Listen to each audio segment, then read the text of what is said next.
for today's live episode of America's RAD Cast. So get some coffee or whatever illegal narcotics you use to wake up. Maybe take an ice bath. Please do something close to bathing and just leave everything as is. Set to the radnetwork.com. Oh, hi. Sorry, I was distracted by Scout. Oh. Or Sarge. Yeah, Boy, there's a Freudian slip that'll explain everything. Hi, welcome to the show. Before we get to all that, Sarge is my Labrador. He's right here. A quick show meeting, mainly with Jeff and then input from D. Things we should be talking about off the air, but we know how fascinated you are when we talk about them on the air. Oh, don't get all nervous. I know, Jeff pretty like, nervous. I'm like, what are we talking about? Why? oh, man, Doggies? what are we gonna do now? Yeah. So this theme song that you put together, it's so infectious and everybody loves it, and it's a great way to start the show as opposed to it's the next evolution, right? We used to do little clips from yesterday's show. You mentioned to me in a text you had an idea for the sports show as well, the Rob and Steve sports show. Is it going to be a similar idea? Yeah, I would think so. I mean, we could do a song, or we can do something similar to what you have now, which is kind of, different clips and different stuff like that. I mean, we could do that, which is it'd probably just be better graphics. That's all we would be changing up. Maybe a better song if you want. We can. There's a lot we could do with it. I ask because I'm in a vortex of what I should be doing, because I do love the memories of the famous sound clips, and there's like another dozen or so that we can put together that I have ready, but I'm like, oh, do we still want these or whatever? So we'll email, we'll text, we'll figure it out. Yeah, I thought I would kind of bring it up. We have a call today, this afternoon. We do? About the sports show. Oh, we're doing that today? I believe so. Yeah. That's on the agenda. Is that not on your calendar? We're getting our calendars together. Is that the 105 thing? Yeah. Okay. I'm glad you reminded me. There you go. Good. Okay. You know what I did? I've been talking about these days. These days are flying for me. Like, I don't know what day it is ever. And in my mind, and this will only make sense if you're in the text thread. So just hold on. You'll be part of the conversation in a minute, the rest of you. I thought it was next Friday now because of all the nexts and the Friday. But you're right. It's today. Okay. So we'll talk about that today. Okay. Get okay. End of meeting. See, that was easy. Done. Meeting. Done. I'll just have to bring that up later. I have, I don't know where I'm going to work these in. If I'll do it today or just randomly. Anybody using Threads on Instagram? Not yet. Yeah. This is their social media angle, basically, right? Okay. It's like that's all it is. It's just like another level, right? Twitter. It's like whatever. I don't know. Okay. I haven't used it yet. Yeah, I've heard about it for a few weeks. Yesterday, someone on Threads challenged everybody else on Threads. I'm looking for insults so intelligent you don't realize you've been insulted. Oh, okay. So I'll give you a couple of examples. And then I can just work these in, and you can see if you like them later. Okay. Maybe use them later. You don't seem burdened by self-awareness. I love it. Okay. All right. I don't think your train of thoughts has a destination. That's a little Going harder. nowhere. No, wait till you hear some of them. So those are examples of what people... How do you not know you've been insulted by I don't think your train of thoughts has a destination? Yeah, well, I think That was that, you have to... You could be clever about it, but then you also have to pick dumb people Yeah. that aren't going to like catch it right away, at least. Maybe after a few seconds or a minute or so. My thought after reading the whole list was, so in other words, how do you insult a dumb person? Right. That's what that is. Okay, so we'll see if we can work that in throughout the day. It is Friday morning, August 14th, 2026. Every day is a day. And we got a whole weekend of days we have to deal with. National blah blah day and national whatever day. But today is a significant day, if you will.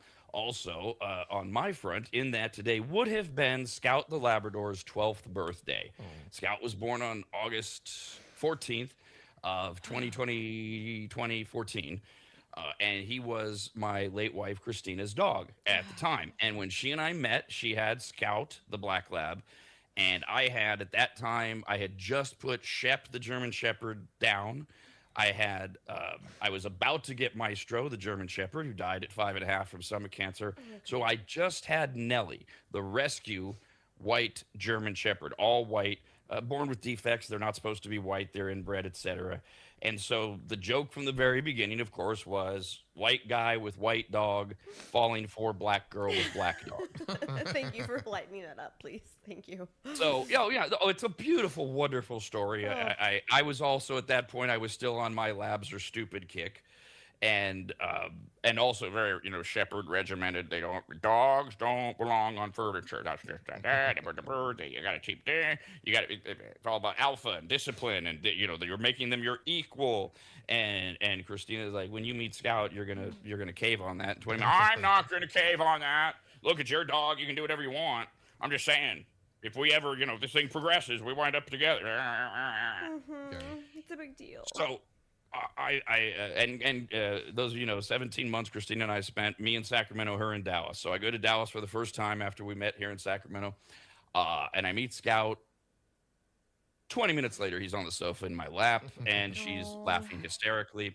And off the story goes, and I only remembered all of this because it wasn't the whole Facebook birthday reminder memories reel from iPhone and all that. It was, I saw yesterday, Christina had put Scout's birthday in our shared calendar forever.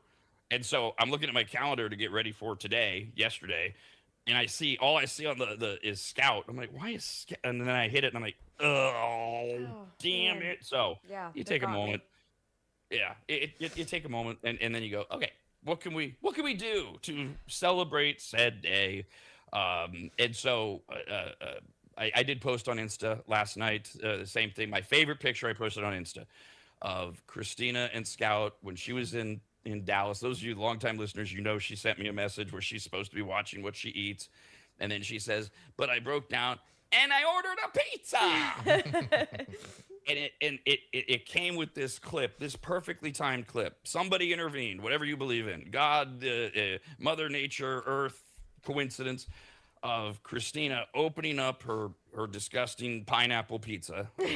Gross.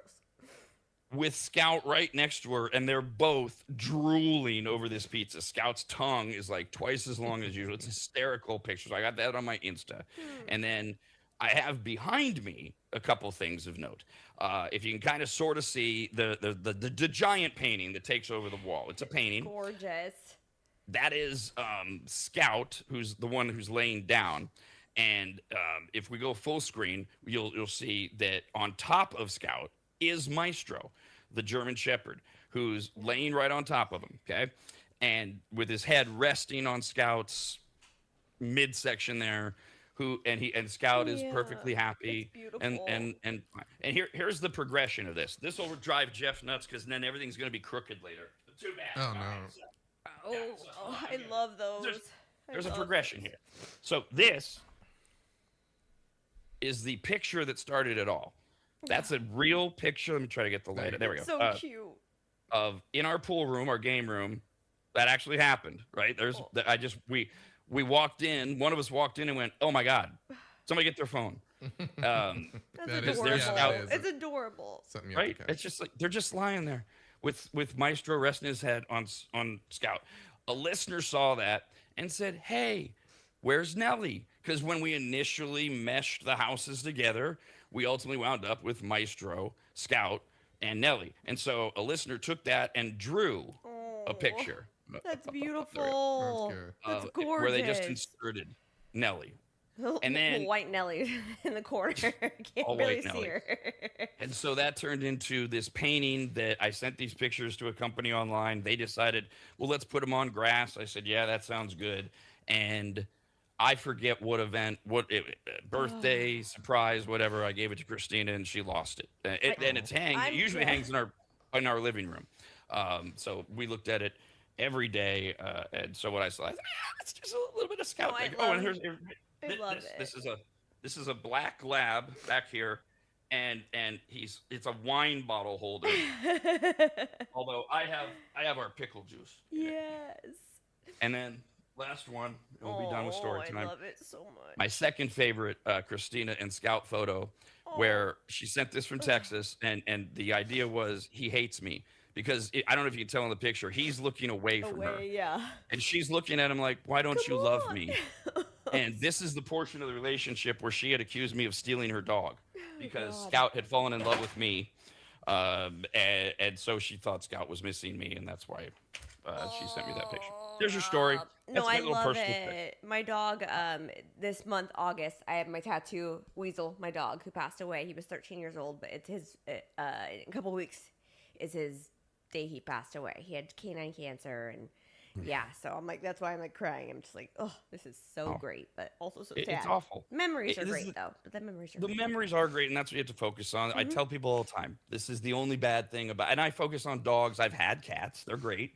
Yeah. And we've talked about this before on the show, even recently. The only bad thing about them is they die on you, and it sucks. I know. And when you go through the cancer thing, and then you always the decision: do you put him down? No, it doesn't get easier, etc. Now, Weasel, No. what was Weasel? What We was he? Oh, he was a Corgi Chihuahua Jack Russell. So in my tattoo, I've got Tahoe. That was our favorite place to go together.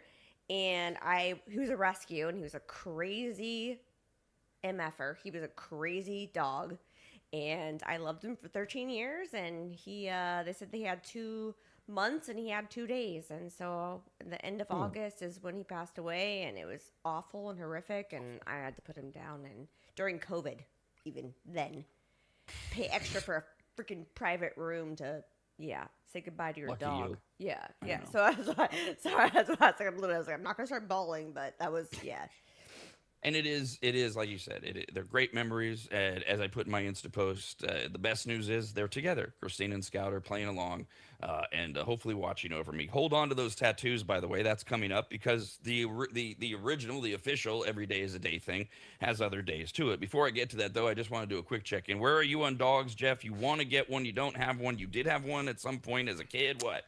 I do want one eventually. I would say like maybe in the next two years is probably in my future. And then I don't have any dogs right now. I don't have any pets right now. Unfortunately, the pet that I considered my own, my dad's dog, who I've was really close with, passed away just recently too. So it's but she was a great dog, and she lived a pretty good long life, and we kind of just appreciate the hell out of that part of it. So. Do you have a breed in mind when you do go back to being No, a dog not owner? yet. I have been playing with it. I've been kind of going back and forth because one of my closest friends, he just got a little black lab puppy, and he's pretty adorable. So it's really hard to like see and play with that kind of dog, and then just not fall in love with it. It's really hard. So, but I like beagles. Like I like little kind of not too big of dogs, but a little smaller than medium dogs to run around and jump on couches and stuff like that. I mean, I know Sarge kind of does what he wants. He's my favorite. He is his own character. Really? Yeah, I when can't I wait go to over meet there, him. me and him, Oh. we fight, we wrestle, we bounce around. Yeah, Oh. he's always excited to join, just see what I'm up to. He just comes in the office just to make sure I'm behaving myself. Yeah, for everyone, we've talked about this over the years, and I promise we'll move on with the show. For all of you thinking about getting dogs, look into the breeds, look into what they need, and then compare it to your lifestyle. Can you handle their energy? Can you handle their intelligence? Do you want a dog who's active, or do you want a dog that lays in your lap all the time? And then kind of narrow it down from there. And by the way, all of that stuff is not foolproof. No. For Right. example, Sarge, the current and only Labrador at Williams Manor. There's a obvious. I think you try not to humanize dogs too much, but you do have to recognize they are very much like us. They have moods. They are empathetic. They're empathic more than that. And if you consider, let's just be candid, everything Sarge has been through with me. He's 4.5. I mean, this dog has been there through Scout's death, Christina's death, my trying to death, and still he's here, Right. and he's a lab. So he's a Labrador. He's supposed to be running and jumping and swimming and playing. No.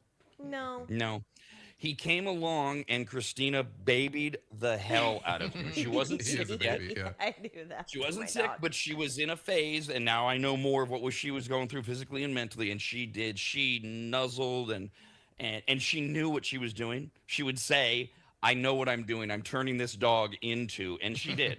He is the most lovable. We ultimately called him the Velcro dog. Yeah. If there's a human, he will stick to you. And he loves people. Jeff's right, man. When he knows people are coming over, he gets so excited, and he'll meet you at the door, and he'll do his little hopping thing. And the more you engage with him, the more he'll engage, and he'll come in and he'll check on you. And guess what he does the other 23.5 hours of the day? Nothing. Sleep. Eat and He's sleep. not the stereotypical lab in that sense. He is in all of those emotional things. He always knows where I am. He's always near me, around me. We're working on the separation anxiety because his history is people leave, dogs leave, and they don't come back. So I have to work on leaving and coming back for shorter and longer times. And yes, you see like your friend's Labrador, you go, oh my god, A cute little puppy, yeah, you can wrestle yes, with. and just everybody do your research about how much energy. Bring up beagles, very energetic. Dalmatians, they're and you just have to be ready for it. All dogs are a product of their owners. It's not Sure. them. Yeah. With all of that, other things include today, being Friday, August 14th, is National Creamsicle Day. That's one of the hot flavors again. It is Shop Online for Groceries Day. Isn't that That's a day. like every Every day? day, yeah. Okay, get it. I mean, after COVID, I've mentioned, people forget, DoorDash was dead on February 28th Yeah. of 2020. They Right. were clinging. Uber Eats clinging to life. COVID turns them into multi-billion-dollar industries, and a lot of us have never gone back. Instacart, same thing. For a lot of us, like, more often than not, or certainly more than we were before COVID. It's I don't like the human interaction at grocery stores, but I like to pick my own produce. That's a big thing. I said this when in the beginning of COVID, where, or probably I guess it would be more in the middle, where as a software developer, you always have to deal with the issue of a lot of people don't know how to use your stuff. Maybe they're too old, they're not tech savvy, stuff like that. So you have to deal with making your product very simple because people aren't used to it, or they're not going to learn too much. But with the COVID and everyone getting on their apps and doing deliveries and everything, everyone, even 50 to 70-year-olds were now like very savvy on their iPad, being able to order stuff online and go through their carts and be comfortable with it. It definitely jolted the automation service stuff, all the stuff we do for software. Definitely gave us a bigger demographic to deal with.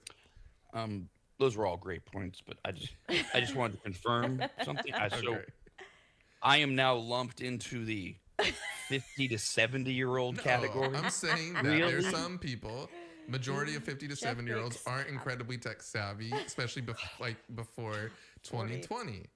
So, okay. I'm not trying to. He's It's just a big hating. difference to me between today and 70, and I'm in the same group now. Yeah, Jeff, that's categories. It's also today is lemon meringue pie day. Ooh, yummy. It's relaxation day. Okay, Yeah. well, hey, that's a good day for that. Shoe donation day. Have you done that ever? Well, you have to have more than like 6 pair, but if you haven't taken the time in a long time to maybe look at your shoe collection, ladies or Rob, there's a lot of shoes you probably don't need that are in good condition that you could donate. Something to do today. Yes, I love shoe them all donation. separately. I love all my shoes separately. Every pair All of of shoes. them? Yes. Oh. Every Vans, every pair of Vans, every pair of heels. I love them all separately. They all have such meaning to me. So I don't want to donate them right now. Sunday's also National Rum Day. If you'd like to grab a, Gross. I know I'm not a big rum. Gin is the one I never drank. I just Gin's couldn't the do gin. worst. Rum was always like, okay. Like Myers dark rum was neat for some drink that my friend Spiced introduced me rum. to. And that was it. And then they came out with, they did that thing that everybody's done, right? Where tequila went to not only añejo, but then deeper and aged. And there were a couple rums that I tried, like at our cigar club, but I never really got into rum No. other than But if you're when like, you're supposed to, yeah, right? You go to tiki Hawaii, you punch, drink yeah, rum. a tiki punch. When in Rome. Do you have do some rum. did you ever like the spiced rum, the Captain Morgan stuff? Yeah. Gross. Oh. Yeah, it was okay for me, but like Bacardi, is like in my head is like what I used to drink when I was probably before I was 21, and it just has the 21? worst. It has the I can't drink it anymore. Like I can't even smell it right now. Ugh. Gross. So this is way back from memory, and it might not exist or be. D, as a bartender, you ever heard of a laser beam? No, it sounds awesome. So I'd have to look up if that's even the official name, because we're going back to like late 70s, early 80s. My oldest sister is 11 years older than me. She was engaged to this guy, big bodybuilder guy, car salesman, cool guy, one of my coaches in Little League, but also super healthy, vitamins and supplements, maybe steroids. Well, he goes out one night with the guys after work and goes totally uncharacteristic, like comes home because they were staying at our house for whatever reason, and his tie has been cut in half. It's just somebody cut his tie in half. And you can tell he's been drunk. Yes, he drove. Sorry, late 70s, early 80s. Get that out of the way. He made it home safely. He shouldn't have done it. Okay, so he walks in tie, and you can tell he's like wobbly, and we're like, what in the hell? Well, they served him what he called laser beams. I just looked it up. Oof. Okay, it's a real drink. And Southern Comfort, amaretto, slow gin, vodka, triple sec, orange juice. That is a disaster in glass, for sure. Okay, so I don't remember which of the 5 liquors you named. They substituted one of them for Bacardi. What's the big one? 151 or something? 51. And they light it on fire. Yeah. And then you got to down it. And they lined up, I don't know, too many shots for him. And he went one after the other after the other. You can't take like multiple shots of 51 like that. Yeah. I mean, that's one of them is gonna knock I've you had on like your a flaming butt. Dr. Pepper, but Yeah. I don't really want. I don't know if I ever did. I wouldn't remember if I ever did the flaming thing. That literally is like a headache in a glass. Southern Comfort is also responsible for a lot of SoCo, bad amaretto, gin, vodka, It's triple dangerons. sec, orange juice. It's like sugar and. It is. So Southern Comfort. Here's my Southern Comfort story. It was always viewed through my head as like, no, it's a ghetto. Ew. Like, So I hadn't tried it really. And then my uncle on my mom. So it was my mom's sister's husband. He made me a Manhattan when I was visiting upstate New York in my early 20s. And I was like, this is the best Manhattan I've ever had. And he used Southern Comfort. No way. I kid you not. I have been it's in one of our cookbooks. I have been perfecting this recipe over the years. There is something about the Southern Comfort thing with the right mix of vermouth that makes this Manhattan that's like, wow. And the bitters. That's and the it. bitters, yeah. And the bitters, Maybe of course. really good bitters. Other than that, I don't know that I've ever had Southern Comfort other than in that way. So that's Sunday is rum day. Today, back to where Dee was starting to go down the rabbit hole with Weasel. Today would be the opposite of what Dee was talking about, is National Tattoo Removal Day. Oh. That's what I thought. You've been regretting, today is the official day. According to multiple surveys, polls, and studies of not only just people who have had tattoos, but also tattoo artists, the number one category of regretted tattoos is A name of an ex. boom. Of course, not even close. Right. Names of partners. Linking any type of partner's name is a classic recipe for future removal. Right. I think it's always weird Hell to the no. when people get other people's names tattooed on. I mean, unless it's maybe a RIP thing, because you know that's Sure. not really going to change. Getting your spouse or your partner or whatever on you, I Weird. think is very Weird. I don't like it. tells you about a person. Yeah, don't like it. A lot. Yeah. A lot. And also the location too. And can tell you not only a lot about the location, but the relationship. I met a young girl recently through a friend, just in passing. It was his daughter, and she had a tattoo on her neck. And it's sometimes it's weird trying to interact with much younger people. So you're like, okay, do I bring up Love Island or the tattoo? Well, Tattoo first. that's what I chose. I go, oh wow, that's what is that ink? I forget how I said it. It was meant to be positive. And she tries to explain to me and then I saw it. It's a long cursive name of her ex, who spent the previous 2 years beating the crap out of her. Oh, geez. And so, obviously she wants to get it removed. It's right there. You Right. can't hide it. And that's another thing I've noticed. A lot of people, some will put the names where you don't see them unless you're really intimate. Others, it's like, That's hello. great, yeah. I mean, neck I tattoos would in never general do that. are pretty, brazen. It's you're making a statement in general, let alone getting someone else's name. But they want it there, and like then- on your neck or on your chest. Yeah. Like, That I own guy, you. yeah. Right. Well, it kind of sounds like that might be the kind of guy she was with. If he acted that way, assaulting her, and then saying, you need to pretty much put my name on your neck, because maybe Yeah. she didn't do it too voluntarily. Would never, Yeah. ever, Right. ever. No, I ever. think all of that goes into that horrible, the horrible version of that story. But yeah, I mean, let's just take that part out of it. I mean, a neck tattoo is basically right away. You're right. You want everyone to see it all the time. You're also saying, I'm one bad night away from prison. Yeah. Because I'm In a sense, prepped. yeah. Or we're not going to be Yeah. surprised if Right. if we hear that you're in jail. We're Yeah, like, that's oh, my rule. Okay. No neck, no Yeah. chest. You mean the girl with the neck tattoo? Yeah. Okay. Yeah. But hey, good. You got a head start. Yeah. You know, you probably accepted for a few days. Yeah. Right. Other most regretted tattoos. The second on the list: quotes, foreign language words, and or poorly chosen fonts. So things to do with written word. Some of them are just the bad fonts thing, but others are. You think seize the day. Carpe diem is the greatest quote you've ever heard when you're 19. And then at 30 or 40, you're like, what the hell? Why did I do Yeah, right. No. On my back, I have my brother and sister's name, who I helped raise, and it's in Arabic. And I had people like actually read it for me. They're like, "Oh my God, Sophia and Vincent!" Like those. I'm like, "Yeah, actually it translates properly." See, So it's you not like didn't- some Japanese or Chinese some characters or something. But You didn't have a group of friends like I did. So when you were younger, and we had a couple of friends who got tattoos like before they were 18, and they got like Japanese symbols like on their biceps and stuff. You don't want to do that if you're with a group of friends like us, because we're gonna tell you everything we think that says, and it's not gonna be nice. I was worried it wasn't going to translate. I really was.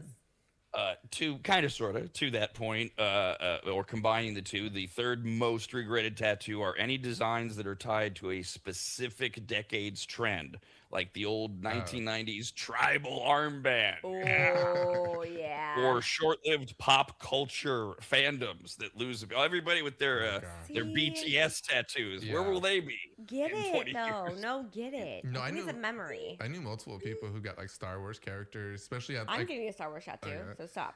Well, it depends on which one it is. If it's Cool. Darth or not. Maul, then it's not gonna look that cool. Sorry, cousin. Also, Star Wars is by far an established entity and franchise that ain't going anywhere. That's It true. wouldn't fall under the, pop culture fad at this time. If you'd done it in 1978, you're out there. Right. So it's kind of like, Jeff, you're going to, well, and we'll find out Jeff in our has no entertainment report if you tattoos. did your homework. But Jeff, you're going to go out and get a Ted Lasso tattoo? Probably Ooh, not. that's No. cool. Okay. And then the last one, most regretted tattoos. Impulsive or cheap choices like while drunk or on vacation. 'Cause Right. they're never good choices. I So mean, today unless you get lucky. But yeah, you're right. You're gonna most likely gonna make some bad choices. My first Yes, tattoo I'm right. I'm was in sorry. Singapore, and it was the country flower, so it's an orchid. So I got that in Singapore. That's a Yes. great tattoo. And I made a mistake. I said, which are never good choices. Clearly, They're that's not great true. choices. There are exceptions. Sunday, Rice is right up Jeff's alley, is National Roller Coaster Day. Woo! So you, all right, I've your been favorite gone roller coaster. many lately though. You, Yeah, I'm saying. I know. Maybe in a couple weeks when you're recovering from your hernia surgery, you can just go out and ride some roller coasters. That's not safe. Why? Should be He's safe. fine. He's fine, D. Yeah. I've had a hernia. I've had it Okay, operated I don't on. know. I've never had a hernia. He's making this up to get a week off. That's what's going on. 'Cause Jeff. Jeff I'm hates gonna hard be on the work. roller coasters for sure. Oh my No, gosh, you're crazy. I've been trying to find people that will go with me No. to go and take a trip. People who like roller coasters, because I don't want to go with people who are just want to sit down and watch me. Right. So would this be like, okay, that you can relate to this? A lot of baseball fans, we have our bucket list of it. I've got to go watch a game at Wrigley Field, Wrigley, Yankee Stadium, Fenway, all the. Is that what? Are you talking like around the country? No, I mean that would be cool. That would be fun. I didn't think of that. But I mean, in general, just because I haven't done much at all lately. I mean, going to anywhere close by and going to a roller coaster park for I don't know. Is Great America still open? I think that's closed. I don't know, but the one in Vallejo, is that still open? I It's don't know. open. Yeah. There's still Santa Cruz Beach So- Boardwalk. There's plenty of roller coasters for you to ride. No, Santa Cruz isn't. I went cool to enough. Disneyland for my birthday in May, and I did the Incredicoaster on your behest. He was like, "Are you gonna do the Incredicoaster?" I'm like, "Okay, I'll do It's it." my favorite coaster. I know. Ugh. Yeah, it was fun. No, yeah. Uh, Are you I- scared of coasters? No, I'm just small, and I have a large chest, so the things they don't go down on like the whatever the harness So is hold on not. tight. Yeah, so literally it's like a freaking yeah. You're the person that brings their own bungee cords. Neck with them, nightmare, ties yeah. it to their belt loops. Yeah.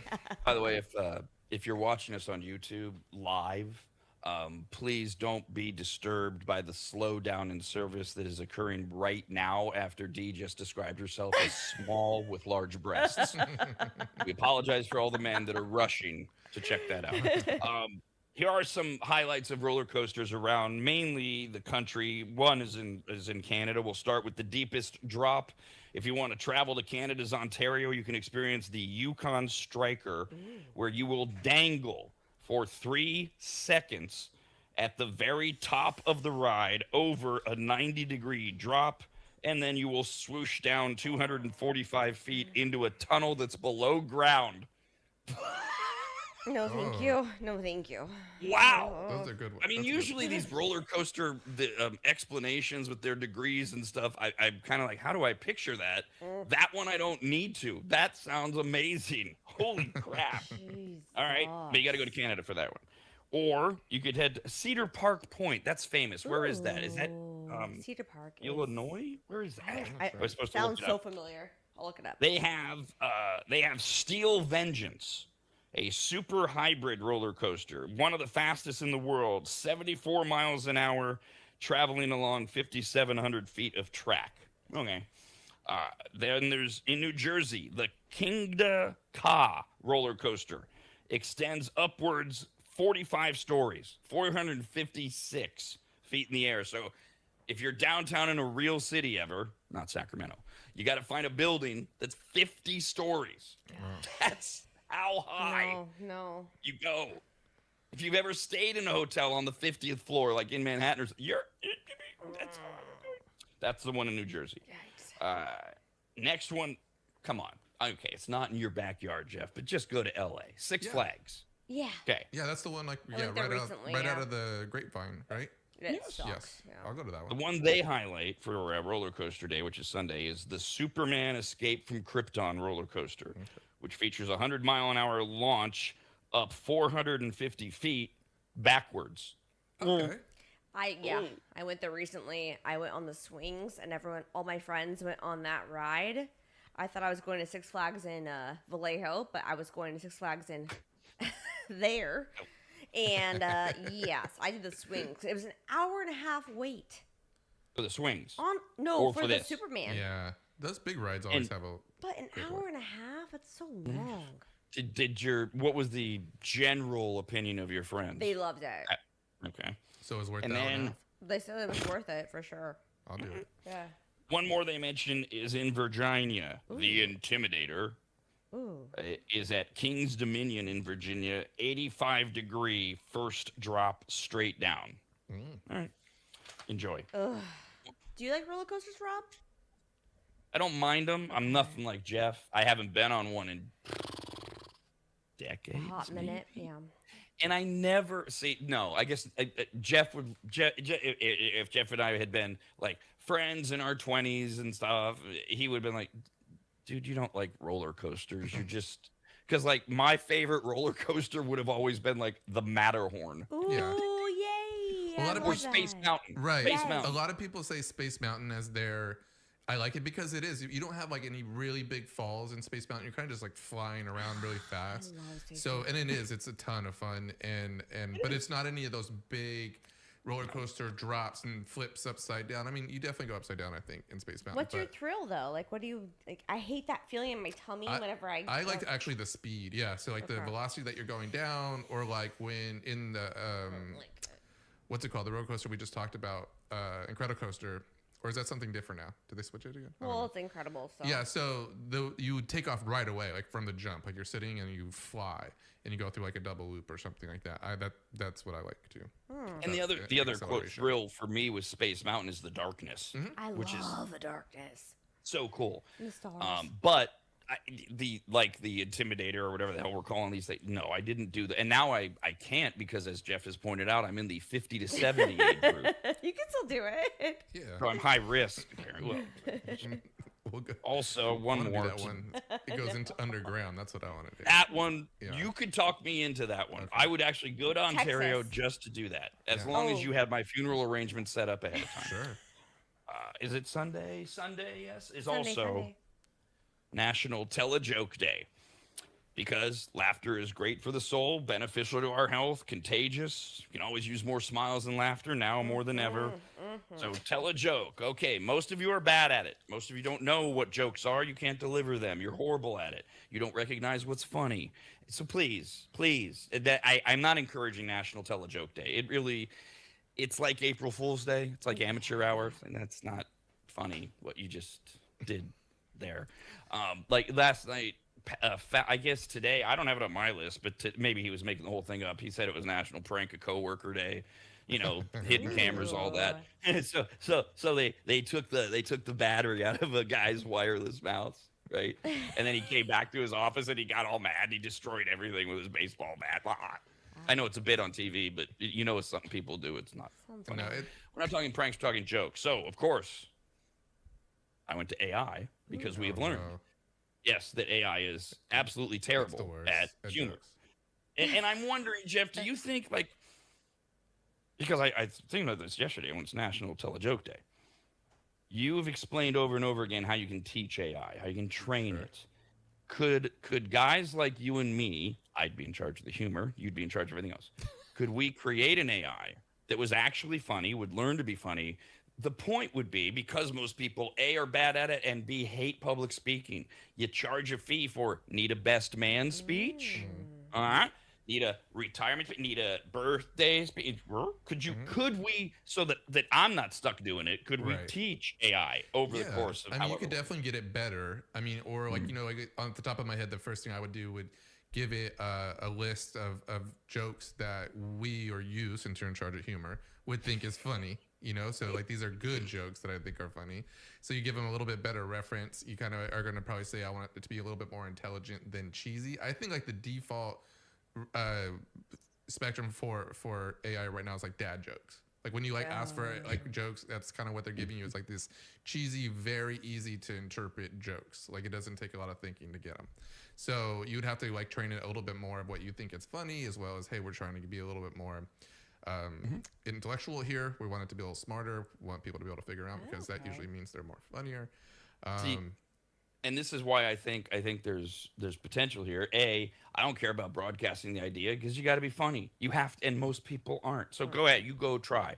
B, that was what spurned my thought, was because originally I went to chat and I said, in honor of National Tell a Joke Day, please write me 10 funny jokes. And they sucked. They were dad jokes. Yeah. So then I changed the prompt. Let me give you some examples of what he gave me first. A lot of these you've heard. I told my wife she should embrace her mistakes. She gave me a hug. Yay. I only know 25 letters of the alphabet. I don't know why. That's bad. Yeah. Those are dad jokes or jokes for kids. These are good for kindergarten teachers. My boss told me to have a good day, so I went home. So there were a bunch of them. And I said, could you rate me? And I didn't want to get too in depth. At the time I was doing this, I'm like, it's a throwaway bit for the show. Let's not overdo it here. I just said, write me 10 more jokes that are more raunchy. And of course, chat comes back and says, no problem, but I won't get graphically explicit. Yeah, I know. I got it. So here's some that aren't bad. My wife asked me if I still find her attractive after all these years. I said, of course I still find you attractive after 9 p.m. with my glasses off. That's actually funny. So yeah, that's a little more clever. Again, delivery is really important to kids. My wife said, you never take me anywhere expensive anymore. So I took her to Home Depot. Have you seen the price of lumber? Let's go. Sorry, that's not funny. It's real. It's real. This one. Thumbs down. Sorry, I didn't mean to taint you, but here we go. I'm at the age where Netflix and chill means Netflix and complaining about my back. Oh, Grandma. That's true. These jokes kill in Iowa. I love this. In Iowa, these jokes kill. These are the kind of jokes that I get from I have some uncles in Iowa. These are the kind of jokes that I get from them. Okay, because that was the next question. If you didn't complete the thought, what's the Iowa randomness? Right. It's when I've gone there. These are the exact kind of jokes that they give me, and they laugh at them before they're done, so it kind of ruins it. I'm not sure I get this one really. Marriage is all about compromise. You get to decide when you're wrong, and your spouse gets to decide what you did wrong. Okay, well, you're chuckling as a married guy. I was still really trying to figure that one I'm not out. married. What? Well, you decide that you're wrong because I guess that's just your role as a husband of being wrong, and then she'll Okay, tell I'm you sorry. what you did wrong. You know, she'll explain it Oh, to you okay. because you're not Yeah. smart. The extension is, let's see, okay, the secret to a good marriage. Every morning, I wake up and I look at my wife and I say, "I'm sorry," because I know I've done something wrong, and then she gets to tell me what I'm apologizing for. Yeah, there you go. There. Oh, got it. Okay. Sounds lame. Tell a joke day. Just don't hear anymore. Just don't use Chat GPT. I told my girlfriend I wanted to spice things up in the bedroom. She handed me a bottle of hot sauce. Yeah. Taco Bell, baby. At a romantic dinner, oh, I'm sorry. What's the difference between a romantic dinner and a regular dinner? At a romantic dinner, someone says, "Should we get a room?" Get it. I lost me on that one. I like it. That's that's where I lost I like you. the after all. spicy No, one. I mean, that was just too obvious. I like the spicy one. This America's is awesome. RAD Cast continues next, only on the radnetwork.com. We got this email to radcast at theradnetwork.com. It is from Deborah. Deborah. Today Hey, Deborah. is Friday, August 14th, 2026. We did the Every Day is a Day thing to start the show. It's National Joke Day this weekend. Rum Day is Sunday. Tattoo removal day is today. But we also pointed out today would have been my Labrador Scout's 12th birthday. He passed away. So hopefully he and my late wife, Christina, are together. And that's what Deborah's writing about. She says, "Hey, Rob, while you were telling the story about Scout and Sarge, which I have to admit did cause my allergies to flare up. And I do have to tell you, I hate you because I had already put my makeup on. I do have a follow-up question. You didn't cover the shirt." Oh, yeah. Okay, so it's not Sarge or Scout. It's a standard. You can get them anywhere of many, many breeds. Just Google, what do you pick your breed? Black Labrador shirt. And this is the Labrador that you'll get. And he does, all black labs, I think, look somewhat similar. This one looks more like Scout than Sarge. Sarge has more of a Rottweiler face, but that's the shirt. It's just a It's shirt. so It's not- cute. I want to boop you on the nose. I want to boop your belly button. Oh, okay. Yeah, Yeah. that's not Well, my it's- nose, but the dog's. Yeah, the dog's nose, not your nose. Wait, okay. So there's the nose, and Well, there's where my your belly button's button's out of at. sight. I'm just saying. I just want to boop it. It's like your nipples and your belly button is perfect. two eyes and a nose. Right. So actually, the eyes are on the nipples. There you go, Those yeah. are my nipples. But the belly button is below. Oh, Like my. You can't even see it. You just That'll can't be see your it. So- torso then. Boop. yeah. Yes, my ab, my six pack. Oh God! Ow. Actually, that did hurt. Okay, a couple notes. A recall. Good. More to be scared of. Food. Okay, Taylor Farms. Right. Get your mindset. Get your mindset. Oh, God. Okay. Taylor Farms. It's not Taylor Farms. Just get in the mindset. Diarrhea. Food. oh, Okay. thanks.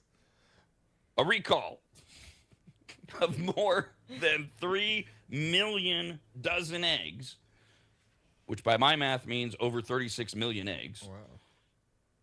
Has just been made by the FDA, and they are calling it their highest risk level over concerns they are all contaminated with a deadly bacteria form of not just salmonella, but something called salmonella enteritis, which will contaminate food through animal feces. Jeez. What? Yesterday, the FDA classified the recall as Class 1, indicating a situation in which there is a reasonable probability that the use of or exposure to the product will cause serious adverse health consequences or death. That's all. Jesus. In the most recent CDC update regarding the recall, there are 98 cases of salmonella, 26 hospitalizations across 17 states in direct connection to the recall. Those numbers, of course, like we always tell you, are a vast undercount as people recover from salmonella on their own they just think food poisoning, whatever, hydrate, rest, they're fine. They never tell their doctor or anything like that. It can take several weeks for an infection to be linked back to a recall. So we're waiting for the lingering effects and by the way, it takes a while to get these eggs off the shelves and all that. So they go to this DEFCON 1 setting under the guise of these numbers are going to skyrocket. Let's see where the eggs were produced in Texas and then distributed from there. And as I said, we're at 17 states now that have cases connected back to them. This form of salmonella starts. This is great. Think about everything we have going on in the world. It starts with diarrhea. Did I eat a Taco Bell? Because that's what I'm told. Right? I'm told. Oh, did I have jalapenos? Leave Taco Bell. That's what I've been told. Chipotle. So you start thinking there. You maybe probably not even thinking about your eggs. Starts with diarrhea, fever, stomach cramps, dehydration, symptoms that require immediate medical attention, particularly for children under 5 or adults over 65. The rest of us are just going to deal with it. Big deal. All right, I got diarrhea. Yeah, I'm running a fever. It's only 102, 101. I don't have to go to the ER. I don't feel great. I just don't feel good. That's what we think. That's how you get the under-reporting. The CDC estimates that salmonella causes 1.5 million infections a year, 26,500 hospitalizations, and 450 deaths. They have to estimate again because not everybody goes. In severe cases of this form of salmonella, the infection escalates beyond the gastrointestinal tract. It enters your bloodstream. Now you have bacteremia, which travels through other parts of your body and causes secondary infections, which can include endocarditis, which is an infection of your heart valves, a bone infection, meningitis, or an infection of the membrane surrounding your brain and spinal cord, or joint infections. Jesus Christ. This version of salmonella also has like long COVID, long-term effects after you get over it. You may experience post-infectious irritable bowel syndrome for the rest of your life, or chronic digestive issues. Egg producers do follow strict washing and sanitizing protocols, but they're obviously not foolproof. A microscopic crack is all it takes in the egg because they put them through this salmonella washer or something. They bleach and it them. obviously overwhelmingly works. But in this case, you've got this nice big giant egg recall for salmonella to go along with what we don't know. Lettuce, wrong. Jalapenos, who knows? We're just making stuff up. Nobody's still talking about Iran now attacking 17 different states within local municipalities of our water. No one. Why is no one connecting this?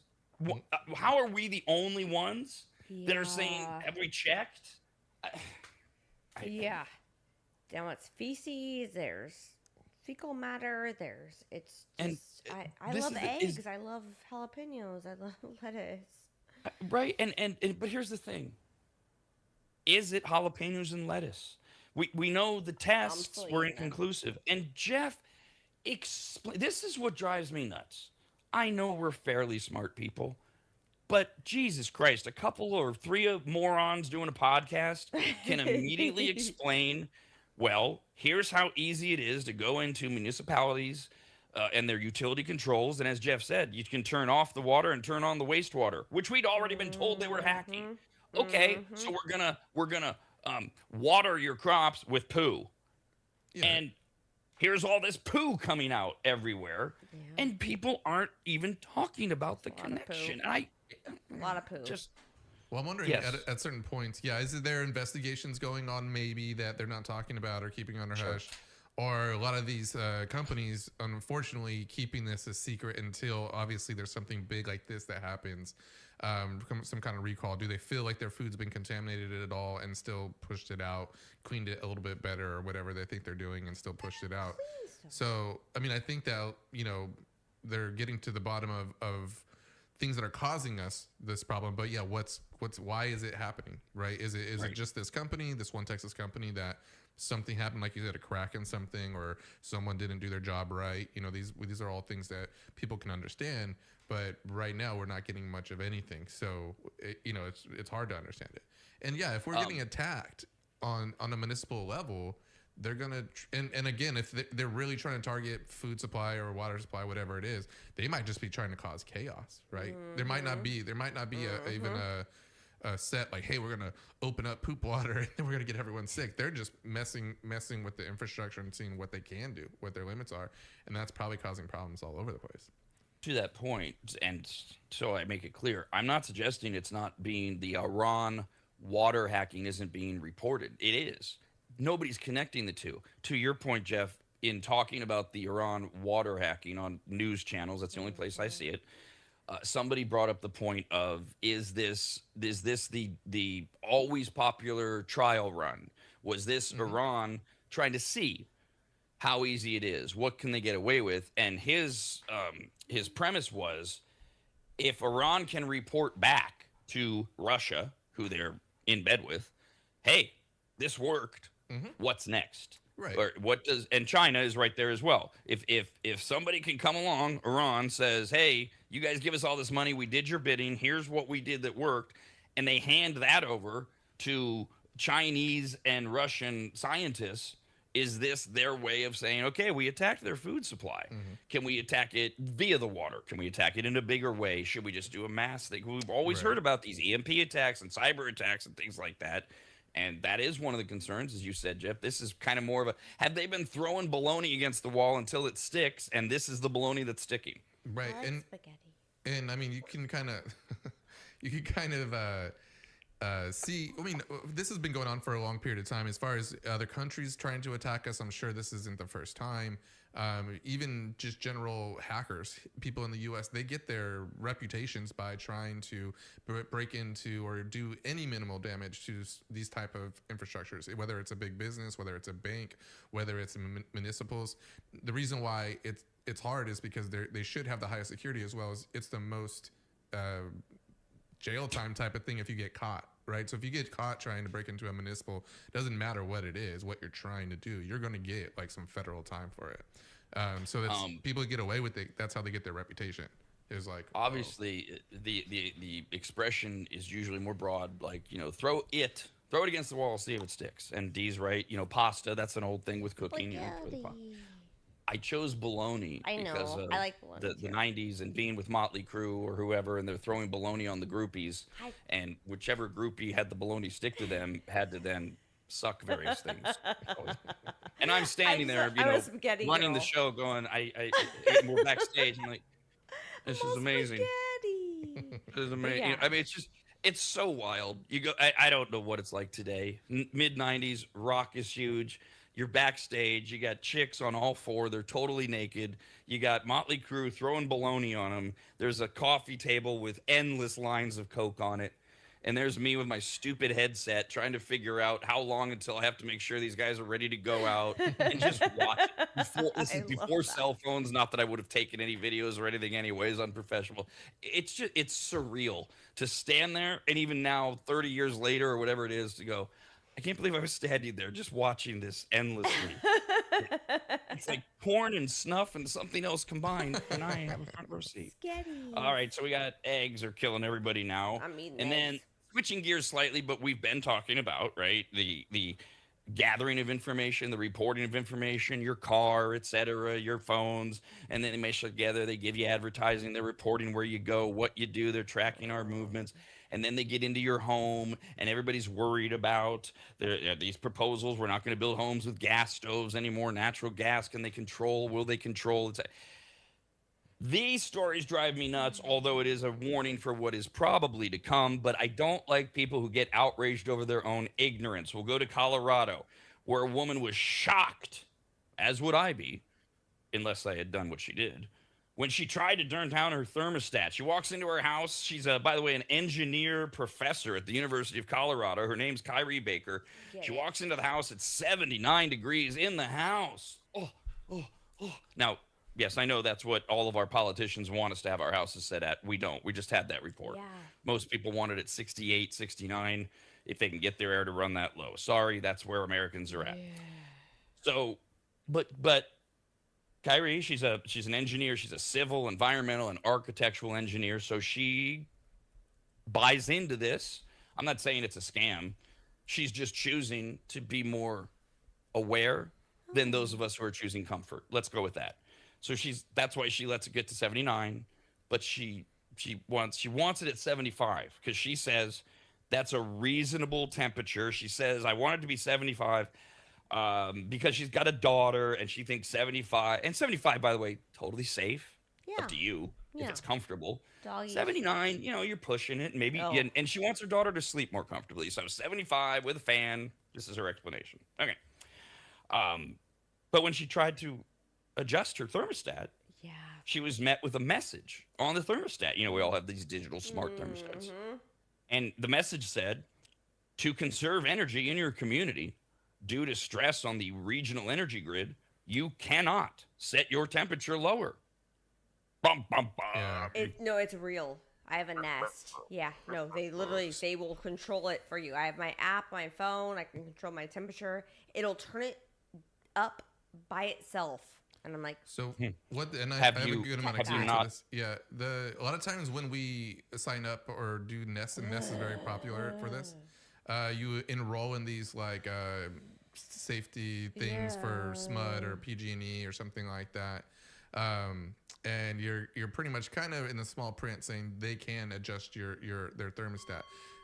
Now I haven't ever had it where they've limited me. But I definitely have had it multiple times where they've changed it during peak hours, stuff like that. Where again, if they feel like there's a surge in your area, which kind of sucks because you'll fall asleep taking a nap and wake up and you're hot and you realize, why did my AC turn off? And that's the message you're getting.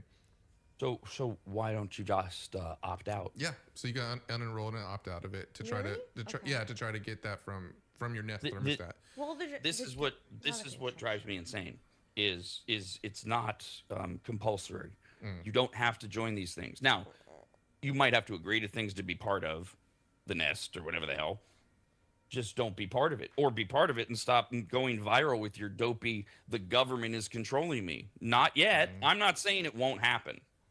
But right now, today, it's all been adjudicated. You have to either opt in or opt out. It's all within your control. But other customers started going nuts, of course.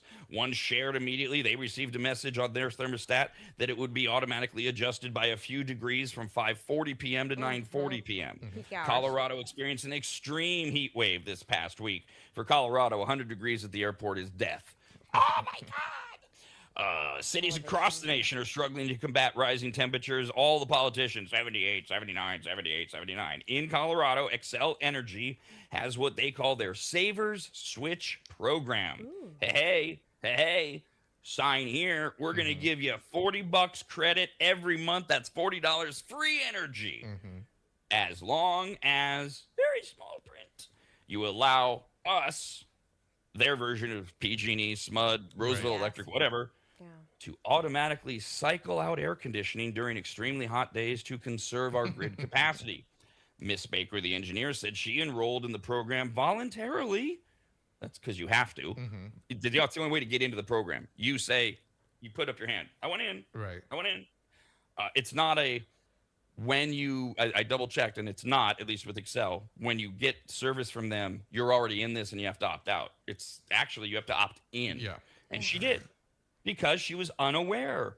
But I'm sorry, she did because she thinks it's, she's an engineer, save the planet. But she was unaware that she could not adjust the thermostat. Wow, I'm concerned that a civil, environmental, and architectural engineer at the University of Colorado can't read. That bothers me. Seems like being able to read would be Key number one. Yeah, a lot of these people are just clicking check marks, right? And then they get it in because they want the process to go as fast as possible. But yeah, I mean, I've been hearing about this for a while now, as well as like trying to make sure that I don't allow that to happen on my thermostat too much. I've never gotten it where I couldn't lower it, but it definitely like turns it off for you during peak hours, which is kind of the same. You're smart. I'm saying mine just turns itself off. I'm like, I want my dog to be comfortable. I want him to have the proper air and comfort. Yeah. It's frustrating. get out of this They program. opted in. Right. Xcel Energy explains on their website that Savers Switch activates on hot summer days, and when it does, your air conditioner will be turned off for 20-minute intervals. The fan is on, AC is off. Quote, most customers don't even notice when Savers Switch is activated. On control days, it is typically activated between 2 and 7 p.m. Right. Peak hours. Hottest times.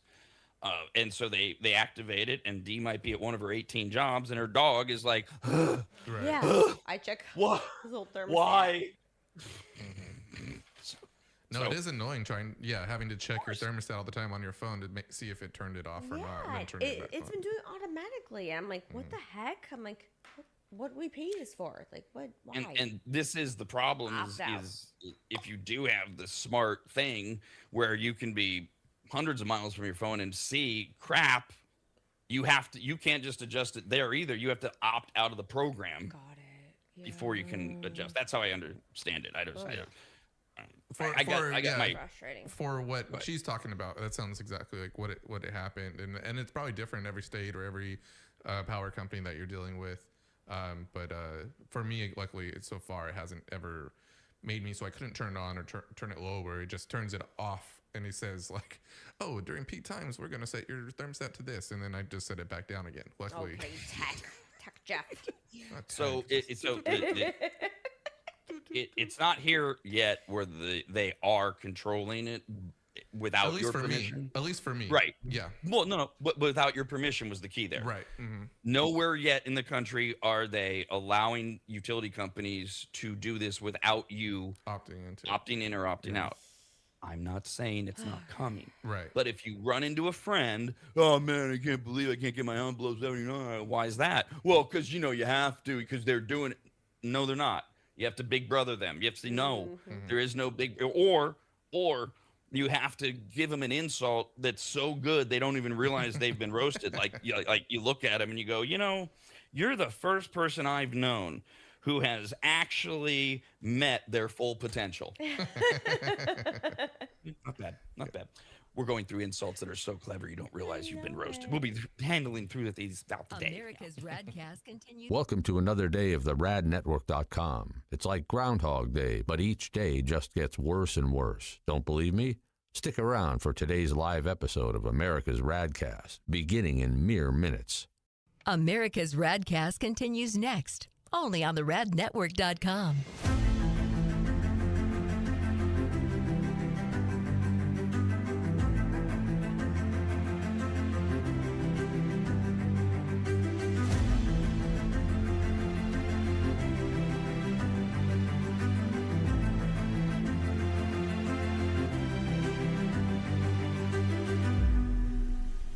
It's that time of the year again, spring cleaning time. Much like New Year's resolutions, spring cleaning is something we swear we're going to get to and then we never follow through on. And one of the reasons is how overwhelming it can be. You start to clean up, and then pretty soon you realize you have way more trash than you can just throw into your bins and put at the curb for the garbage company. You have enough junk that you need to make a half dozen trips to the dump, and then you go, oh, we don't even own a truck. Nor do you have the time or the energy, so you just say screw it again and no spring cleaning. So this year, call my man Corey from QuickDumpsters.com. Quick is spelled wrong on purpose. It makes him stand out. Plus, it makes you think of chocolate milk. QUIK Dumpsters.com. Quick Dumpsters, QUIK Dumpsters.com is their website. Corey and his team came to my house recently, hauled away dozens of boxes filled with just stone-cold trash, unusable and worthless old vacuum cleaners, appliances that couldn't be fixed, and just random crap from around the house. QuickDumpsters.com. Quick is QUIK. We're in and out of my place in less than 30 minutes. They checked in with me multiple times to make sure they were taking the right stuff. They were friendly, kind, professional, and finished off the job by making the house cleaner than when they started. And this may be the best part. Quotes are free, and you don't even have to have them over to your house where you get the little sales pitch and all that. Just send them some pics or videos. You get your price, schedule your day and time, and you watch someone else get that junk out of your house. Basically, you have no excuses other than your own laziness. Go to QuickDumpsters.com. That's QUIK. Dumpsters. QuickDumpsters.com. Quick. QUIK Dumpsters.com.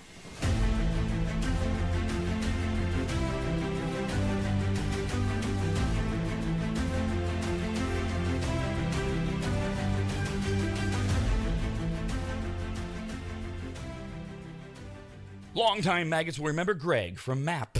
MAP, as in Maximum Athletic Performance, which guides you to better output through better ingredients, also known as nutrition. Greg has been on the RAD Show many times and will be again, as he simplifies nutrition and helps us all understand what actually works when it comes to fueling our bodies, almost all of which can be found at maptrition.com. Every product is formulated with clinical precision and backed by science and purpose, and maptrition.com has something for every fitness level, even those of us who barely have a fitness level.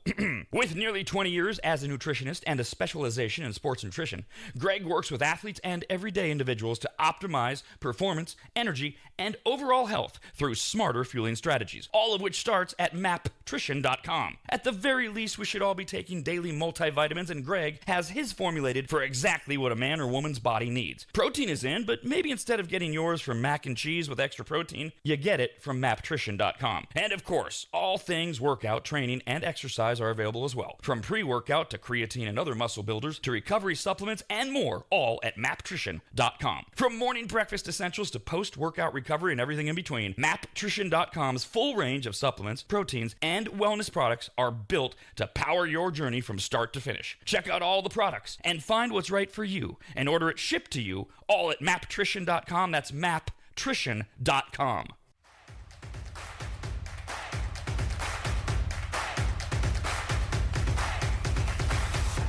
Have you asked yourself if a turtle has no shell, is he naked, homeless, or both? No? Good. Then other than enjoying this show, you're not completely insane. Back to America's RAD Cast.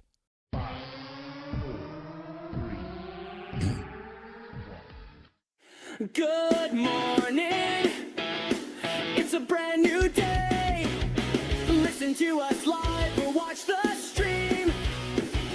Morning radio vibes, Rad's got exactly what you need. Every morning, Rad is here, all for you, year after year. We are the RAD Cast. Come enjoy your morning at last. Good morning. This is the RAD Cast. Yay, it's us. All right, Monday morning. Welcome to the show. I was just last minute prepping, looking at things going viral. Jeff, do you live in a homeowners association neighborhood? I do, but it's a very small one. Like I don't Have you ever deal with. You ever lived in one of these, D? Why are you discounting me? Yes, I do. I wasn't discounting. I just tried to go one by one as opposed to having everybody talk over one another. So I was identifying. The HOAs are insane, yeah. So, well, Are my crazy. experience is depends, right? But like, yes, I've lived in an insane one where it's just your neighbors who want power, like they don't have anything to do with their lives, and so they get controlled by telling you what color you can paint your house and things like that. And then I just hit the jackpot with the neighborhood I'm in. Nobody cares about anything, like because everybody just takes care of their house. And like the worst I've ever seen was we left our garbage cans. You know, you got that garbage cans. Day of garbage. Yeah. They have to be out before 8 a.m. But they can't sit out past 5 p.m. that day. Whatever. Well, I left them out overnight. Oh, we got a dear. Oh, no, that's bad. That's garbage bad. cans. That was So trouble. meaning like Nothing you put them out that morning, and then it emptied it, and then they stayed out all night till the next day, right? That's what you mean by overnight. No. Yeah, so garbage day is Tuesday, and so they were out Monday night, which is fine. Okay. Yeah. That's Garbage is picked up Tuesday, but by Tuesday at 5 p.m. They have to be. Those mofos better be in the garage. Ah, gotcha. It was a Tuesday. I was done with the day before I forgot. Usually my landscape crew brings them up. They didn't. So Wednesday morning, they're still out there. Oh no, mine is so crazy where if you put them out too early, you get in trouble. So Sunday evening, it's Monday for me, or it was, and if you put them out a little too early, they get so angry. You put your trash cans out way too early. I'm like, what? I'm just trying. I'm working 4 jobs, bro. I'm not retired. Like, Right, what the heck? Oh, that's the worst too. When you're in the community with a bunch of retired people, and that's all they have to do. Is just to like be like, what time did those trash cans Yeah, come like you put your trash cans out at 9:01 on Sunday before you went to work or whatever. I'm like, what the heck? Why is that And- bad? What I have found is a lot of them too. They live in a neighborhood that to them, if they're retired, this is it, right? They worked hard, and then here come people younger than them. Like, what are these young people doing? I had to work for my whole life to be in this. I'm going to have a perfect neighborhood kind of thing. And they think we don't care about. And it's like, dude, it's a garbage can Yeah. for like 3 extra hours. Okay, settle down. Go take a nap. How about that? Yeah, I take promise. a nap. Go play some golf. Go Some do of my something. favorite videos that I don't watch too much online, but like my favorite ones in my like YouTube videos or shorts is like when the crazy HOA people get like, told off by someone, or like these crazy people move into these really strict HOAs and they don't care. Dear right? Lord, it's bad. It really is. It's awful. We were warned because I had lived in other HOAs, and so you always try to. There's nothing you can do about it. You can get the bylaws, but you're doing elections every year, and you get the next psycho to get on the board or whatever. But you try to do your diligence. We were warned by someone, like the realtor did some diligence and said, there is a woman that walks around the neighborhood looking for garbage cans to be out past the deadline. It's real. It really happened. Christina clocked her the first week. She's like, babe, because I'm doing the show. Like, babe, I just saw her out. She's out. She's scoping if everybody got their cans out. Like, and it's the same woman, and she shuffles around, and then she disappeared like 2 years later, and never heard from her. Who knows where she Yeah. went? But they do. These neighborhood police exist, and I get it. Look, it's one thing. You live in a decent neighborhood, but everybody's neighborhood, you want it to be nice. We all want to live in nice areas. And then you got that one jerk who doesn't mow his lawn. And this is where it all started, isn't it? They're feet high or it's dead. And so he came up with this idea of everybody else is keeping their neighborhood up. Why can't you? And it's just empowered all this stupidity over things that I you can't. tried to go to the meetings. It didn't work. Oh, I was no. like, yeah, it's a Tuesday wasted. They're all Tuesday at 1:30. We're gonna have a meeting. I'm like, okay, I'm not going to that HOA meeting. I'll read the email summary. Why do you think they schedule them on a Tuesday afternoon at 1:30, right? Because we all have jobs. We're working, except for these six. I think HOAs exist so older people can sit around and drink white wine. Yes. And somehow charge us for it. I think it's in our isn't it in our dues? No, they're BYOB. No, they are rough where I live. Yeah, it depends. I mean, I would think like some of these people, like their HOAs give them so much power, even overstepping a lot of the time the laws, and they get away with it because people don't want to like have trouble in their neighborhood. So they're like, I've heard of like people who can't leave their garage door open for more than like X amount of time, and obviously like you can't paint certain things. You can't have, things, you can't have a garden out front. If Beyond. fit. Yeah. So that to me would be really restricting where I wouldn't want to live somewhere that I kind of had those kind of. And the idea too that you're surrounded by people that care enough to care about it, right? If it's one person or if it's one ninny who's just a pain in the ass, when you find out, no, this is how the neighborhood is, it's like, oh my God. I read the whole 200-page document so I could know what article to cite whenever they come for me, because I want to have where I used to live is crazy. I love the back and forth. This goes way back. We're going 20 plus years of so right after 9/11. I'm doing this from memory, so bear with me. But George W. Bush, he passed something like the Protect the Flag Act or something like that. And the design of it was that you can fly the American flag wherever you want in public. Just protect the flag. It wasn't an anti-burn the flag thing, but it was more of a you can't rip down the flag thing. Okay, because post 9/11 and around Islamophobia, should we be in Iraq? Blah blah blah. There's your history lesson. So it ultimately gets its way to an HOA. I want to say it was in Florida, but I don't remember, says to a resident, you can't take down your flag because they had passed a policy in this neighborhood, no flags. Not no American flags, just no flags. They just said, they took this is how we used to do it in our elementary school back in the olden days. No concert shirts. No offensive shirts, just no concert shirts. Like they would find, that's an example, they would find ways to blanket it. Just, we're not going to pick and choose. We're just going to say, in this homeowners association, no flags, no Islamophobia flags, no communist flags, no NASCAR flags, no flags. Zero. So these people at post 9/11, they put up their American flag. HOA comes along and says we don't allow that, and of course Fox News is there right away. They hate America. The Supreme Court says they can do that. They have every right to do that.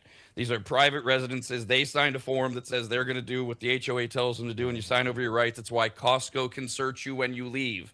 You have signed over your rights by being a member and accepting we're going to search you under we're going to violate your Fourth Amendment rights because you said we could. stuff drives me nuts. That's to Jeff's point of how much we've empowered people, not only locally, but all the way on the federal level at times. Yep, you're protected to do whatever you want to do. But when you see them out there with their little notepads and their little camera, and they always have old cameras, right? The old like cameras, not camera phones, like cameras. Oh yeah. We're gonna document this. There was a fox in the hole in the wall, and there was a turkey that got in here, and it's wild. Like, people are crazy. I'm just legit. My These are neighbor real got things.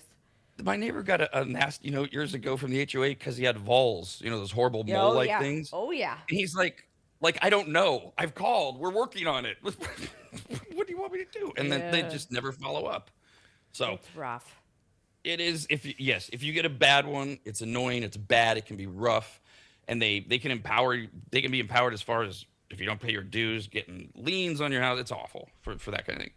I thought of this because this woman who went viral over the weekend wound up with 7 million views after she went after her homeowners association because her HOA keeps charging her $45 penalties. I don't know if that's daily, weekly, monthly, whatever, because she's got a dead bush in her front yard.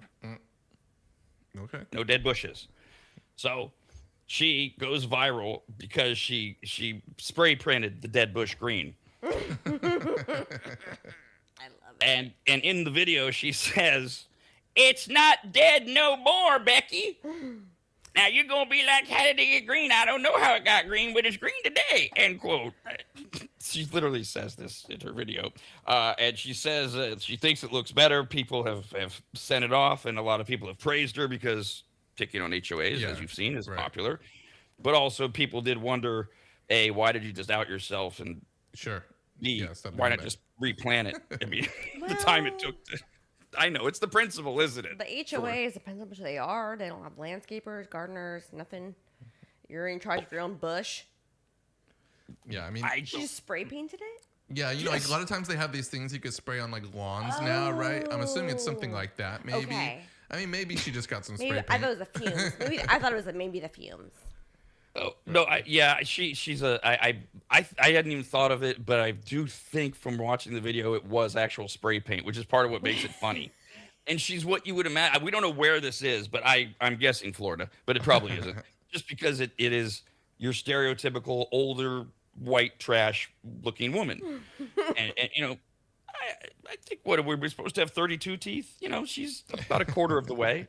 It's everything you would imagine a Saturday Night Live bit would be. That's where they come up with these things. I don't know what their bylaws are. If the HOA, like our HOA, doesn't provide our landscaping, but if we have one blade of grass out of shape, if they want to, they can come after us. Dear Again, Lord, I'm yes. lucky and they don't. That's why I like you when it's like these crazy people, and I don't want to say crazy, just people who don't care about HOAs. That should be the right word.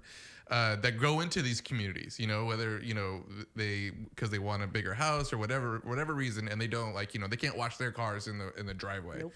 But they'll still do it, and they'll say, we don't care. This is America. You can't tell me where to wash my car, right? And and I enjoy watching those videos because I hate HOAs like that too. I think my only current the HOA I've been in with about 10 years now. I think I got written up once, and it was my fault. Yeah. What'd you do? It wasn't me. I should. Okay, never mind. Was it Never mind. Another human in the house? Leave it alone. We had a nephew change oil, and he left an oil can in, but it was like in the back. Like you have to walk up to my house a little bit to get to see it in the back. I didn't even see it. That's how much it wasn't, visible. And I don't really go into that corner of the house, but they must have saw it, and we got in trouble for that. But again, that I would expect that. You can't just have things of oil out. How far do they go? Like, did you just get an angry letter and that's it? I think we got fined something. Yeah, something small. Yeah. See, I remember I wasn't too mad about it. No, look, that's because you're the kind of guy you are, and I would be that way too. It's like, okay, we screwed up, we got to pay it. I'm just fortunate having lived in I think the D version, your version now, and now this lucky version where they don't do anything except send you one note, and then it's like left to go because some of the stuff. You reminded me of I mean, Jeff, you've seen the neighborhood, the long driveways, right? Mm-hmm. Well, technically, we're not supposed to have anything in our driveways that's visible from the street. And when we were having work done on our house, one night, the garbage cans, and you had to like you had to stop and look to see the garbage cans at the end of the driveway. It's not like they were out. It's hard to see them. Sure enough, somebody walked by. We got a note 2 days later. Your garbage cans are out in the driveway, and you put them in your backyard.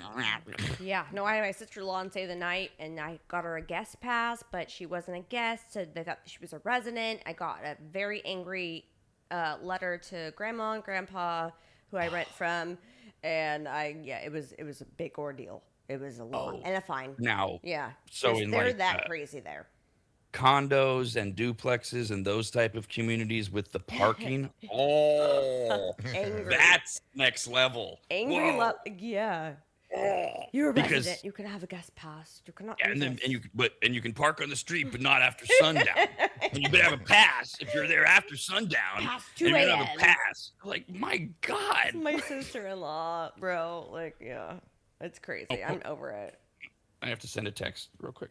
Oh, Okay. okay. Parent pile here. Oh, gotcha. Sent. Okay. All right. Hey, welcome to a new week. It's Monday morning. We got a parent pile now.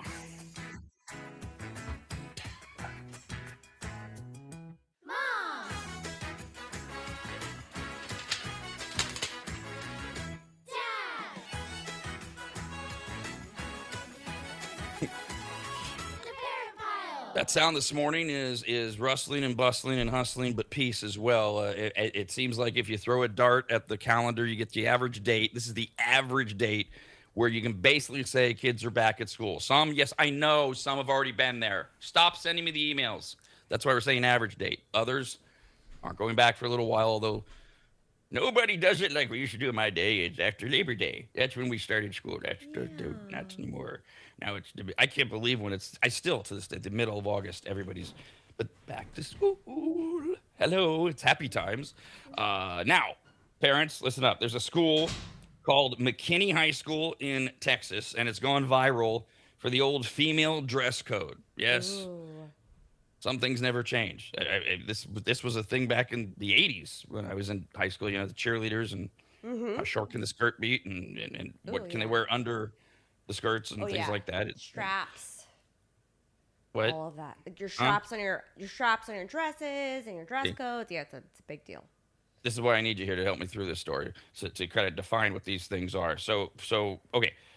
The McKinney High School in Texas, their female dress code is about performers in the school band. Oh. And the goal was to determine what kinds of sports bras and shapewear would be permitted.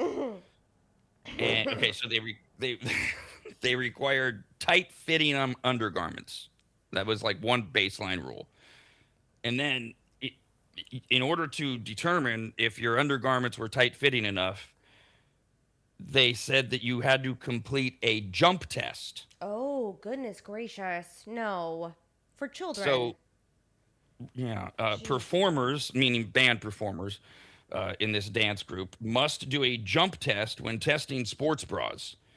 Okay, pause. Not everybody gets this, right? So a sports bra, how do we describe that audibly? I mean, most people would know it if they saw it, sort of thing. That's the So like a full coverage, sports bra, bigger straps, a wider waistband, yeah. So like usually tight, right? Yeah. Yes. Yes. Okay. And then that's it. And then midriff is showing. Exposed or not, maybe, possibly. Okay. All right. So performers had to do a jump test for test your sports bras. If you so imagine. Oh my goodness. Your 15-year-old daughter, sister, whatever. If you jump, and if you jump multiple times in a row, and there is noticeable movement, this is written in their section.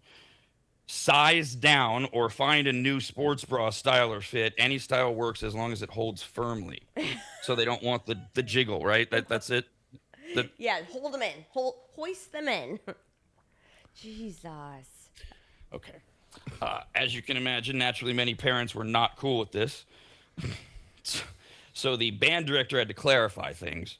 He said that the garments referenced are recommended and are not required for all participants, male or female. And he added this jump test was meant to be something the students did privately themselves, not that would be evaluated by staff. Really? Oh, Really? goodness. I don't buy that. gracious. I'm not. Yeah, I was like, who is the evaluator of this? Who's the jump test person? Yeah, see, the fact that they didn't say, and then they come out later and say, oh, we meant that you do it at home, right? Like, there wasn't going to be that ninny teacher who agrees with all this. Say, Carol, get over here, Carol. You jump up and down for me 3 times. That's tough. By the way, Jim, what was this guy, the band leader, did not apologize for the policy, saying there were, quote, important reasons for the band's undergarment recommendations, end quote.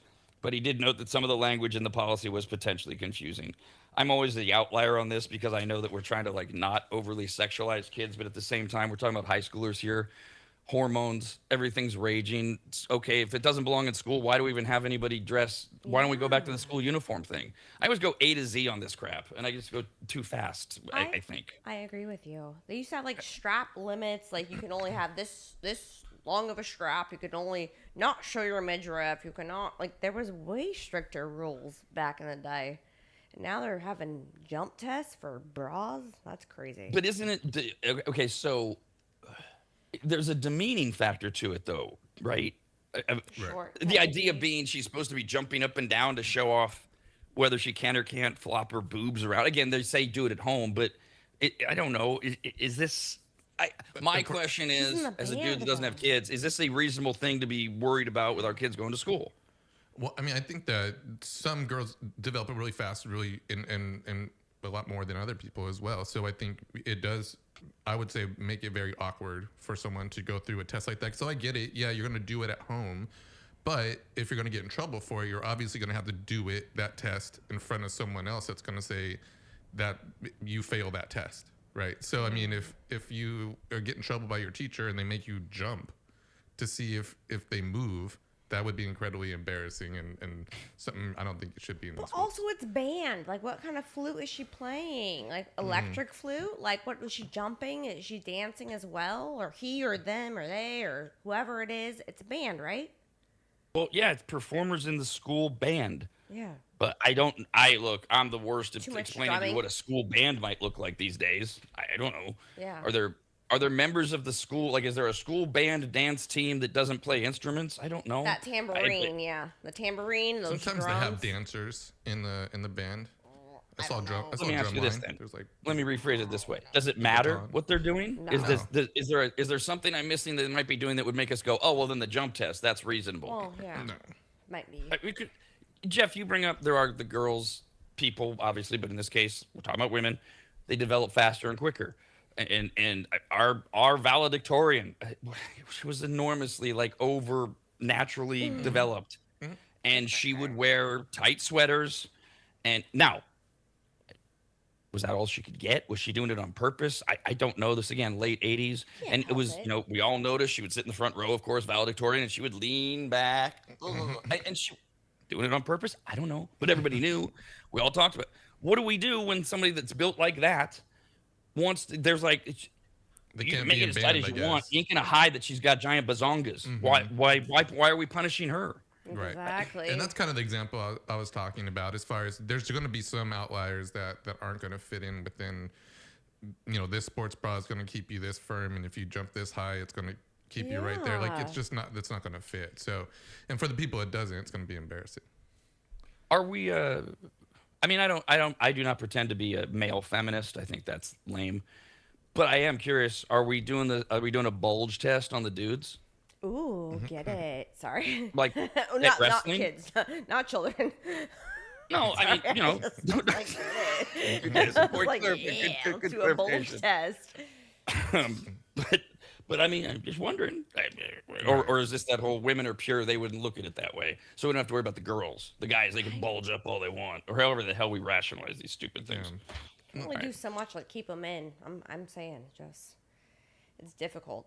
So I feel bad for them. I'm not suggesting that these outfits should be extraordinarily also provocative, but I think there used to be a middle ground somewhere. Yeah. Right. But there's no middle grounds left in America anyways. So, all right, back to school time. Let's see how you guys do, because I have the answers in front of me. You can work as a team, because look, come on. It's an elementary school U.S. history quiz. Oh, great. Now, It's going to embarrass us now. I'm gonna no, these are easy. You're going to be fine. Everybody play along at home. There's 10 questions. It's 5 points a question. But if you need multiple choice, you only get 2 points. So if you went multiple choice on all 10 of them, you can't pass, right? Because you'd only get 20 and you have to 26 points to pass. I'm sure that all made sense if you're listening at home. So between the two of you, just figure out an answer. I'm not going to pitch you against one another yet. This is a team assignment. How many don't you Google? No Googling. No All right. Googles. Just notepads. How many stripes are on the American flag? It's I 13. have no idea. So we have a no idea and a 13. Final answer Final answer. is what? 13. Is 13 because that was the only number said? Yeah. Very good. Yes. One. 13. Good job, job. Jeff. Good job, D. Good job, Jeff. One for, the extra credit there, show your work, one for every of the original colonies. Jesus, I want to say counties. All right. What year did the Pilgrims arrive at Plymouth Rock? I'm going to mess this up. 1866. No. 1777. Some weird 76. number. That's when Declaration. So it would be a I lot have before no that. idea. I just don't know it. So it would be like I don't like pilgrims or settlers. 1620. I'm Native 1645. American. I'll say 1645. 1645? No, multiple choice. Let's minus the point. Take multiple choice. Okay, want to do more? Yes, Okay. yes. All right, good Yeah? strategy, dude. Okay. What year did the Pilgrims arrive at Plymouth Rock? Your choices are 1607, 1620, 1621, or 1645. That helped me another. I think it's the 45 though. I'm gonna go 21. You want to go 45? It's up to you. I'll let you take this. No, one. no. Oh, You no? pick. You pick. I have literally nothing. I don't like pilgrims or I'm gonna say settlers, so- 1645. Okay. 1645. No. Dang it. Ah! 1620 is when they. Oh, we're both Right. wrong. Okay, so negative. Now, so let's see a little bit to unpack there. So D, at first you had the this was an interesting way that it developed. At first, you had the Pilgrims arriving the year after the Civil War ended, 1866, and then you started shouting out of their famous dates, and then you said, "I don't like Pilgrims, I don't like settlers," and you got out of the whole conversation. Did I hear you say that you're a Native American as well? I'm Mexican. Yes. You're a Mexican Native American? Is that kind of what it is? Yes. Okay. I whenever it comes to And so- pilgrims, I love Thanksgiving, but I don't like the premise of it. So I get Yeah. kind of just And tune it I out. think I heard you say you're anti-settler as well, I just right? that was a bold statement, and I'm a little rough this Monday. So She's just saying whatever comes out. I'm just feeling I was feeling a little intense about that currently. But No problem. That's why we like to work these things out here. All right. So we got, all right, you only got 5 points. Here we go. Next one. Okay. Got this. Remember, you need 26 to get a D minus. Oh, great. What was the first permanent English settlement in America? Jamestown. Go for it. I'll say Jamestown. So basically, this is going to be Jeff answering for all the questions. No, I'm Oh, gonna sorry. do multiple There it is. choice. Yes. Jamestown is correct. Yeah, he's Sorry. smarter than I am about this My stuff. big fat middle finger got in the way there. All right. That is correct. Jamestown. All right. Who was president during the Civil War? So we have Abraham Lincoln. Yeah, so Lincoln. Yeah. Very good. Nice. That was yours, D. 15 points. You need 26 to pass. An elementary was school U.S. history quiz, back to school time, etc. Which document begins with "We the People"? Oh, The Declaration of Independence. yeah, we the people. We the people. Like, I wanna say it's- Constitution. yeah, that's what I was saying, the Constitution. Yeah. Yeah. Yeah. Yeah. No. No. I'm gonna go multiple choice. No, because they're both going to be on there. Good call. Yeah. This more Consti- perfect union. We the people This more perfect union. of the United States. I that don't the know. Declaration of I'm mixing it all up. I'm going to say it's the Constitution. Yeah. Final answer? You Go for it. Yeah, let's confirm I trust that. you. Yeah. I'm not. Yes. Okay. Woo! Yes. Thank you. I had The, to, I had preamble. to image the document a little bit in my head. I was Yeah. thinking The, about the like preamble to the U.S. Constitution begins with "We the People." Nicolas And then, Cage yeah. like writing it. All right. So Now I'm going to think of that. You're talking about from the movie, right? Yeah. From National Treasure. National Treasure. All right. Oh, this is literally elementary school stuff, schoolhouse rock stuff. The 3 branches of the U.S. government. Are the judicial, the executive, and the legislative? Final answer? All right. Yes. And that puts you at. Can you start saying these are college prep course questions though, so we look better? I mean, you're doing great. You've got so dumb. 25 Thank you, points, Jeff. and you only need 26 to pass. So Nice. it's almost all gravy at this point. Jeff's The passing. Louisiana Purchase was bought from which country? France. No idea. Thank you. I'm just Jeff says it. I'm going with it. Benjamin Franklin. Yes, Thomas Jefferson purchased the Thomas Louisiana Jefferson, territory from France. Yeah, Yes, right. Thomas Jefferson. Who wrote the Star Spangled Banner? Oh.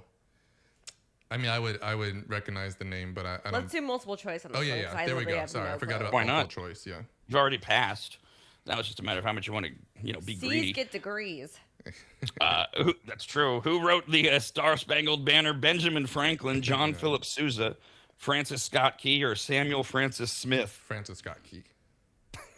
The last. Oh. Samuel Francis. I guess that I'd recognize it if I heard the I'm gonna name. go to the last but- one. And no clue. Wait, what was the last one? Samuel Francis Scott Key.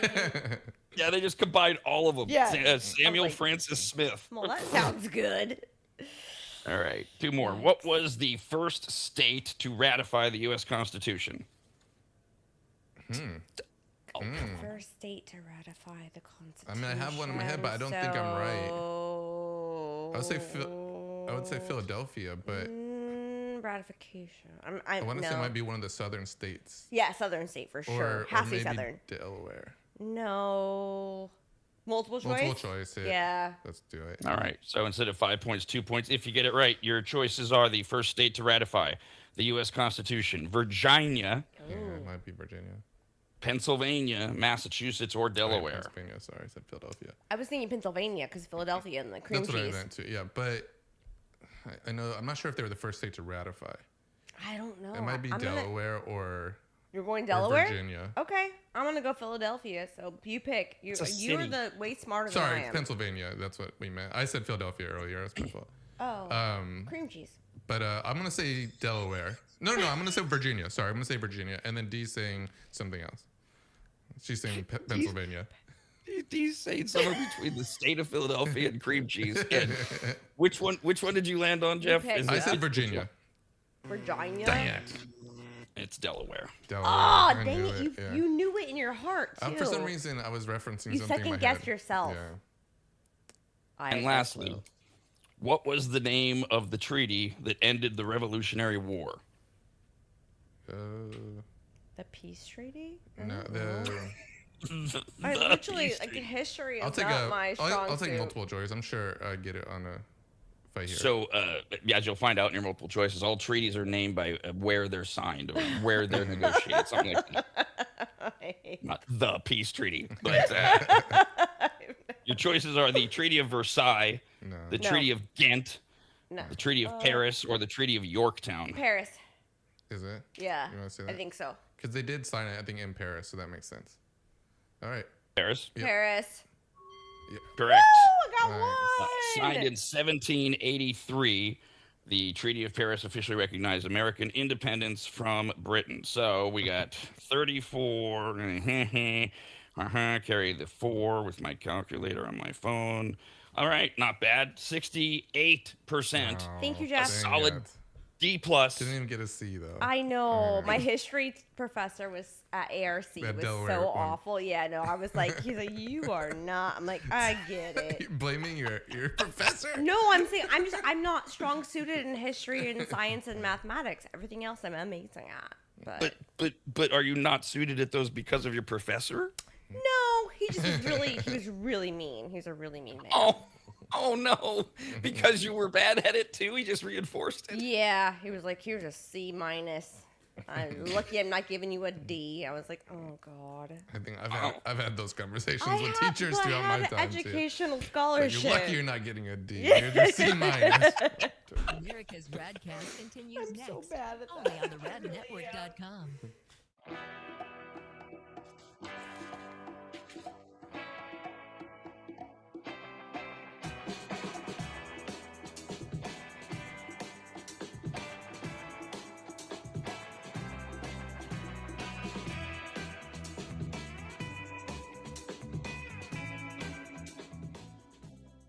If you've never heard of microseal, let me tell you what it isn't. It is not a really small marine mammal. Get it? A microseal? Oh, fine. Just ask AI. AI describes microseal this way with a bunch of AI words. Microseal is a premium, eco-friendly, and biodegradable fabric protection spray that penetrates deep into fibers to provide permanent stain, soil, and sun fade resistance for rugs, furniture, and delicate fabrics. It uses nanotechno blah blah blah and blue blue blue blue blue. What AI is trying to say is that microseal is non-toxic, non-allergenic, safe for pets and children, and although AI doesn't say this, it should, you need to contact a longtime maggot Joel from AdvantageSteam.com right now to get him to apply microseal for you. You can even make appointments online at AdvantageSteam.com. We've had microseal for years at Williams Manor, and it treats a lot more than carpets. Microseal protects virtually all fibrous materials, including wool, cotton, silk, suede, leather, and synthetic fabrics. It protects upholstery, carpets, rugs, draperies, and clothing, including wedding dresses. And ladies, you're going to need what? 3 or 4 of those in your lifetime. And it protects against stains, moisture, and UV degradation without changing the texture. Also, if you're an interior designer, Joel has a special program just for you, and all you have to do is say the password, which is what?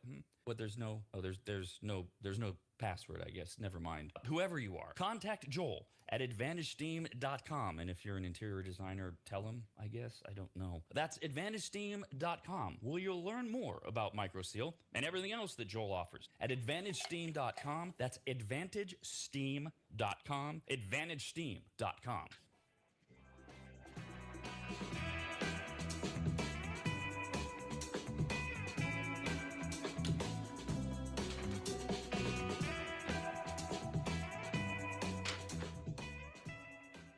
Longtime advertiser Sue Berry, that's Berry with an A, is more important now than ever. Sue and her team have been serving Northern Nevada and the outlying areas for 30 years, and her experience in both commercial and residential lending is vital, as every day we're bombarded with news of interest rates, the market, the economy, and a bunch of other stuff that Sue can actually make sense of while everyone else's eyes glaze over. Now remember, it's Sue Berry with an A, B-A-R-R-Y, SueBerry.com. Most people think berry is spelled like a fruit or Halle Berry, but no, it's Sue Berry with an A, like soul singer Barry White's first name.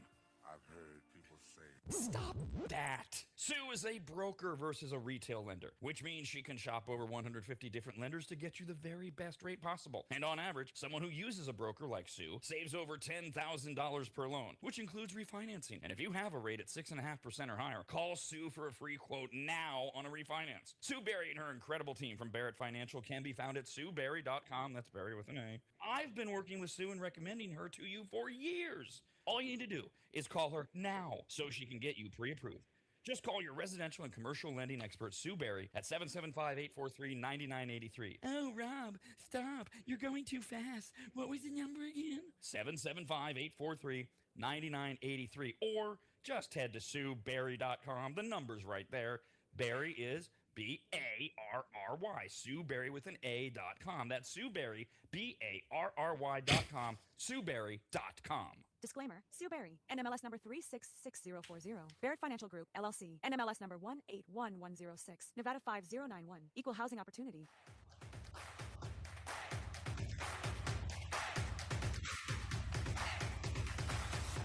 And now, live from Midtown Sacramento, this is America's RAD Cast, presented by the RAD Network. Follow us online pretty much everywhere. Find all the details at theradnetwork.com. Got this email, radcast at theradnetwork.com from Name Withheld Woman. We were talking about dress codes. Did the parent pile get a school in Texas who came up with this great idea? Girls, ladies on the high school band, dance team, whatever. You got your sports bra on. Do the jump test. Jump up and down 3 times and make sure you're not jiggling, because if you're jiggling, you got to go smaller. It's just ridiculous. Woman says, what pisses me off is when I was in school, and now that I have 3 young ladies in school, it makes me even more mad, is in the girls' dress code, your tank top has to be 3 fingers wide at the top. I meant the bands, yeah. The band? Oh, okay, right where your shoulder is? Yes. Oh, okay. No spaghetti straps. No spaghetti straps. That's pretty much what they There want. we go. And the shorts have to be 8 inches long. And the reason is that the girls are distracting the boys from learning properly. So it feels like they are objectifying us girls in a way. Why should us ladies have to change our dress? Why can't we teach the boys to not objectify us? Or how to Exactly. control their thoughts and emotions well enough to learn to be around other human beings? This debate, No, it's years. It's look, I don't win any points here because you can't win as a man on this. When I say I agree with you entirely, which I do, this should be 100% about teaching boys how to be respectful. You're always going to, hey, guess what? I'm like, I don't know, 45 years older than these kids or 40 years older than these kids. I still have urges and see women and women that are taken and young women that are like college age or whatever. You know Yeah. what you have, you Yeah. learn how to respectfully appreciate their beauty, as opposed to saying to them, you cover up. Well, but when I make that argument, well, of course that's what you want. You just want to see objectified women. It's No, like, yeah. I'm supporting you, you dumbass. fingertip length for shorts. There was a whole. My dad used to measure my heels. I was raised Jehovah's Witness, so I could only wear 2-inch heels the most. No jellies, no jelly heels, nothing. 2-inch heels, measuring fingertips. I grew up with that, so I have a very staunch view on this topic. Okay. So if you and I are on our Modesty. first date, and you just said you have a staunch view. My response, I think you just answered. I'm going to give you a chance to expand on it. Is, well, what can you break down your staunch view on this in 10 words or less? What do you mean you have a staunch view? That I was always pressured to just you can't show too much skin, you can't show your midriff, you have to have fingertip length shorts. It was like a little militant, and I didn't like that. So you would And, prefer the yeah, opposite, yeah. more leniency, more. just a little bit, Yeah. a little midriff, a little. I think there can be ways to still make sure that people aren't, wearing anything incredibly inappropriate while still letting people wear what they want, in a sense. I mean, I think that boys are going to be distracted, especially in high school and stuff, no matter what. I mean, that's the age where we get distracted. Yeah. So, I mean, again, having someone be able to wear different clothes that shows off different things, I think is more what But God identifying blessed yourself. me with these gifts, and I should be able to Yeah, display them that's- however I want to. That's what I was saying. Yeah. Ugh. So, flip, as Jeff was alluding to, boys are going to be distracted. Men are going to be distracted by anything. It's literally nature. Because otherwise, what are we cutting out? We're cutting out also fully clothed women, but it's all tight. Nope, can't have that because we're distracted by that. So we're going to make them wear what, hockey gear? It's Yeah, right. I ridiculous. like that too, It's though. ridiculous. It would be adorable, yes. But like everything else, right? The problem here is we were supposed to do this. We're self-adjudicating this in that parents were supposed to decide what is or isn't appropriate, and we would all have a like-minded view, and so everyone would show up, and there would be we'll use girls as the example that are a little more provocative, and that's okay, and the girls that are a little more now, what you think is provocative, others go, there's nothing wrong with that at all, and then all the way over here is stripper mom who thinks there's nothing wrong with her daughter looking like her. She doesn't have any less rights because she's a stripper, as a parent. So, and then we get into this 3-finger rule, which I have a whole other 3-finger rule with women. And you got your length, your shorts, and it's just, I don't know the answer because I don't think there are many left in this society. I shopped at Petite Sophisticate as a child. As a Ann Taylor, Petite Sophisticate, those were my go-tos. So I was very modest. Like Amish kind of thing? Almost, A yeah. little bit, okay. Yeah, like long skirts. Yeah, a proper blouse. I was door knocking, so I had to be professional. Yeah. Oh, that's right. Yes. Jehovah's Witness. Yeah. Gotcha. Different door knocking than a lot of people were thinking. This is actually a fun lead in, a much more lighthearted lead into another thing that went viral. I always love listening to the older generations as they look at the younger generations. I'm on my 4th time around or something with this. These kids today, and it's the same. It's literally the same. And the younger generations are literally the same. The younger generations we're taking over. We're smart. We're the ones that are energetic. And by the way, they're right in a lot of ways because the older generation is saying, they're going, well, that's cute, but there's a lot you haven't learned. And if it's a perfect society, we'll help you along the way, but slow your roll a little bit. And then you're grandpa, okay.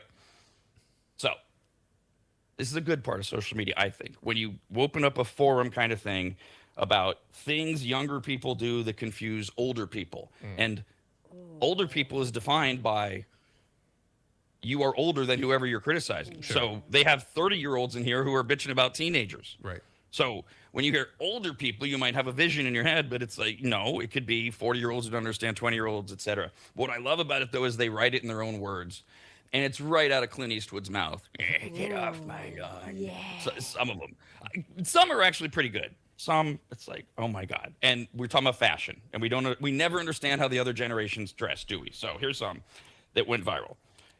Things that younger people do confusing older people.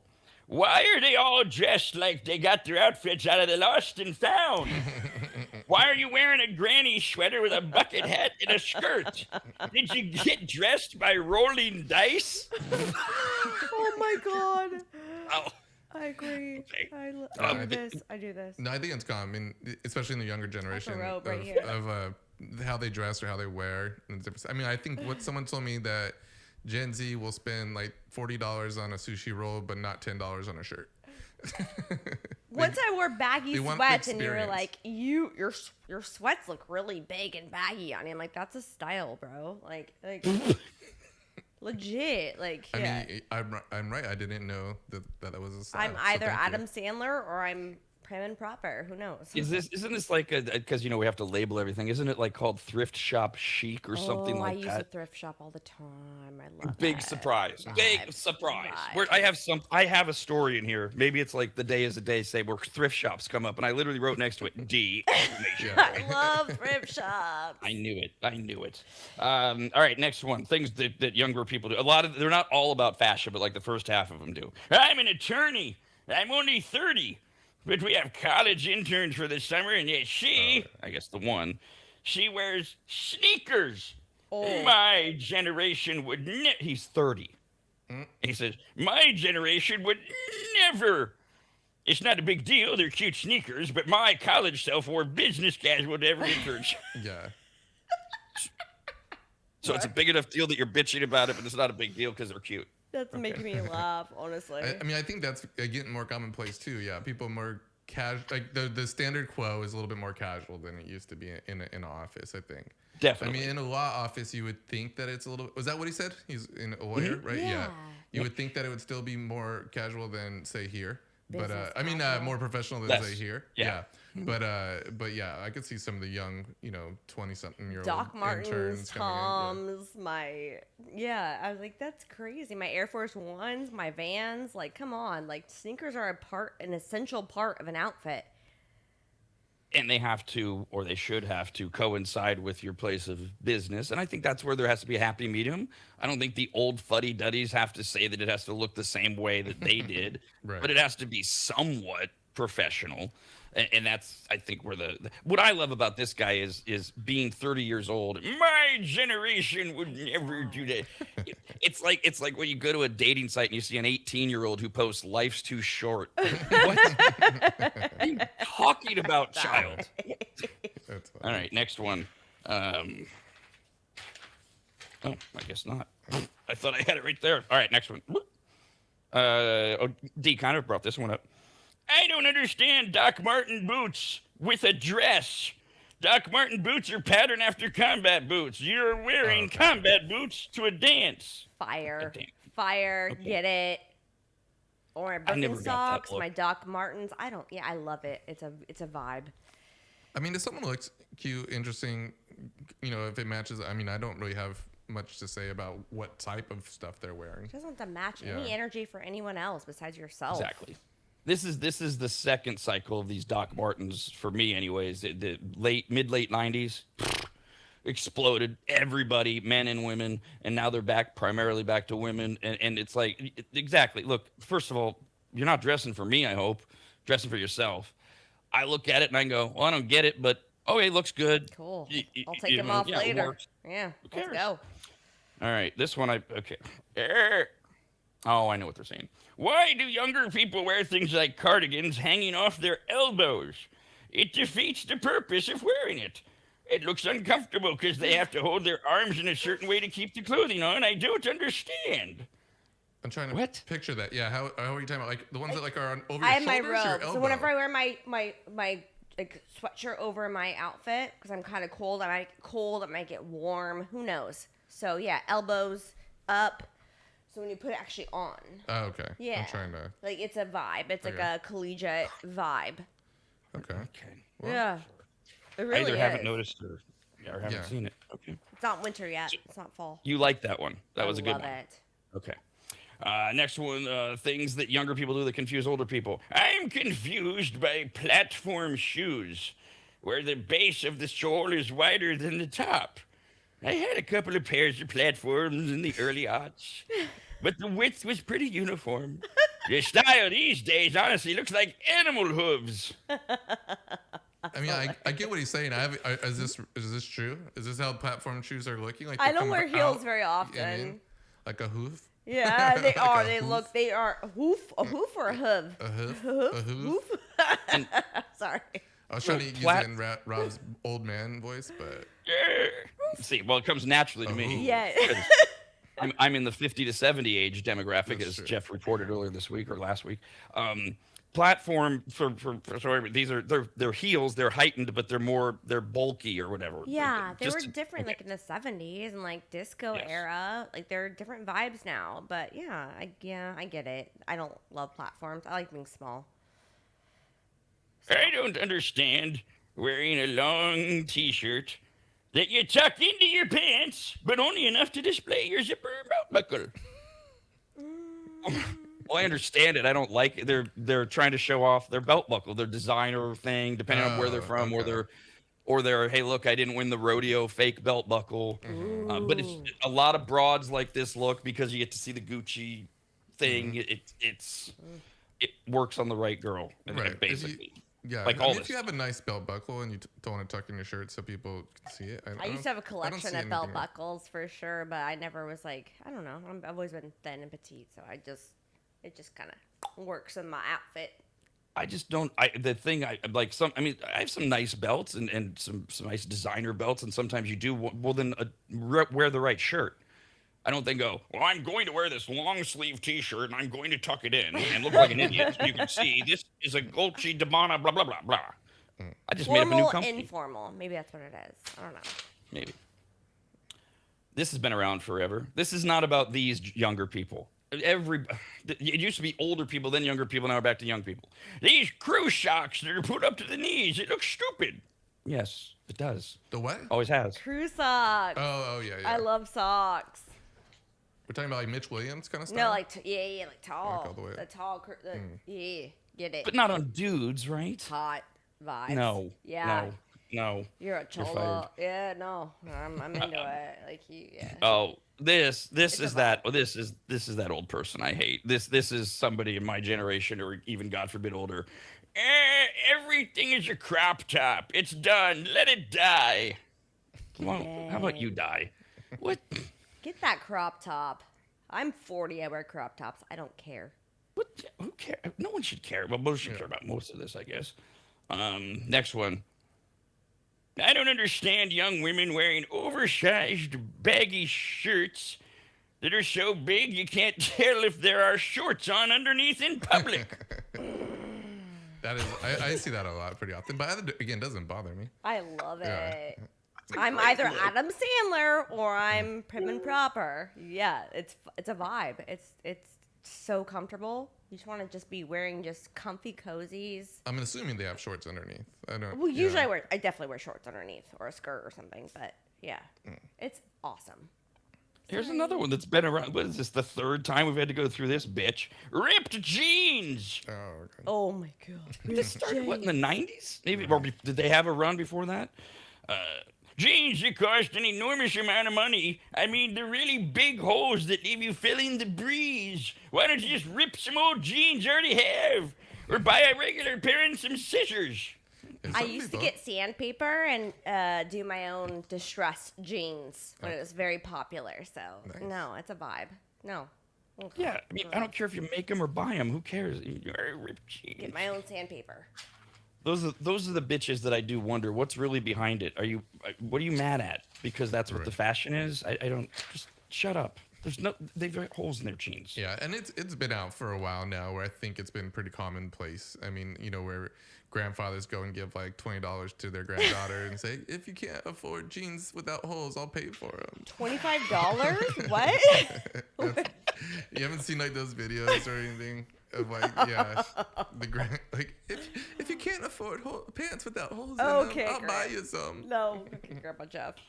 So here's a few that aren't fashion specific to clothing, more styles, and then actually I think some decent, like not just old people on the roller coaster. Good, Rob, on the front porch in their rocking chair. See, that's what happens when you get old. You piece together many forms of things all at once: a rocking chair, a roller coaster, a porch, and pretty soon it's a roller coaster on a porch. Yeah.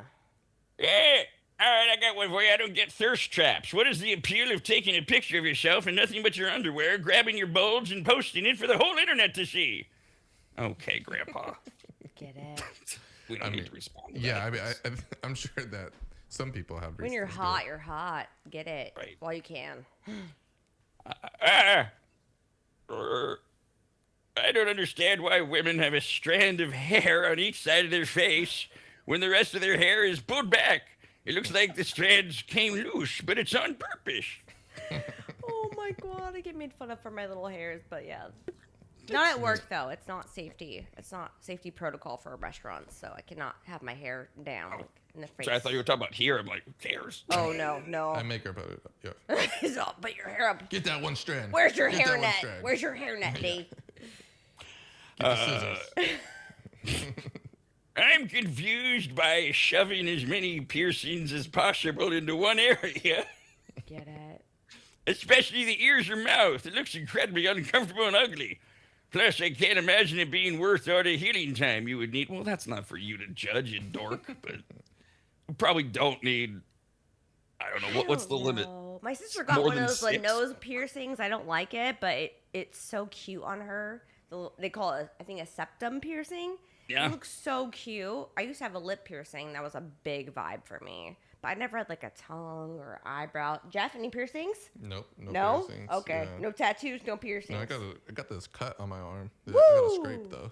Yeah. Yeah. I was a Get witness it. to Do that. you. I was a Yeah. witness to that cut, although we don't know how it occurred. We still It don't actually, figure. Yeah. out of nowhere, Jeff's here at Williams Manor over the weekend, and suddenly he's like, I'm bleeding. And I wanted to, did Sarge jump on you? And he's like, no, Well, it wasn't Sarge. I'm like, Yeah, we were playing, but it wasn't him. We weren't playing in a way that, and then I couldn't get like my whole forearm into his mouth. It's like way up here. So like I knew it wasn't him, but I felt like I noticed it after we were playing. I think I just cut it on like one of those amps or something, those little corners. so yeah, so no piercings for, see, I don't mind. What I like about this take by this person isn't just the piercings, but why are we shoving as many as possible into one area? Get it. Okay, look, you want to do the nose, the septum piercing, lip piercing, tongue piercing, Belly button. ear piercing, fine. I mean, whatever. Like, why do we need 7 of them in the nose? I guess is what he's saying. I don't know. That's whatever. It is cute. Again, you either pull it off or you don't. Exactly.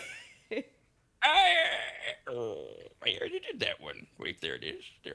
I don't. What the hell is it? I don't understand fake eyelashes that make the wearer look like they're being attacked by a spider. Nah, they can overdo it. But, yeah, I mean, a lot of women wear fake eyelashes now, and I think that the worst thing about them, the only worst thing about them, is that sometimes they do fall off. So you have to worry about you having one eyelash on your head or no eyelashes on your they head if they fall flutter. off. They are. I call them my little flutters. Yeah, that's to me would be more. That's why I wouldn't wear. I have naturally long eyelashes. So. Oh, and no, you have beautiful eyelashes. Honestly, you have great eyelashes. But I'm you, not thank wearing you. mine today. And when I don't wear mine, people are like, "Where are your eyelashes? You wear them every day." I'm like, "Gosh, dang it! I set this standard. Now I have to wear them every day. Put the glue on. Hurt my eyes. I have allergies." I was like, "Yeah." So today is a no eyelash day, but they flutter off into the wind. I also have learned the difficult way how easy those things are to come off if the sex is too rough. Oh, kind yeah. of thing. You have to know Yeah. where, the hand is. Oh, and, you know. beyond. Yes, beyond. Yes. Yeah, when you have to peel a eyelash off your back in the next Oh, morning. Like, what I the- find them everywhere. I literally find them everywhere. My car, my house. Yeah.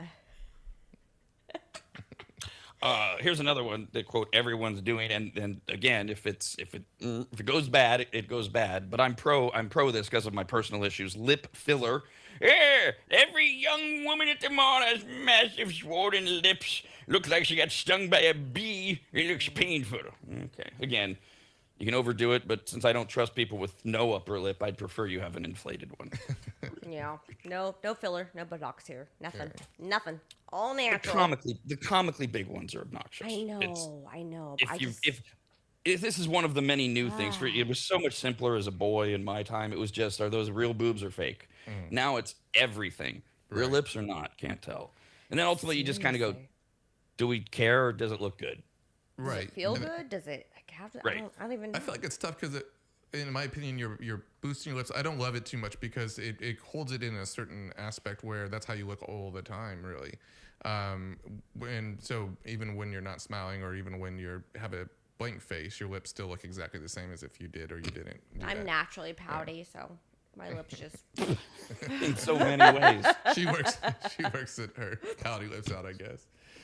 Now, of course, this is totally me injecting myself into the story. These were the ones where I went, okay, this isn't just old person bitching, meaning I obviously have some type of a little bit of agreement with these that I highlighted.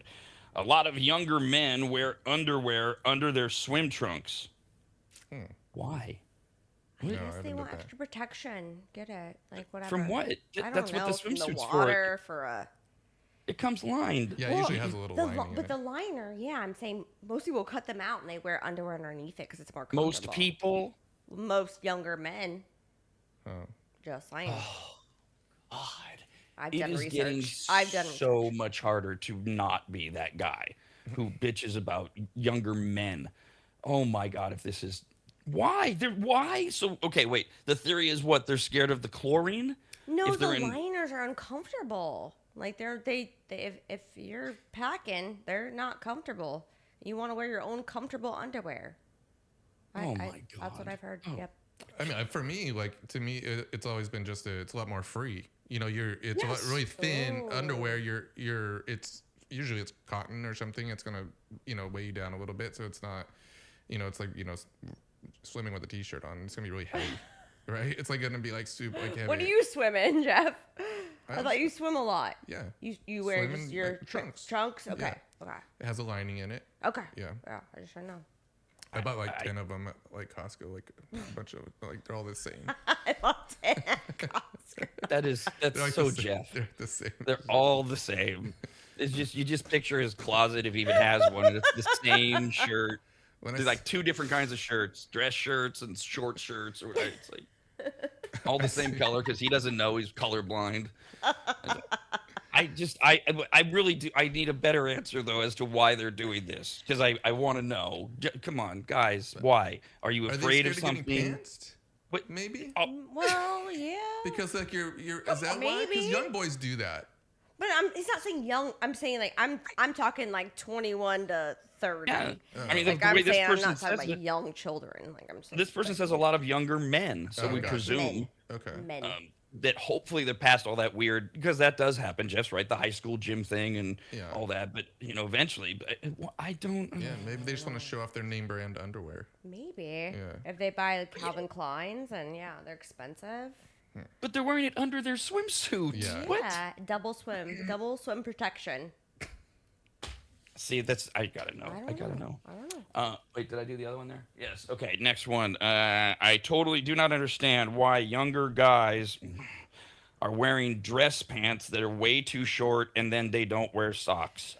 Look, Is it I the hate the style look. too? Weird. Yeah. It it's is the just style. I Okay. see it all the time. And it's not just the younger dudes, the guys on TV are picking it up, and it looks so awful to me. But what do I care? I don't I want to haven't see thought- your ankles. See, I can't find a woman that'll tell me that they like it, I and you're don't. the latest. So I don't know. I don't want to see your ankles. No, thank you, sir. Is that like Put some nice socks maybe if you're on. the date's on like a boat, maybe? Like, Sure. yeah, Even some- if a you're boat wearing with yacht boat shoes and you're on a yeah. boat, yeah, maybe. that. But But when you're on the Tonight Show, or, Yeah. or Tom which I know that's not a Holland, relatable thing, but that's where you see this all the time. It's like, dude, that means that's how you're going out on dinner dates. Look, do whatever you want. I just cover don't your get it. ankles, sirs. Please. If I have to cover my straps, cover your ankles. Next one. This I think we kind of covered this earlier. Jeff brought it up. I'm surprised with the lack of professional wardrobe. What happened to dressing for the job you want? Yeah, that's over for now. I don't know. Ebbs and flows. Socks with slides or sandals. We've talked about that before. Don't do that. Rough. Couple more. I don't get that seemingly every teenage guy has the exact same haircut now, and it bugs the crap out of me. Is it? Which one I is hadn't it? noticed. The Edgar, the like The Edgar? so the like the long bangs. It's I'm a cosmetologist. No, I know, but so- we just don't know what we Oh, don't okay. know what an So Edgar yeah, looks like. so it's like the long bangs that are in your face, and then they're like just cut like really straight, like a bad haircut from Great Clips. Like it's legitimately like, or the mohawk or faux. There's I'm not kidding. All the children want the same exact haircuts. It's crazy. Why is it called the Edgar? I don't know where it derived from, but it's just that's what you call it. So those are the three, basically? Those are the three you're... God, yeah. A mullet, a faux mullet. Yeah, there's a it's lot. like it's like the Benson Boone look. I'm saying that Yeah, like like the- just that straight across Wait, your mullets are face. back? Oh, Mullets are Yeah, back? I feel like I've seen a lot of mullets lately. oh, they are Yeah. beyond back. I mean, 'Cause it Morgan fits Wallen with made this- it hot, so I mean, This is where it fits, where people don't care that much. These younger kids, sometimes some of them don't care as much, so they go with the mullet. but they That's the all look. want the same haircut. They really do, and I'm like, okay, I got you, bro. Like, get it. Have a good 6th grade first day. Like, it's awful. I hate doing it. Two more. This one I do hear. This one from women of all ages these days says, I am quite perplexed, although I think this is a guy writing this.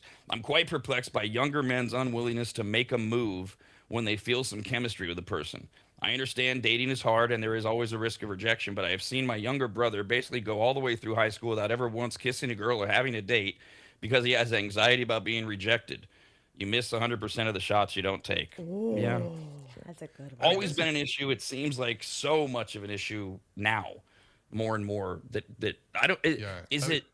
Are they afraid of being rejected? Have they been beaten down by they're going to look like they're aggressive? Sure. What I think I don't know. Yeah, I think every boy should have that fear.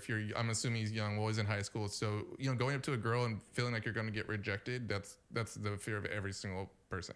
I mean, there's never been a time I was like, I'm confident this person's going to like me. Like, no. And so I think that there's a lot more other ways than just being aggressive and having to go up to a girl, though. I mean, if you're trying to flirt or if you're trying to like make a friend and it turn into a date or something, so his little brother or whatever needs to just be more social, not Yeah, I mean, correct me if I'm wrong. I mean, am I being just a toxic male here by this example? There's nothing, in my opinion, aggressive about walking up to a pretty lady and saying, "Hi, my name is Rob." No. Is that Different. aggressive? That's not aggressive at all. No. Okay, Aggressive, yeah. but so that's what I mean is that to Jeff's point, there's plenty of ways to approach women. If that's what it is, why? I don't even know. I was guessing. Why are they seemingly more afraid now that because it's always existed? Yeah.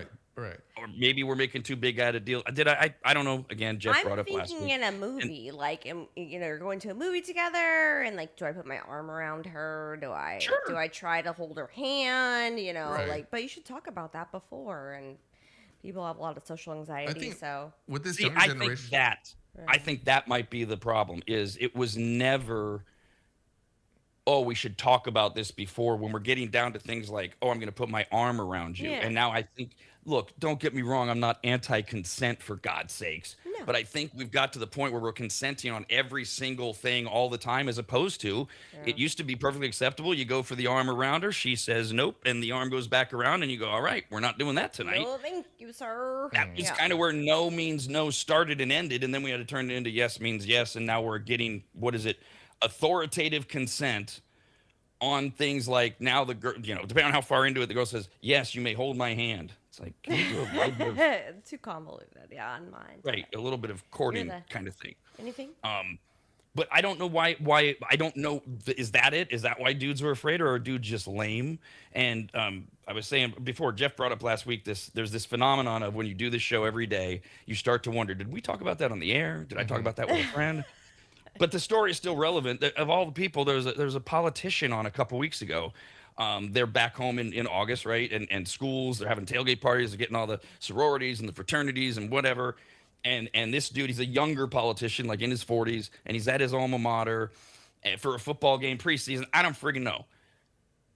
They're going into the game, and they walk by the sorority girls, and they're like, "Hey, we're not gonna, do you guys want this? We're not gonna drink it or whatever." Very like non-creepy, go team, whatever thing. And the sorority girls were like, "We're just glad some men talked to us. We've been here for 4 hours, and like no guys will even come up to us." And you could tell he was trying to make it clear without being creepy. You're talking about very attractive party college girls who are like, okay, I guess the bikini's not selling it anymore. And I hear these stories more. Right, I hear these stories too, as far as people, these boys or men, if young men, are getting intimidated to the point where they don't initially go up to speak to someone or have the social skill set it takes to have that, start that conversation. I mean, maybe it's the dating apps, or maybe it's all the socializing online that makes it, hey, I'll just wait to find you online later and then kind of creep on you later like that. Other than just go up to someone and say, hey, what are you guys doing here? Or you guys having fun, right? It's an easy one. So I think that you hear that too now. Though I hear it a lot. They're not going up and talking to people. I even hear that online dating, that there's a lot of women that feel like they have to be the first ones to reach out. I guess however you match or whatever, and they're the ones that are like, certain sites you both match, but they're the woman's waiting. Is dude gonna send me something? So we've already agreed we like each other, and they have to like. And so because people put in their profile, men should reach out first. Like, why should we be told that? Shouldn't we know that? That's a tough one.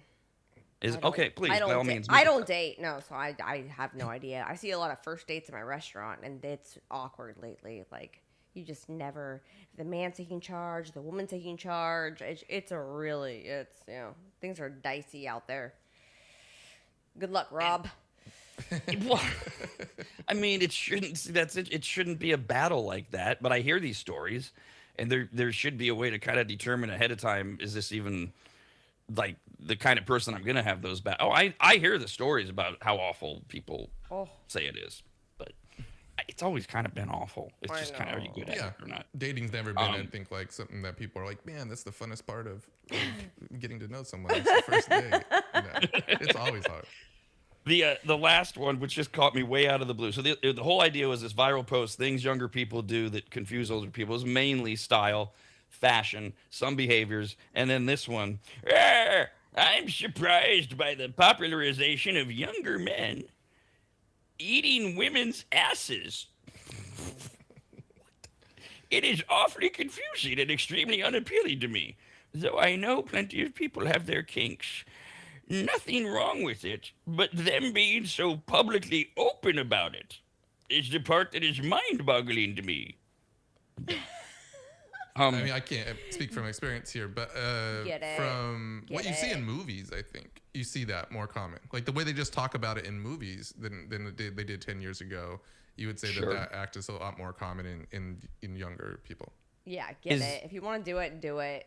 Like, talk to your partner first, talk to them, make sure it's okay for sure. But yeah, it's a little surprising at first, but surprisingly great. Yeah, but you're like, whoa, okay, let's go. I don't even think I would have read it. Though? No. If that's a whole other conversation. Exactly. I probably wouldn't even have read it except for his thing at the end, because at first it's just like, it's not for me. I get you have your kinks. But when he says that they're so publicly open about it, okay, it's more in movies. Am I missing that? No. Are people walking around advertising that, hey, I like to give rim jobs? Or? Yeah. Oh, yeah. Eat my ass. Yeah. It's a very common thing. Like, they want people to know that they're into that, and it's quite common. Yeah.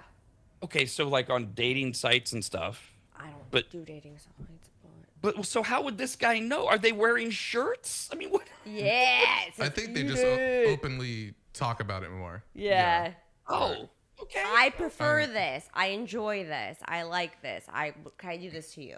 Like, it's very. And that bothers him that people are sharing what they like. Because I'm stuck on him saying they're so public about it.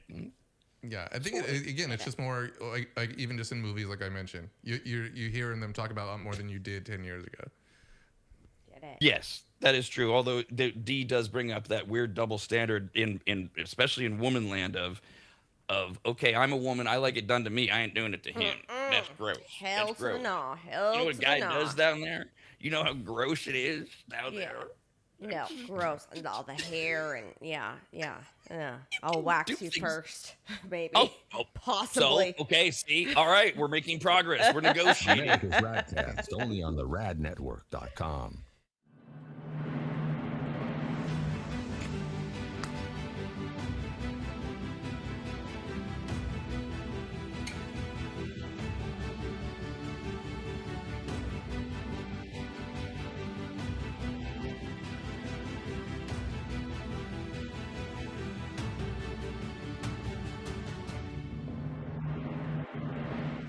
Longtime maggots will remember Greg from MAP, M-A-P, as in Maximum Athletic Performance, which guides you to better output through better ingredients, also known as nutrition. Greg has been on the RAD Show many times and will be again, as he simplifies nutrition and helps us all understand what actually works when it comes to fueling our bodies, almost all of which can be found at maptrition.com. Every product is formulated with clinical precision and backed by science and purpose, and maptrition.com has something for every fitness level, even those of us who barely have a fitness level. With nearly 20 years as a nutritionist and a specialization in sports nutrition, Greg works with athletes and everyday individuals to optimize performance, energy, and overall health through smarter fueling strategies, all of which starts at maptrition.com. At the very least, we should all be taking daily multivitamins, and Greg has his formulated for exactly what a man or woman's body needs. Protein is in, but maybe instead of getting yours from mac and cheese with extra protein, you get it from maptrition.com.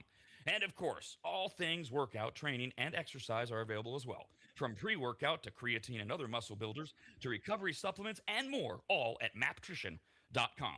From morning breakfast essentials to post-workout recovery and everything in between, maptrition.com's full range of supplements, proteins, and wellness products are built to power your journey from start to finish. Check out all the products and find what's right for you and order it shipped to you all at maptrition.com. That's maptrition.com.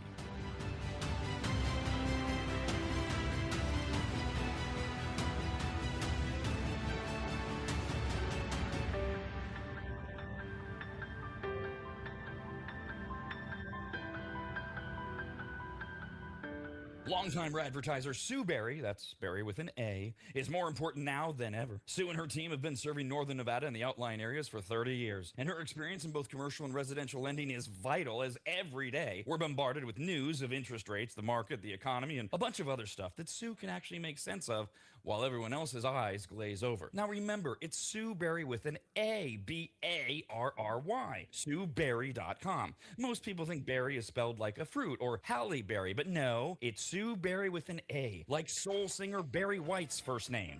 I've heard people say, Stop that. Sue is a broker versus a retail lender, which means she can shop over 150 different lenders to get you the very best rate possible. And on average, someone who uses a broker like Sue saves over $10,000 per loan, which includes refinancing. And if you have a rate at 6.5% or higher, call Sue for a free quote now on a refinance. Sue Berry and her incredible team from Barrett Financial can be found at SueBerry.com. That's Berry with an A. I've been working with Sue and recommending her to you for years. All you need to do is call her now so she can get you pre-approved.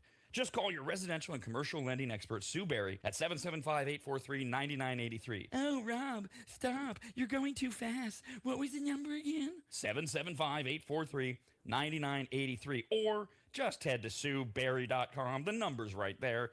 Berry is B-A-R-R-Y. Sue Berry with an A.com. That's Sue Berry, B-A-R-R-Y.com. SueBerry.com. Disclaimer, Sue Berry, NMLS number 366040, Barrett Financial Group, LLC, NMLS number 181106, Nevada 5091, Equal Housing Opportunity.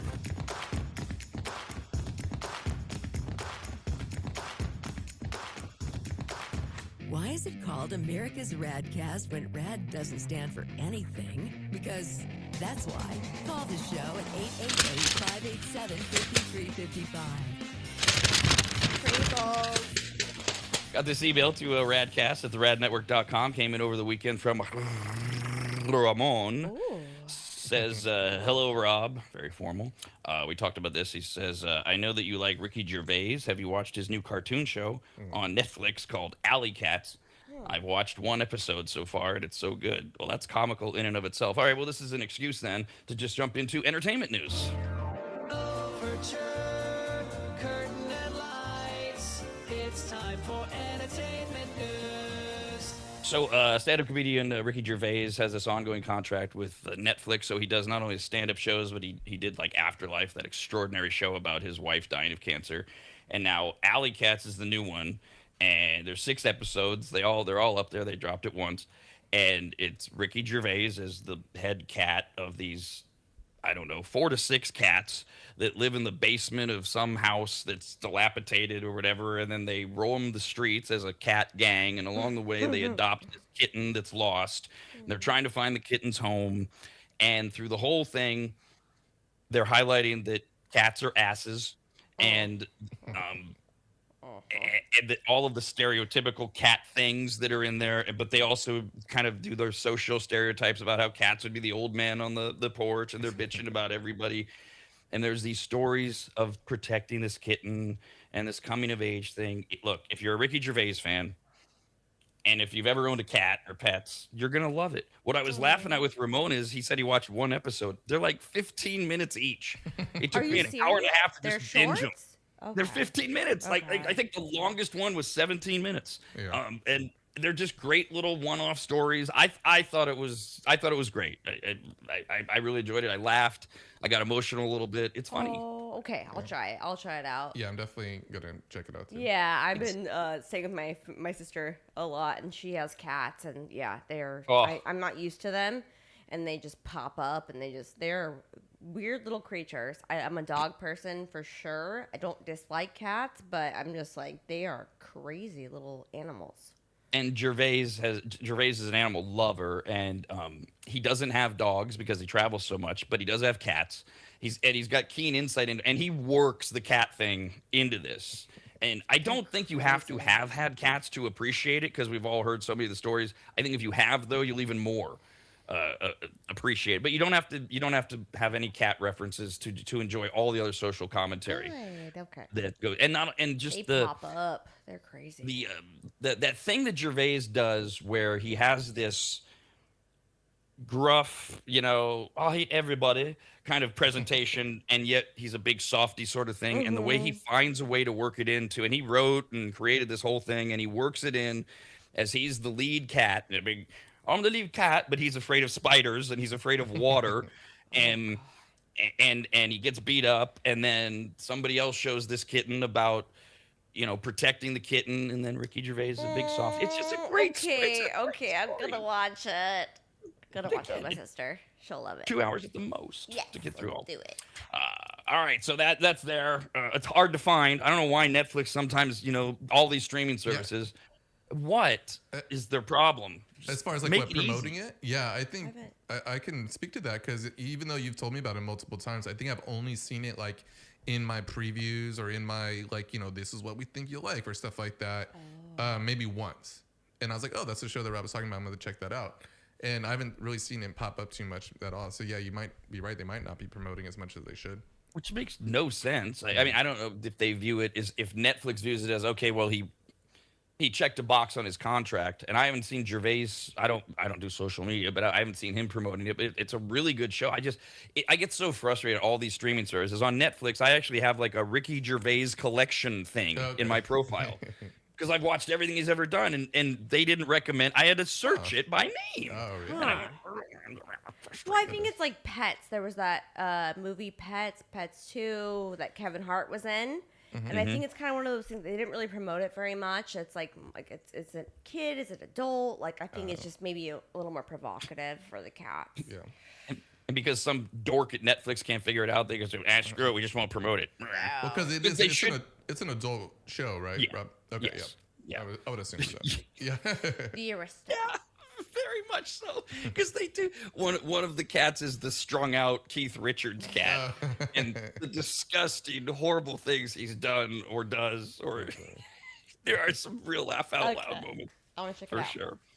The big one, of course, streaming right now is 3 years after everybody thought it was gone. Ted Lasso is back on Apple TV. Although, what are we, 3 episodes in? Two. The one quote complaint, which feels like a we need something to bitch about kind of thing, is that a lot of alleged fans of Ted Lasso are not thrilled with the fact that it's basically an entire fresh set of players tied to a brand new storyline. Like we told you about, it's the launch of the Lady Greyhounds, Richmond's first women's football team, and Sudeikis is still coaching. But where'd all the great support characters go? Seems to be the only complaint Yeah. so far, but I don't know if it's going to affect overall. So I did do my homework this weekend. I did get caught up. So there's only 2 episodes. Yeah, I believe the next one comes out. At least, yeah, I want to say. I think you're right. Today or tomorrow or something like that. Or maybe it was last night. Usually it's Sundays. Yeah, maybe it was last night that the third one I don't was know. released. But I see what they're saying a little bit. But I think I kind of prepped myself. We've talked about it a little bit here on the show, and I've read a couple of the explanations of what the new theme was going to be, and so I kind of already assumed, yeah, it can't be all the same players. So and yeah, but what I watched, and I was worried about that too, is like, is it going to really feel the same? And I think they kind of knocked it out of the park so far. It does feel the same. He's back, he's going to the locker room. He's making things a little bit better for the girls. The owner's trying to be a champion for women, right? So she's going through a lot of that kind of back and forth of being a billionaire pretty much, but not giving them women as much as she gives the men nearly. So, and, obviously Ted Lasso is there to kind of, foster this relationship with the women's team and the new owner. And they have a lot of the same guys in, though. I mean, they're still already, the favorites are already back in the first season. So I'm assuming some of the favorites are going to kind of trickle in, whether they become assistant coaches or something else, right? They're gonna find themselves back in. I don't think any of them. That's are why working it too much. felt, reading these comments and stuff, it felt like these are just people looking for something to bitch about a show that they otherwise liked, and we all hate change. And because a lot of people responded within the chats of saying, well, yeah, but is it good? And those who would respond say, yeah, it's still good. So you're just mad that you have it. And then I saw other people saying, why don't you wait a whole season? Maybe they're all coming back. Maybe they'll have cameos, kind of things. Like, Right. we all have to be upset over everything. Just to clarify, the new episodes of Ted Lasso are released on Wednesdays. Okay. Oh. And we've had 1 and 2 released. The next one will be this Wednesday, the 19th, will be episode 3.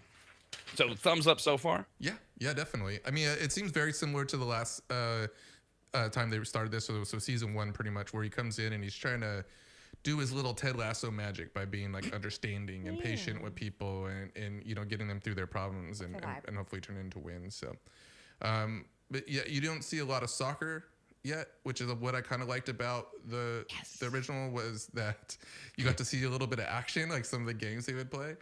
So far, there's not much soccer going on. So you have Apple TV or you watch it on YouTube? Apple TV. I think that's the only I'm way you just can watch saying. I don't have Apple TV, so. it. Oh, yeah, it's not on. You can't watch it on YouTube. Oh, got it. Okay. I don't know. So, Can you not watch it on YouTube legally, or you just can't watch it? I don't have Apple TV. Yeah, right. I was trying to get in Jeff's Apple TV for sure. yeah, Legit. I was like, I don't have it. I don't want to pay any extra streaming. yeah. I'll get you my account. Woo! Okay. Woo! Win. You just reminded me. Hold on. I thought I made a note about. Hold on a minute. God, this. Oh, there it is. Oh yeah. Apple TV Oh only. yeah. Okay. Yeah, I knew. Okay. Remember last week we talked about there's this new series. It's gonna be a series that stars John Hamm, who I have a non-sexual crush on, where he's a radio host, and this guy takes somebody hostage. So put me on your radio show, or I'm gonna kill her. And it's based on actual events that happened like 50 years ago. So I was like, okay, I want to see this, and it comes out next month, and it's on like the one streaming channel. I don't get this MGM Plus thing. Yeah. That Bullshit. I mentioned. I've seen it. I'm like, why would I don't need?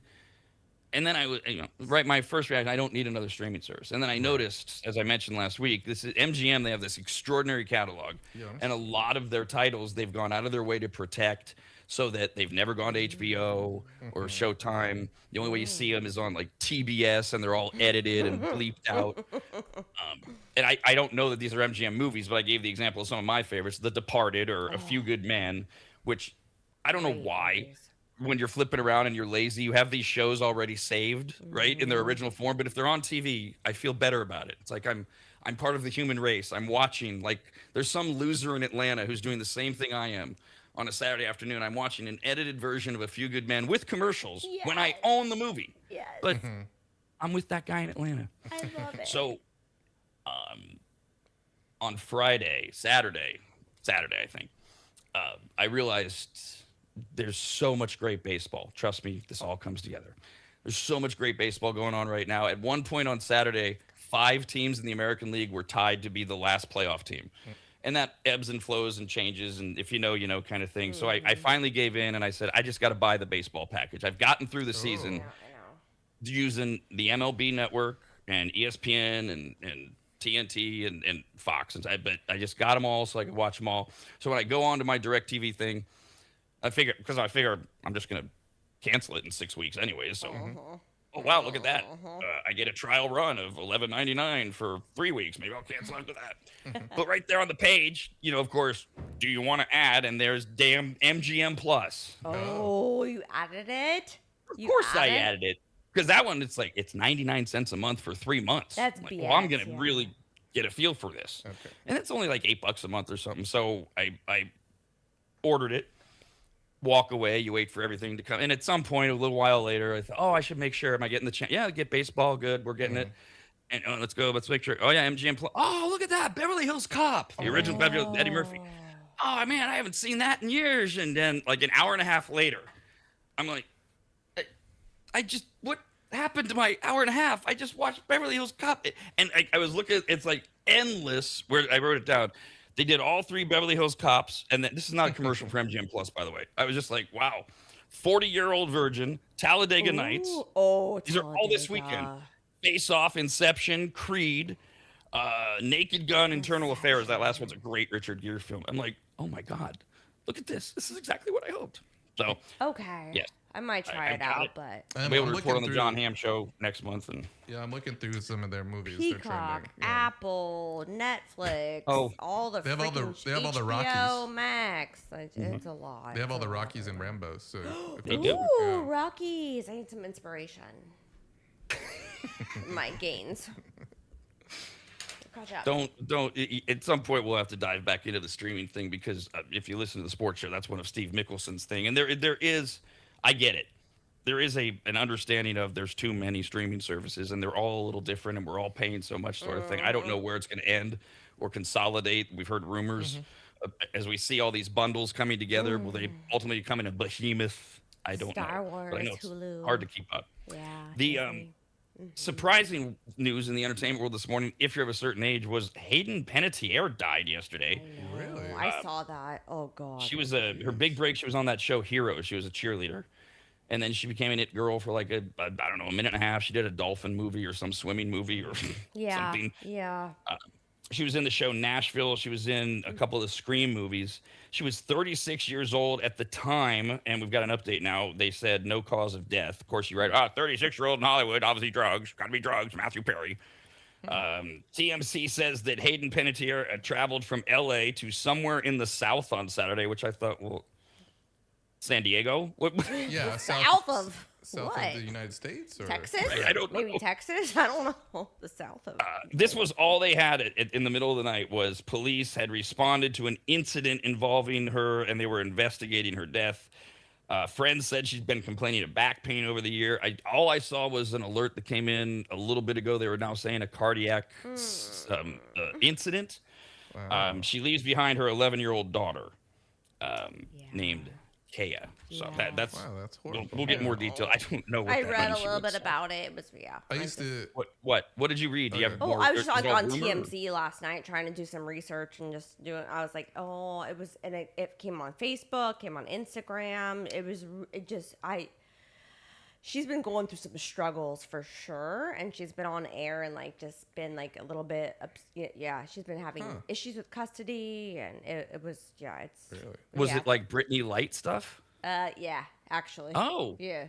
I don't know what that means, but. Obviously. like don't. like the Britney Spears "I'm Melting Down" Oh, got you. Okay. publicly, and what's she doing? because I hadn't heard Yeah. about this Yeah. with Hayden Panettiere. I always when I mentioned her before in the past, I've always talked about she was the only person I knew that was on 2 SVUs. She was like as Really? like a 6-year-old, she was a victim, and then like as a like 12 or 13-year-old she was on again. Yeah, child And I always star. thought, oh, that's the girl that was on SVU. Two different characters, two different, you know. Yeah. It's Oh, unfortunate. R.I.P. Oh, it's horrible. All right, one more. We'll go the other spectrum. People that just seem to live forever. One of Dee's favorites, Harrison Ford. Oh, yes. Now, just to fill in a little more here, you revere Harrison Ford, but you have a thing for like older guys too, in general. I do like, like older gentlemen. Really old though. yeah. I mean, No, dude, this Harrison Ford's freaking hot, and he was in Star Wars. I love Star Wars, and Harrison Ford is hot. He's getting up there though. I don't care. Is he okay? Now, is he hot today, or are you Yeah. seeing him really? No, both. Okay. Both. And, I and respect a gentleman when they are hot throughout their lifetime. so he has that sustaining hotness too. That's good. So he's 84 for God's Get sake. it. Get Still it. working every Get day it. too. Get it. Yeah. Well, a lot of people claim that's when you die is when you stop Yeah, working. I'm not yeah. saying that's the old belief, but I think some people are built that way. So, so the number doesn't matter. But like, so I didn't even pull up a list. I probably should have. So like, Robert De Niro, is that Hot. the vibe? Cool. Okay. Yeah. Gangster. Hot ass dude. Yeah, for sure. Clint Eastwood. Oh, beyond. Yes. Wow. Okay. Paul Newman. Yeah, I have a list of elderly Well, men that are hot. But not in Well, Paul he's- Newman's current state. Yeah, because he's Obviously. I was about to say that. dead. This is We have to talk about that- some other fetishes you have if you want Paul Newman. Oh, My Necrophilia. favorite, blue though. eyes. Oh, good lord. One of my favorite things with Jeff is the deadpan thing, and he doesn't overplay it because it's just out of nowhere. He's dead, just like the very. Just letting you know, calm- D, he's dead. Just letting you So know. she has other fetishes that we need to get into at some I point. don't know. with old- Well, I mean, if she likes Paul Newman now, that means that she may be a. No, I just meant Oh! like in his past. Gotcha. Like he was a hot old dude. Gotcha. the password is necrophilia. Exactly.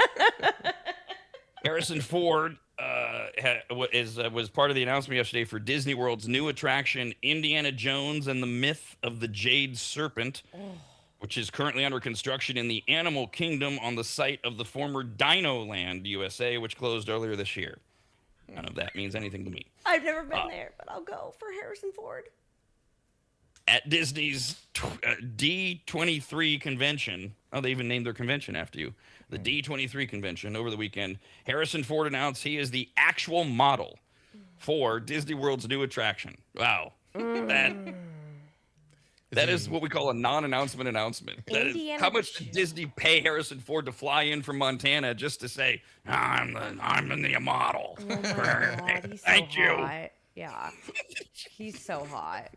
That's the essence of it. He's the model for what? For Indiana, I For guess? just being hot. Indiana Jones, Star Wars, like come on, let's freaking go. What about when they wheel him up in his wheelchair? I will are you wheel gonna- him around everywhere. I don't care. I will literally America's Change his Radcast catheter. continues next, only on the radnetwork.com.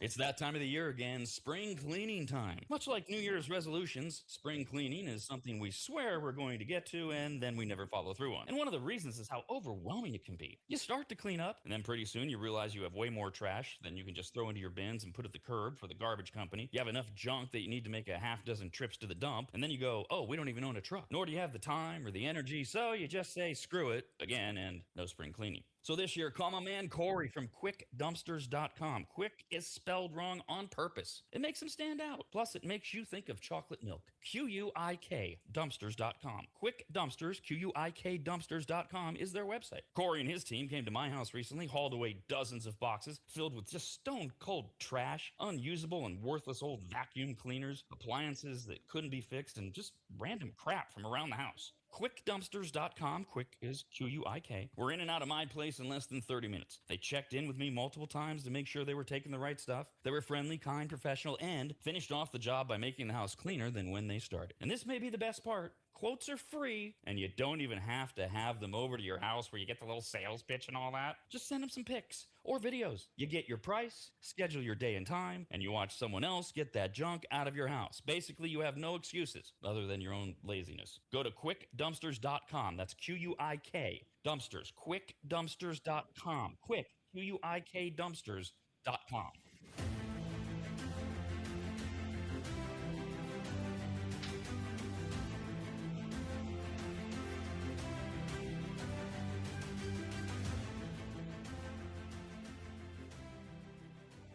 Longtime maggots will remember Greg from MAP.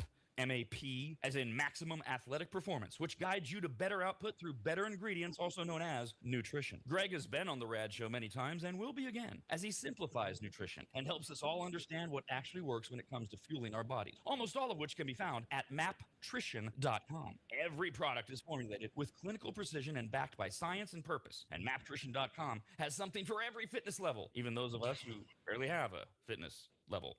With nearly 20 years as a nutritionist and a specialization in sports nutrition, Greg works with athletes and everyday individuals to optimize performance, energy, and overall health through smarter fueling strategies, all of which starts at maptrition.com. At the very least, we should all be taking daily multivitamins, and Greg has his formulated for exactly what a man or woman's body needs. Protein is in, but maybe instead of getting yours from mac and cheese with extra protein, you get it from maptrition.com. And of course, all things workout, training, and exercise are available as well. From pre-workout to creatine and other muscle builders to recovery supplements and more, all at maptrition.com. From morning breakfast essentials to post-workout recovery and everything in between, maptrition.com's full range of supplements, proteins, and wellness products are built to power your journey from start to finish. Check out all the products and find what's right for you and order it shipped to you, all at maptrition.com. That's maptrition.com.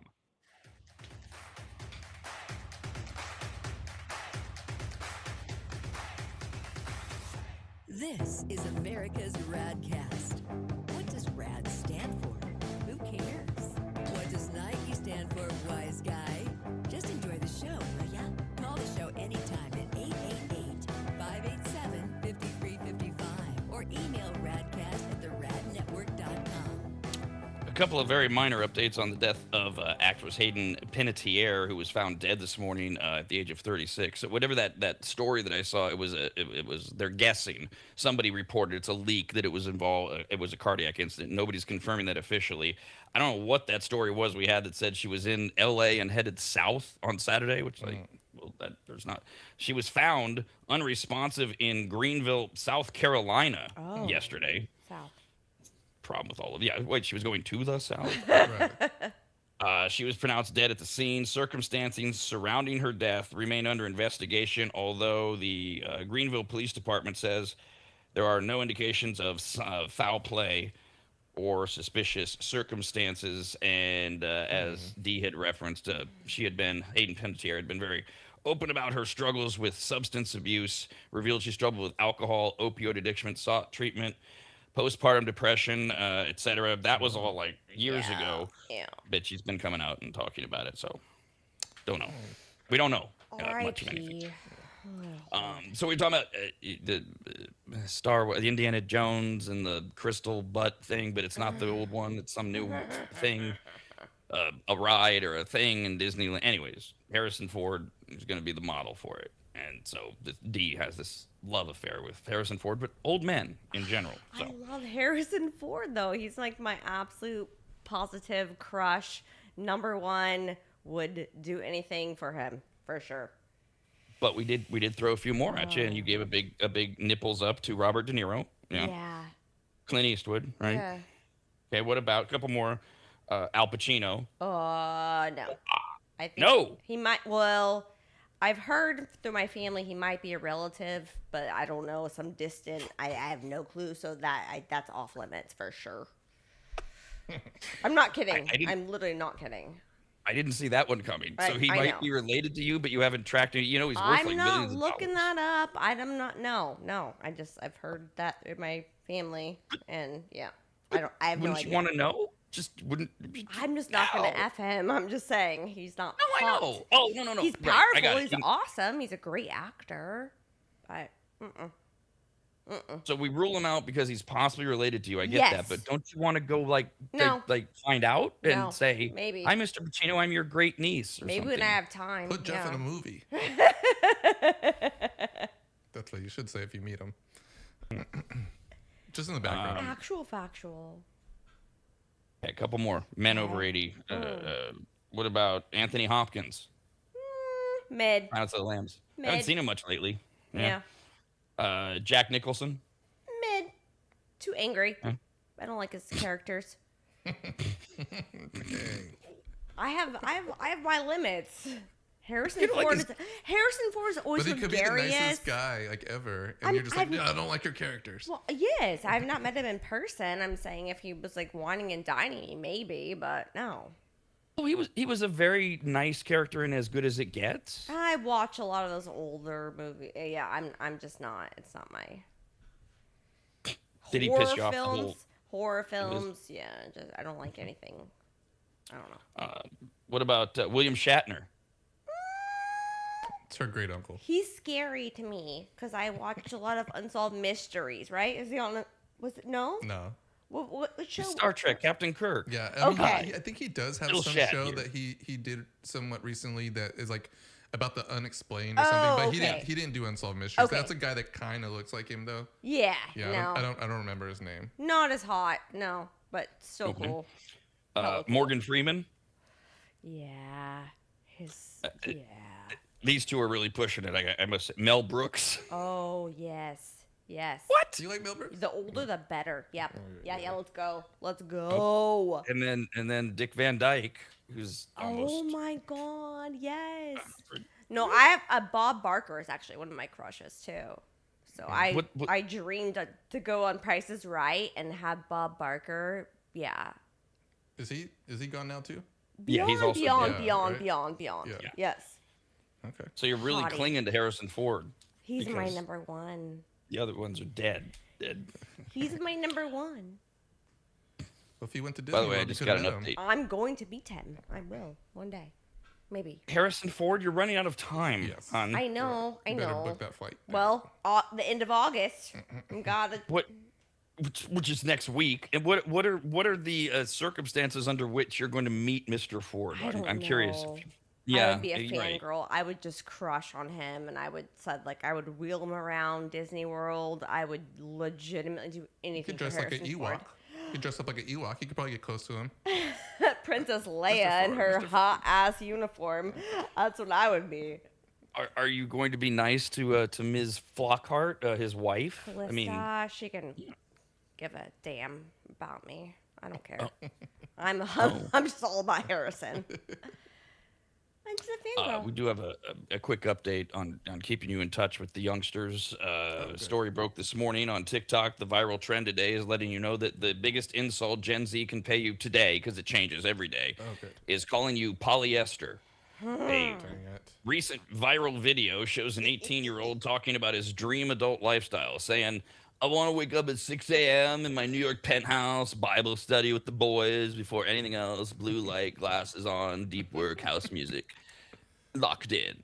I'm not even going to be doing half of the work because my Claude agent going to be running automatic in the background.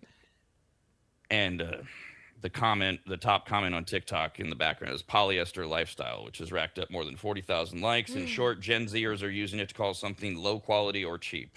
Yes.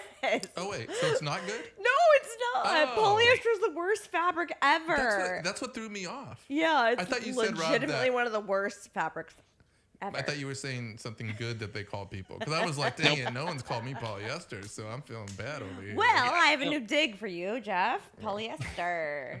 Yeah, right, I don't believe you. What was the definition of it? Just What is mid it? or Low quality or cheap? Thanks.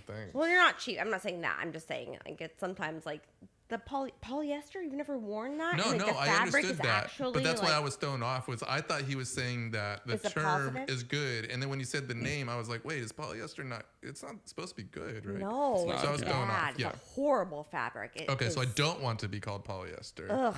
by the 20-somethings. Well, Right, that is true. That is true because if they call you polyester, it means that you are low quality or cheap. Dang it. So, yeah, not evil Yeah, jet you said polyester. Polyester. Ugh. Aw. I don't know if they're referring to what you wear or your behaviors or It's anything. but bad. It's just bad fabric. I don't think that a lot of people in Africa are concerned about the quality of polyester. No, not at all. I mean, Well, cotton First breathes of all- more. That's why the Yankees they switched it in their Oh. uniforms. I thought that was Dang cotton. It was. What did I say? Ton? I did say that. I said he switched it to cotton, right? Yes, That's what I right. They said. switched it to cotton because polyester is better though Right. in that case. Yeah, but see, Right. polyester is supposed to be bad now. I don't Yes, know. It's horrible. So I know that they go, what are they wearing? What are their uniforms made out of now? Polyester. It's cheap. It's That's cheap. what the Yankees were yeah. wearing. The pinstripes. Oh. Every day is a day. It is Monday morning, August 17th of 2026. 2026. Yes, we're good. Bingo. We're all good. Today is Black Cat Appreciation Day. This is a real thing in that as you get closer to Halloween, these poor black cats and the things that happen to them, and yeah, I had a wonderful black cat in another lifetime. So appreciate your black cats today. My sister It's has also- 2 black cats. Sorry, I had to say it. and She has 2 cats.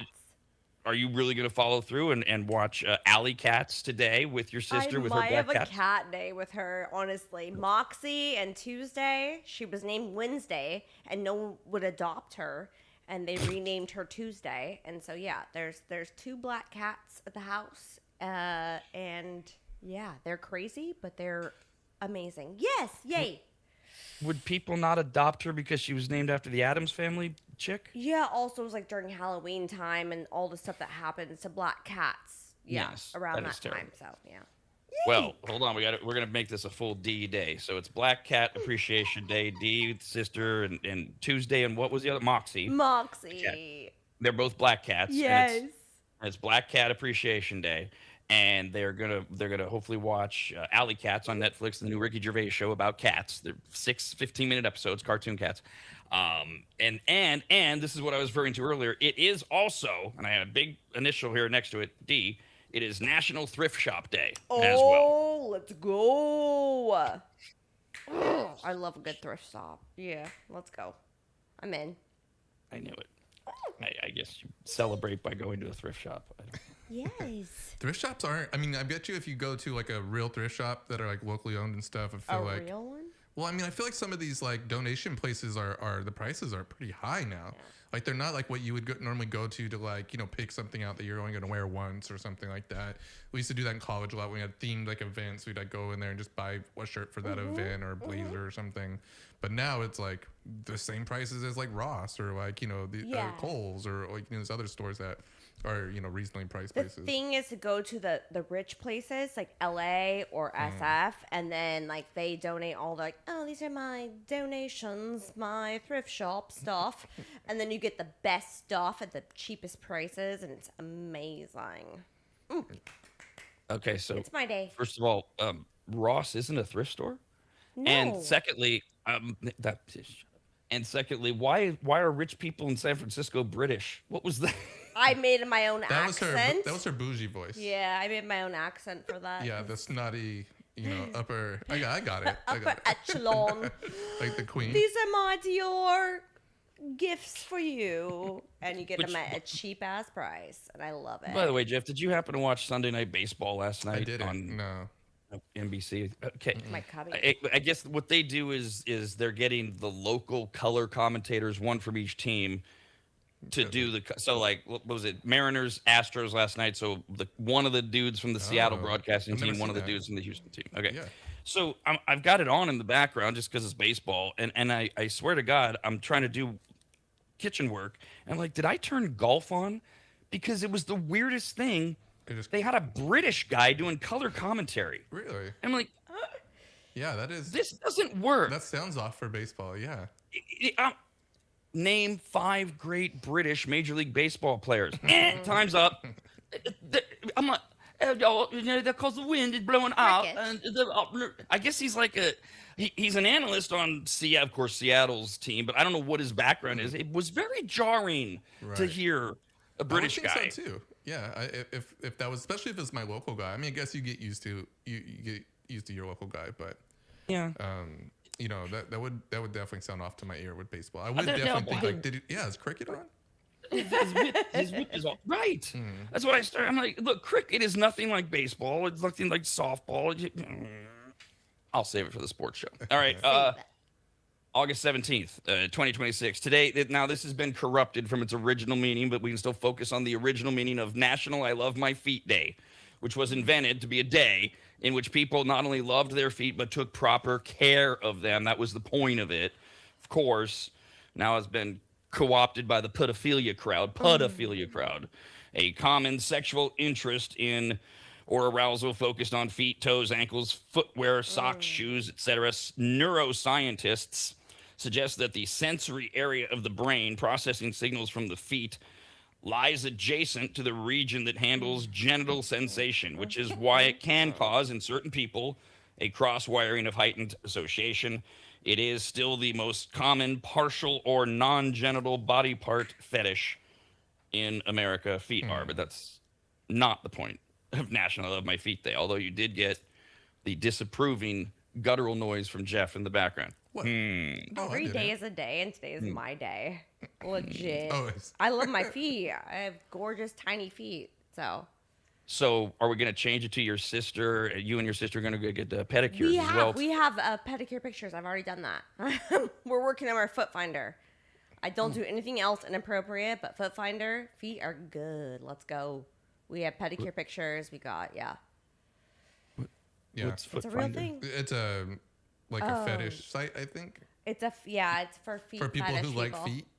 And they just and you put your feet up there? I haven't done it yet. I haven't done it yet at all. But they would post pictures of your feet, and then people, I'm assuming, pay getting a monthly pedicure, thing to watch your feet.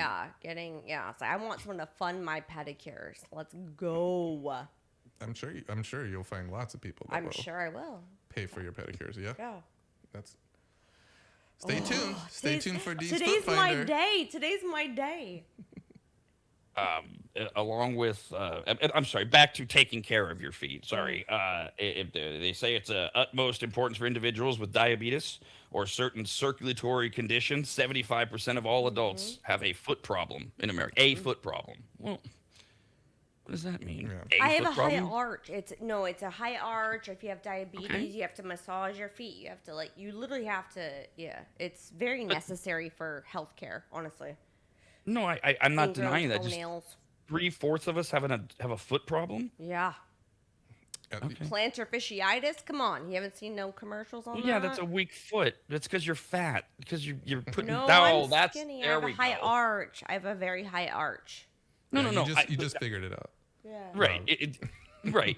Of course. So if 75% of American adults have a foot problem, it could have to do with 2/3 of us being overweight or obese and all the weight we're putting on our feet. Yeah. Right. Okay. And the shoes that we're wearing, depending on what you're doing. Oh, I got insoles for my Vans. Yeah, I've got. But one of my sports mentors in college, he played a little bit in the pros, and he would always tell me, take care of your hands, take care of your feet. Like he said, don't you'll rehab everything else. Everything else is redoable. Take care of your hands. Take care of your feet, because, like Dee was saying, ingrown nails, all that kind of stuff can really make a pitcher go from his A game to his C game really fast. If every time you drag your toe, you're literally in pain because you got something there or something like that. So stay ahead of it. Take care of your hands. Take care of your feet. Make sure you get your hangnails in your fingers. So it's what killed me the most. Yes. Because I'm typing a lot, and if I have a hangnail or if I rip it out and then it's all bloody and stuff, that's one of the worst pains for me when I'm just typing every second. Talking about feet, not hands.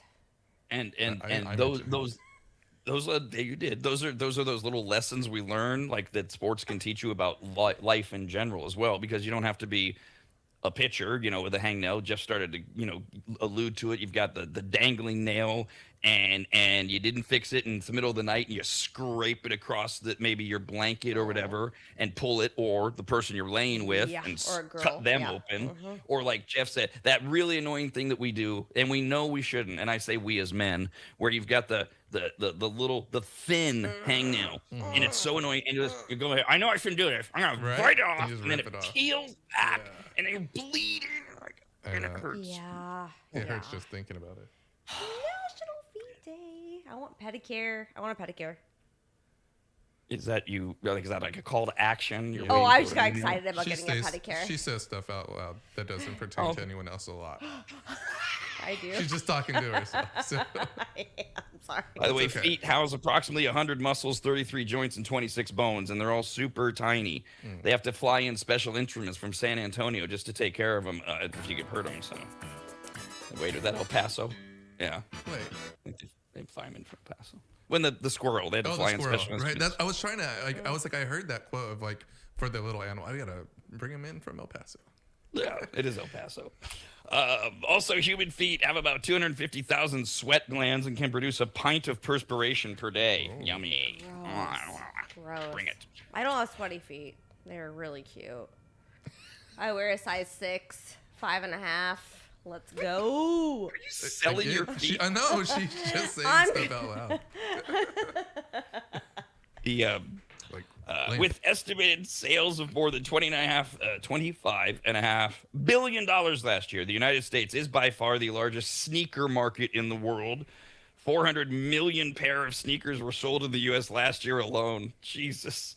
According to findings from Statista Consumer Highlights, obviously the most popular sneaker brand in America is Nike. Yes, not even close. Global sales, $46 billion if you go back to 2024. But after that, it does get a little harder to actually do it based on sales. So Nike is by far number one by 150%. Oh, but then the next one, I'm like, I don't know that I would have. And there's also a twist to the rankings. What would you think would be number 2? Vans. No. Reebok? Adidas. I think a Reebok or Adidas. Adidas. Okay, so we've got Vans were 7th. Adidas. Oh. Reebok, Adidas. Is Jordan Reebok. considered Nike? Okay. New There's the Balance is twist. New Balance. Is that the twist? Okay.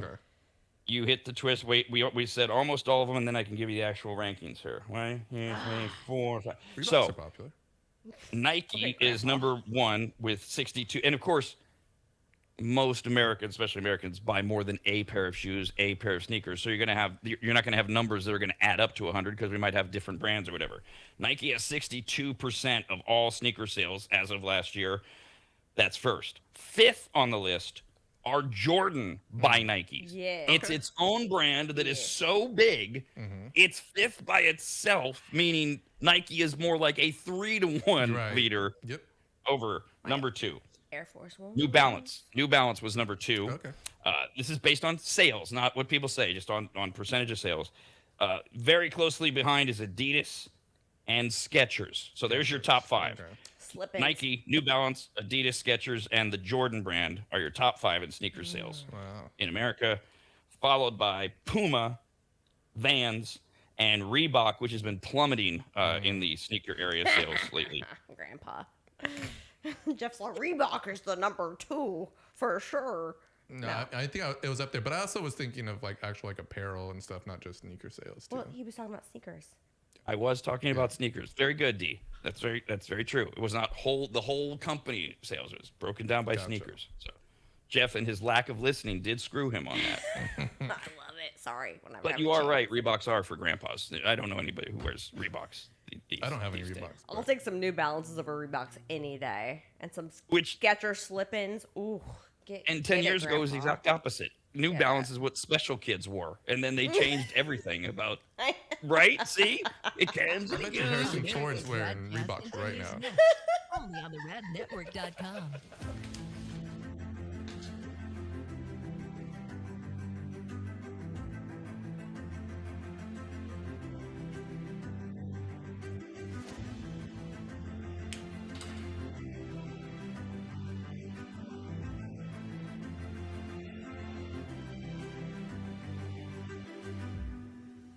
Longtime advertiser Sue Berry, that's Berry with an A, is more important now than ever. Sue and her team have been serving Northern Nevada and the outlying areas for 30 years, and her experience in both commercial and residential lending is vital, as every day we're bombarded with news of interest rates, the market, the economy, and a bunch of other stuff that Sue can actually make sense of while everyone else's eyes glaze over. Now remember, it's Sue Berry with an A, B-A-R-R-Y, SueBerry.com. Most people think berry is spelled like a fruit or Halle Berry, but no, it's Sue Berry with an A, like soul singer Barry White's first name. I've heard people say Stop that. Sue is a broker versus a retail lender, which means she can shop over 150 different lenders to get you the very best rate possible. And on average, someone who uses a broker like Sue saves over $10,000 per loan, which includes refinancing. And if you have a rate at 6.5% or higher, call Sue for a free quote now on a refinance. Sue Berry and her incredible team from Barrett Financial can be found at SueBerry.com. That's Berry with an A. I've been working with Sue and recommending her to you for years. All you need to do is call her now so she can get you pre-approved. Just call your residential and commercial lending expert, Sue Berry, at 775-843-9983. Oh, Rob, stop. You're going too fast. What was the number again? 775-843-9983. Or just head to SueBerry.com. The number's right there. Berry is B-A-R-R-Y. Sue Berry with an A.com. That's Sue Berry, B-A-R-R-Y.com, SueBerry.com. Disclaimer, Sue Berry, NMLS number 366040, Barrett Financial Group, LLC, NMLS number 181106, Nevada 5091, Equal Housing Opportunity.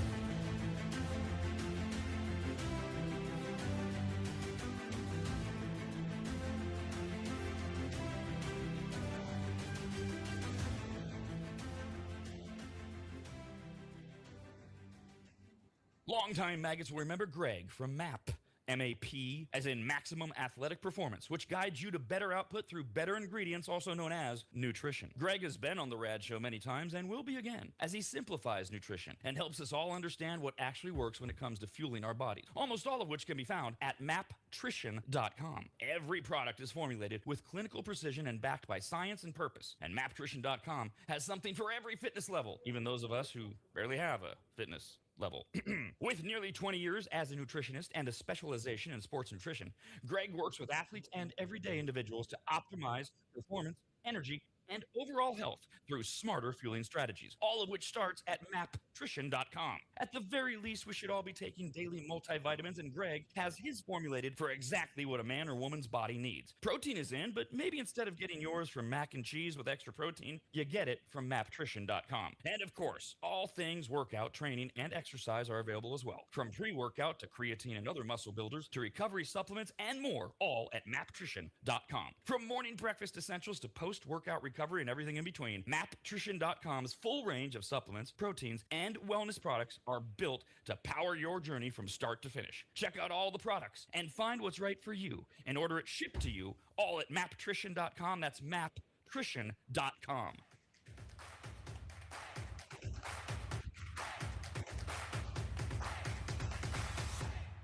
Ask not what our RADcast can do for you, but rather what you can do for America's RADcast. Start by heading to the radnetwork.com and following us on every goddamn social media platform known to mankind. Yes, I agree. Jeff, what this is a little technical thing people can relate to. They don't even need to know anything. You have a little thing set up for all of us, right? Where we have different emails, and then I can monitor emails that are coming in to the show. Why out of nowhere? Why does it just suddenly say, I'm literally in it. I'm open. It says, you need to verify it's you and put your password in again. Yeah. Why does it do that? It just does it. You should do it every once in a while. Yeah, like just to make sure that it doesn't stay that way without having to put a password in it for a long period of time. So it's supposed to ask you sometimes when you log into other devices on other, with the same username, then it will trigger that re-put your password in type of thing, especially if you change your password. But I'm just in the middle of using it. Like I'm sitting here using it, and just out of nowhere, it says, I just want to know the password again. I'm just bitching. I'm just wondering why. Yeah, it does do that, yeah. I get you. I have my Chromebook. I have my iPad. I'm trying to have Jeff help me with all his tech-savvy stuff, and I cannot stand it, so I need to have a little... Yeah, it sucks. Password. Do you find that answer as unrewarding as I do of it just happens? Beyond. Make it not. legitimately, I'm like, why? You're the tech person. Why do you need passwords? Is that what we want to No, explain? remembering everything that- and re-entering passwords, making Is new that what we- safe passwords. It's all quite frustrating. Yes, if you have a password and you create a password, you should remember it or have it stored somewhere where you can't. That's Remember That's it? 101. Just in your brain? No, I mean if you can, yeah, I memorize some of my more important ones in my brain. Then I hate have it. them other places stored properly and securely. I hate it. So it's pretty easy for me. I'm glad that it's easy for you. Man, Jeff. I mean, Gotta do it I the way I'm gotta telling tell to you, do it, and it'll be did easy you for just too. did, He's condescending just right like now. did you go to maptrition.com or something during the break, Jeff, and just take like an endurance gummy or something? Because I mean, the condescension out of you there towards the well, it's quite easy for me. I mean, yes, passwords, that's just major, so that's just natural security stuff. I mean, just the way you were just so looking down on A her little was bit, yeah. It was. I mean, that was the point. A little bit for that condescension. No, it's just these are the basic things. They're like easy things to log into You accounts. say that though, and it's I'm not not asking you to easy. do, It's- like- you're like, it's so basic. Well, I'm saying I'm not asking you like to forward an email from one email to another, log in another, like something that's a little bit more complicated. I'm just saying you got to be able to get in. You gotta Put your be able to log Reeboks in. on. You gotta log in. Put your Reeboks on and tuck your shirt into your belt, and then get your passwords correct. Just We have saying. we have a few different emails on different subjects we've been discussing this morning. Radcast at theradnetwork.com. This one's from Dave. Dave, hello. So I was talking about how last week they released a trailer for this new John Hamm show that's coming out in a month on MGM Plus, our latest streaming service. Plus, I like John Hamm. It's about this radio host, etc. So I gave in. I got MGM Plus over the weekend. Dave says, listen, a little late. Check your Amazon Prime. Most MGM Plus movies are available as okay, I'll explain. As a 2-day rental through Prime, so you don't need an MGM Plus subscription. Okay, look, first of all, I had mentioned that MGM Plus has a ton of these movies that are harder to find. Like if you're just sitting there like, I want to watch The Departed, and you check every streaming service, it's nowhere. He's right. Amazon has it. You can rent it for $2.99. I'm like, no, I'm already bullshit. paying to stream Right. everything. Yeah. I'm not gonna buy it just to stream it for a couple days. So now that you have it, and then once you have all these streaming services, if you run them through your system, you can record them and save them forever, and you don't need to keep going back. But thank you, Dave, for that non-piece of help. So we got Ted Lasso's back, and there was this question over Jeff, and he had to get Apple TV back. He actually did it. He reported to us, and so far, enthusiastic thumbs up. Correct so far. I like it. Okay. Yep. And then I think that Dee was trying to finagle her way into an Apple TV password or something. So Pedro wrote in and said, Jeff, I like Dee, do not have Apple TV. Let's keep the subscription in the Rad family. I wasn't sure if I had to type this email in all caps for Rob to see it. Keep up the good work. No, Thank you, Pedro. I want Apple TV. I need to do more research and homework. it's really easy to find. But you have to log I have into to the pay account. for so it. that's a hurdle. Logging in. Wait, you, we have to put a password in. So this is bringing everything together. You had we meaning gotta watch out. you've paid for Apple TV, Dee, but you can't get into it. No. I don't pay for that one. I have Netflix. I have She Hulu wants my bundle. user I have account, which is HBO. I don't have YouTube. I have so many streaming services. They're so expensive, and it adds up a lot. So I do understand that. I know it is ridiculous. And you seemingly need every one of them to watch everything that you want to, because one streaming network have one thing yeah, that Comcast, ropes you in. baseball, But they're doing NBA. a monumental job of cracking down on these passwords, though. I mean, Netflix obviously is the leading the charge, but the other ones are trying to catch up to not let us do this sharing thing, like Pedro is asking. Usually, I think right now you can have one or two, and I don't think that's really. I haven't seen much of a problem. Again, if you're trying to watch 4 things on your house alone, like 4 different devices, 4 different TVs or whatever, and then someone else is doing it from somewhere, I bet you'll run into some problems. Because that's how we do. We track your IPs and we track how many are currently running streaming. Currently streaming live. So. If you go on multiple devices, you could probably get away with it on one IP, meaning like the same thing. They're not gonna care. But as soon as another one joins from somewhere else, it's going to say like, "Are you traveling?" Right? Have you seen that one? Are you traveling right now? You know, they want to know if they're pretty much telling you, we recognize that you're already streaming somewhere else. So do you want to come here now too? Got it. And most Right. likely, once you do that, it will kill the other connections that are currently being watched. So breakdown. Yeah, I've had friends literally have that happen to them because they shared their it was during Love Island, right? When at its peak, friend had shared the Peacock login. Well, because it's Love Island and you got to watch and you got to keep up, there were too many people simultaneously logged on in like 4 different cities to the same account, Right. and pretty soon everybody got shut down and they got an email or whatever, and then they had to just basically remove people and say, Yeah. yeah, they can't use it or whatever. I don't know exactly how it all worked, but in the middle of watching it, it just shut down because Peacock had. That's an egregious example because we should be able to go, and I guess this is part of how many people you have on your account too. I should be able to stay home, and Christina should be able to travel, and in Chicago use our Netflix account. But she's going to log in under her name right on the same account, so that's not the Right. same. The Profiles, profiles. yeah. Yeah, her profile. So that's what it comes down to. Is you got to pay for the right profiles, or you get a certain number, and that's how you don't get It around. helps if you have different profiles. I think that, you know, but again, they're going to be still counting how many people are streaming from that one account, from that one password.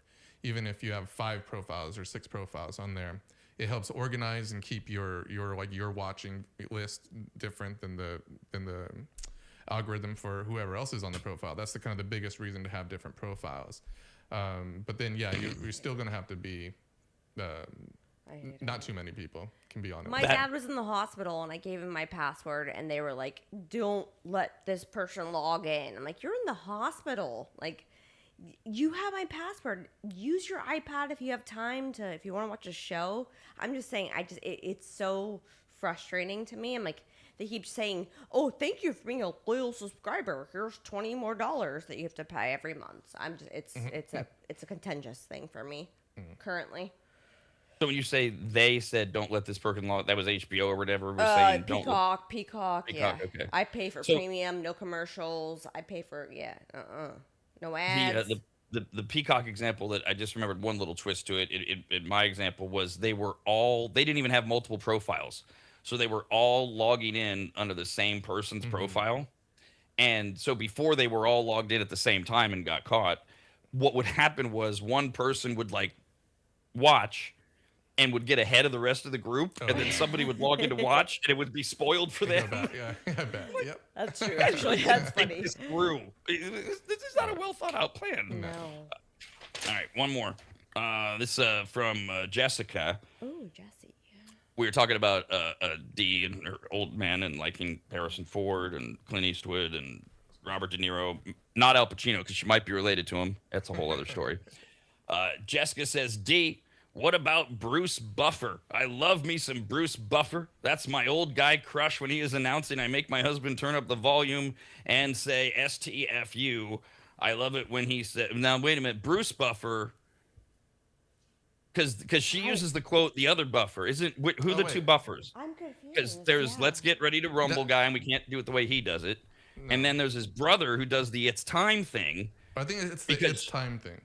I have no idea. Okay, because that's what she references. So who's the one that says Let's Get Ready to Rumble? What's his? I thought that was Bruce. That's not Bruce.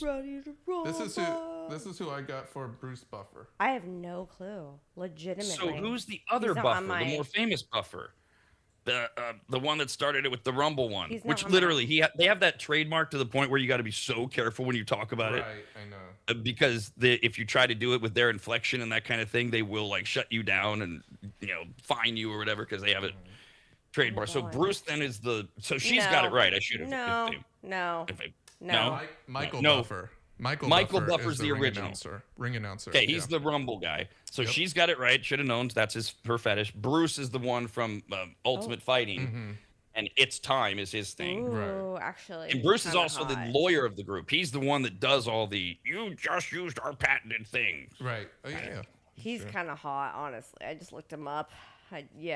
I did not have him on my radar, but he's kind of hot for sure. Bruce or Michael or both. Or... Yeah, I'm like a Dan Patrick really. I'm saying I love hot old men, but I've never seen Bruce Buffer before, and he's hot. He's hot as. When he's on his date, when he's on his dates, does he go, "It's time"? It's time. Let's go. America's Radcast, only on the radnetwork.com.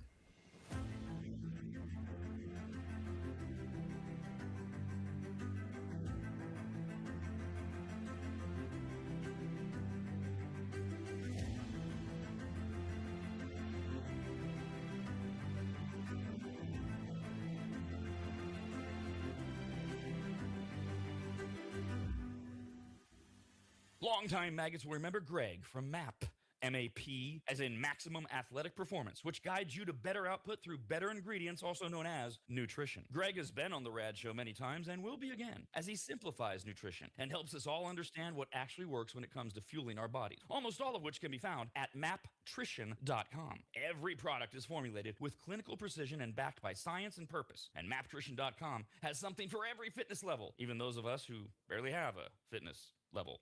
With nearly 20 years as a nutritionist and a specialization in sports nutrition, Greg works with athletes and everyday individuals to optimize performance, energy, and overall health through smarter fueling strategies, all of which starts at maptrition.com. At the very least, we should all be taking daily multivitamins, and Greg has his formulated for exactly what a man or woman's body needs. Protein is in, but maybe instead of getting yours from mac and cheese with extra protein, you get it from maptrition.com. And of course, all things workout, training, and exercise are available as well. From pre-workout to creatine and other muscle builders to recovery supplements and more, all at maptrition.com. From morning breakfast essentials to post-workout recovery and everything in between, maptrition.com's full range of supplements, proteins, and wellness products are built to power your journey from start to finish. Check out all the products and find what's right for you and order it shipped to you all at maptrition.com. That's maptrition.com.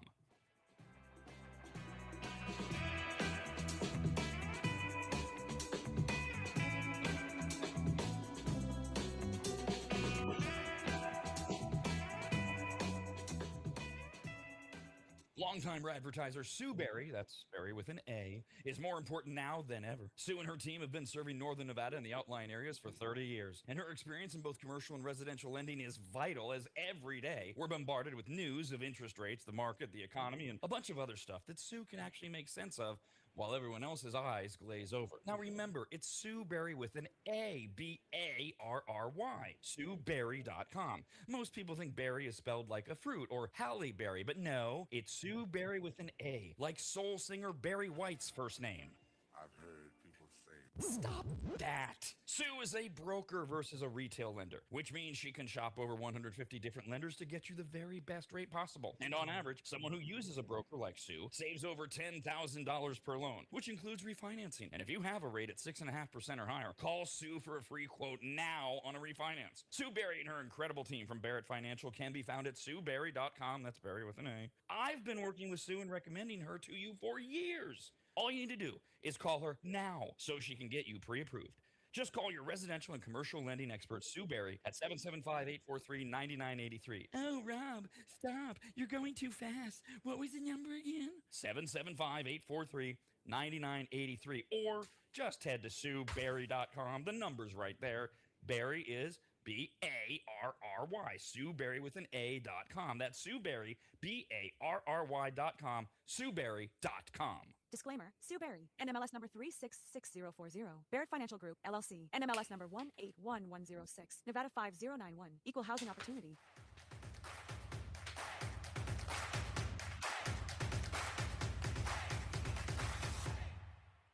And now another Radcast fun fact.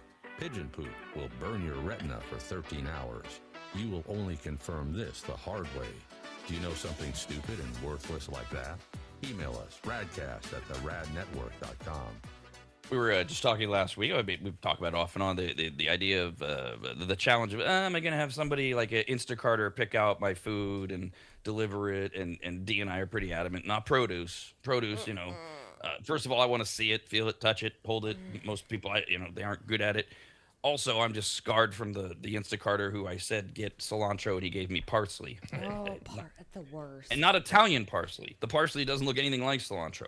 Stop. So You have those little examples, and it all came together over the weekend. I did an Instacart order, and I just laughed when my order arrived because it's the old they grabbed the wrong one thing. Not we made a replacement because they checked they got what I asked for.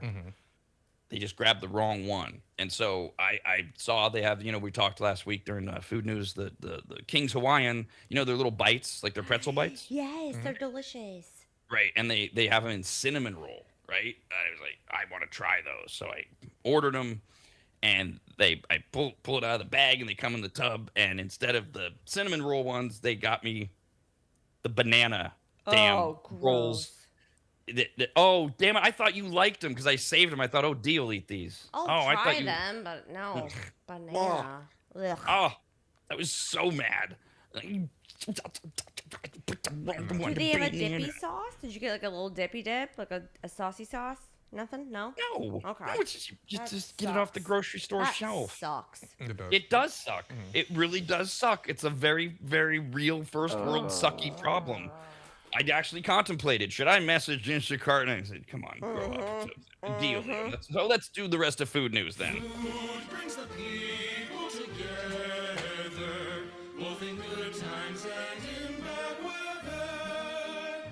Sharing a meal, sharing a laugh, raise a glass. It's a simple pleasure we all have. Food, oh glorious food, it nourishes my soul and mood. We're now serving food news. Food news is news about food, brought to us by Maptrition at maptrition.com. Greg and Maptrition will be back on the air Thursday morning. Greg will be here if you got more questions. Radcast at theradnetwork.com. And then we have a health hack coming up live on the Thursday at 10 as well at theradnetwork.com. Food news, we'll start with A&W restaurants. Now, I think this is a slight update. They spent years and years and years in development, and they have unveiled their crispy chicken sandwich. Finally, A&W. They finally, the chicken thing. This is yes, it's taking off. Features hand-breaded chicken on a lightly toasted bun. It's available in 3 varieties. Much like Chick-fil-A and Popeye's versions, A&W's crispy chicken sandwich features a crunchy golden chicken fillet and has tangy pickles. A&W adds a slathering of mayo, and that's the same damn thing they've been doing every year. They just made it more crispy. Yeah. I mean, that's the A&W chicken sandwich. Crispy. They throw their spicy option, by the way. It's the Nashville hot chicken. Get Yeah. it. A I little think late to the we game. may or may not have previewed that or whatever. What I love about this is the stealth Oppo research way that Right. A&W is offering you a BOGO. So you got a buy one, get one free offer here. Okay. All you have to do is take A&W's pledge to swear off other chicken sandwiches and post its pre-written statement in the comments of its rivals' Instagram pages. What? This That's is You go to A&W's crazy. page, you get the statement, I'm swearing off all of it, and then you post it on Chick-fil-A's page, and you post it on Popeye's Oh. I page. feel like they're more likely gonna get people trolling them and saying we're not gonna. You choose your chicken sandwiches, give up their favorite chicken sandwiches to get a free one. But also, a lot of A&Ws and KFCs are combined, so maybe they had like an issue with like having extra chicken. So I don't know. I think this is kind of crazy. That's nuts. You're right, they're all part of the Yum family. That's an Yeah. interesting. That's what I'm saying. That's why they couldn't go crispy chicken yet. They wanted KFC to I think this prevail. idea is gonna backfire on them though, as far as I the. pledge allegiance to the chicken. Yeah, right. Yeah, and then you Heck? want to post it from your account onto their pages. Hell to the no. Yeah. I mean, But how does it backfire on them? I mean, they're getting what they I want, don't- right? No, I don't think they're going to get it. I don't think people. Oh. Yeah, I don't think people are willing to really take their social media and go and bash another. People are, yes, they another are. thing for a free chicken sandwich. They will. Yeah. They will. I mean, why? It's not like Chick-fil-A's not going to serve them in the future. No, I get it. No, it's not like they're going to lose service or something. I just think a lot of people aren't going to do it. Not Yeah. for a free. Not for a free. People don't take out their app for a free thing right now. You're And gonna it's take- also not even a free thing. Yeah. It's a buy one, get one. Yeah, right. So Oh. We'll That's see my if it Taco goes Bell anywhere. app. Yeah, but that bun looks delicious. right, but don't you get like Look at that sometimes? bun. Sometimes people say, "Oh, do you want to download the app and get a free blah blah blah today?" Yes, Taco And then- Bell. Yes. every Right, but day. do you do that for every fast food place that you go to? I have a lot of apps. Yeah. So I don't. Oh. So there's a lot of people who won't download the app alone, let alone go into your social media and go post on another another person's page, and then how do they rectify that? How do they? Do you have to show it to them? You know, how do they reimburse you later once they see it on their page? Like, how does that work? A, I don't know, and D is lost in the A&W sandwich. It I looks think somewhere at the end that I heard pickle. Is it a pickle? A tomato? I want to know what's in that sandwich. That's it. That's I'm all doing of it. it. I'm doing it. App downloaded. D is committed to homework. She's gonna get the A&W chicken sandwich at some point. Health and Human Services Secretary Robert F. Kennedy Jr. did a podcast over the weekend and said he has seen boxes and boxes of McDonald's while traveling with President Trump. Why is this a story?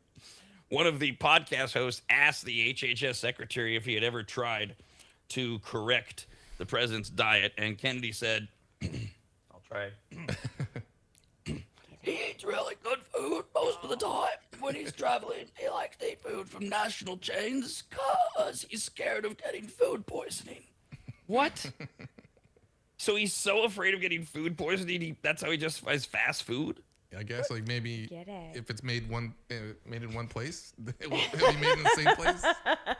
Isn't this the Secret Service's job? I mean, I guess when you're Trump and you've had 4 shots taken at your life, literally, maybe you're like, I think I'll take control here. Extra Big Macs, thank you. He loves McDonald's. According to RFK, the best food actually is at Trump's Mar-a-Lago home when he's there, saying it's all fresh produce, locally sourced, so he's eating good food most of the time. There's right. Story. Yeah, right. Really? Bro. No. No, he's not. That's almost like RFK stumbled his way into a moment of truth.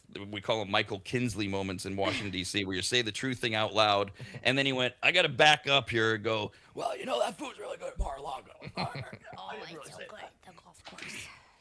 Speaking of McDonald's, with fall right around the corner, Dunkin', Panera, Starbucks have all dropped their iterations of their pumpkin spice lattes and such, and McDonald's is leaning heavily into the other fall flavor of the year, apple. No. McDonald's is dropping 4 new caramel apple McCafe drinks. 4 different ones. Okay. There's a caramel apple pie latte that's available hot or cold, iced, plus a caramel apple pie iced coffee. What's the difference? Oh, apple pie latte. I know. Latte, ice, hot, cold. Yeah. Got it. And a blended caramel apple pie frap. Great. Ooh. Yummy. Jeff, are you into this? It looked kind of good. Yeah. I mean, when I saw it originally, I didn't think so, but I don't know. Like, I'm watching the video, and it's better than like their regular a lot of coffees whipped and stuff. cream. I know it's a little too much apple for me. I love Apple Hill Yeah, in El Dorado. Where's Apple Hill at? it's like north. I'm not really sure what. Yeah. what town it's in. Yeah, on the way to Tahoe, on the way to South Lake, the Apple 50 Hill. side, But yeah. this is Or looking east, a sorry. little too decadent for me, honestly. Yeah. No, I think just- that's a lot of flavor right there. That apple little pump thing. That's what I don't want.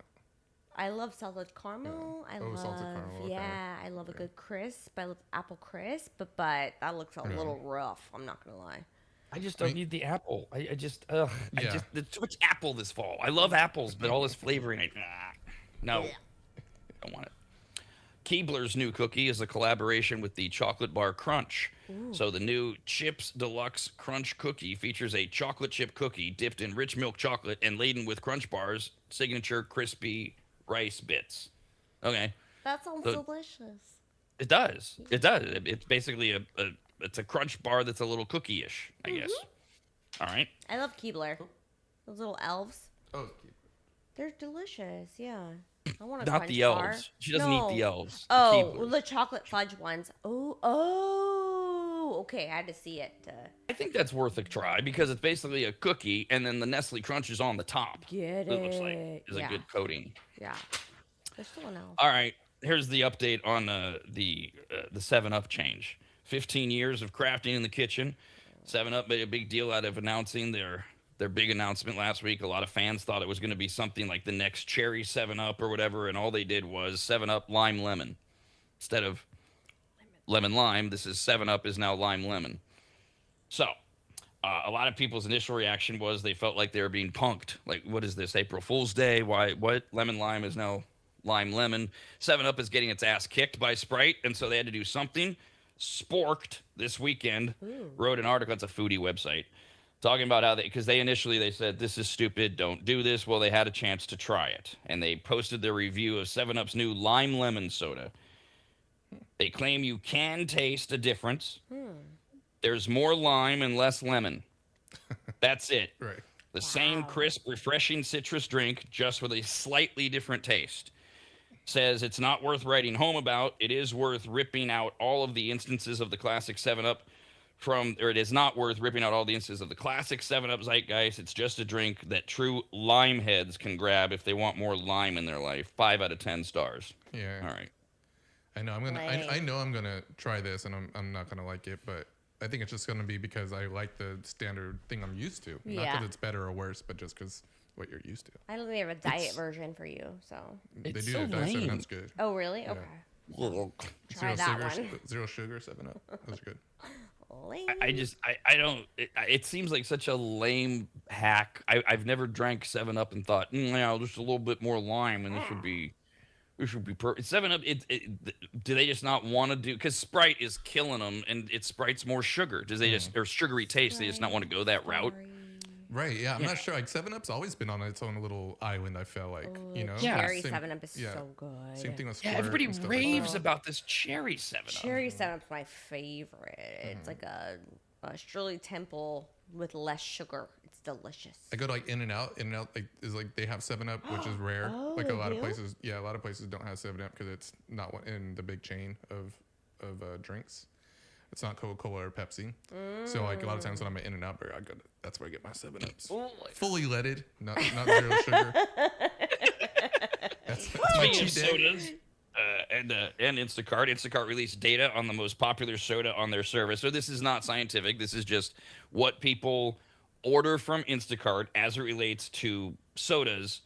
And then they broke it down state by state. So you can't really say, this is the most popular soda in the state, but you can say, this is the soda we order the most in this state using Instacart. They broke it down state by state. The king, by being number one most ordered in 17 states on Instacart, Dr. Pepper.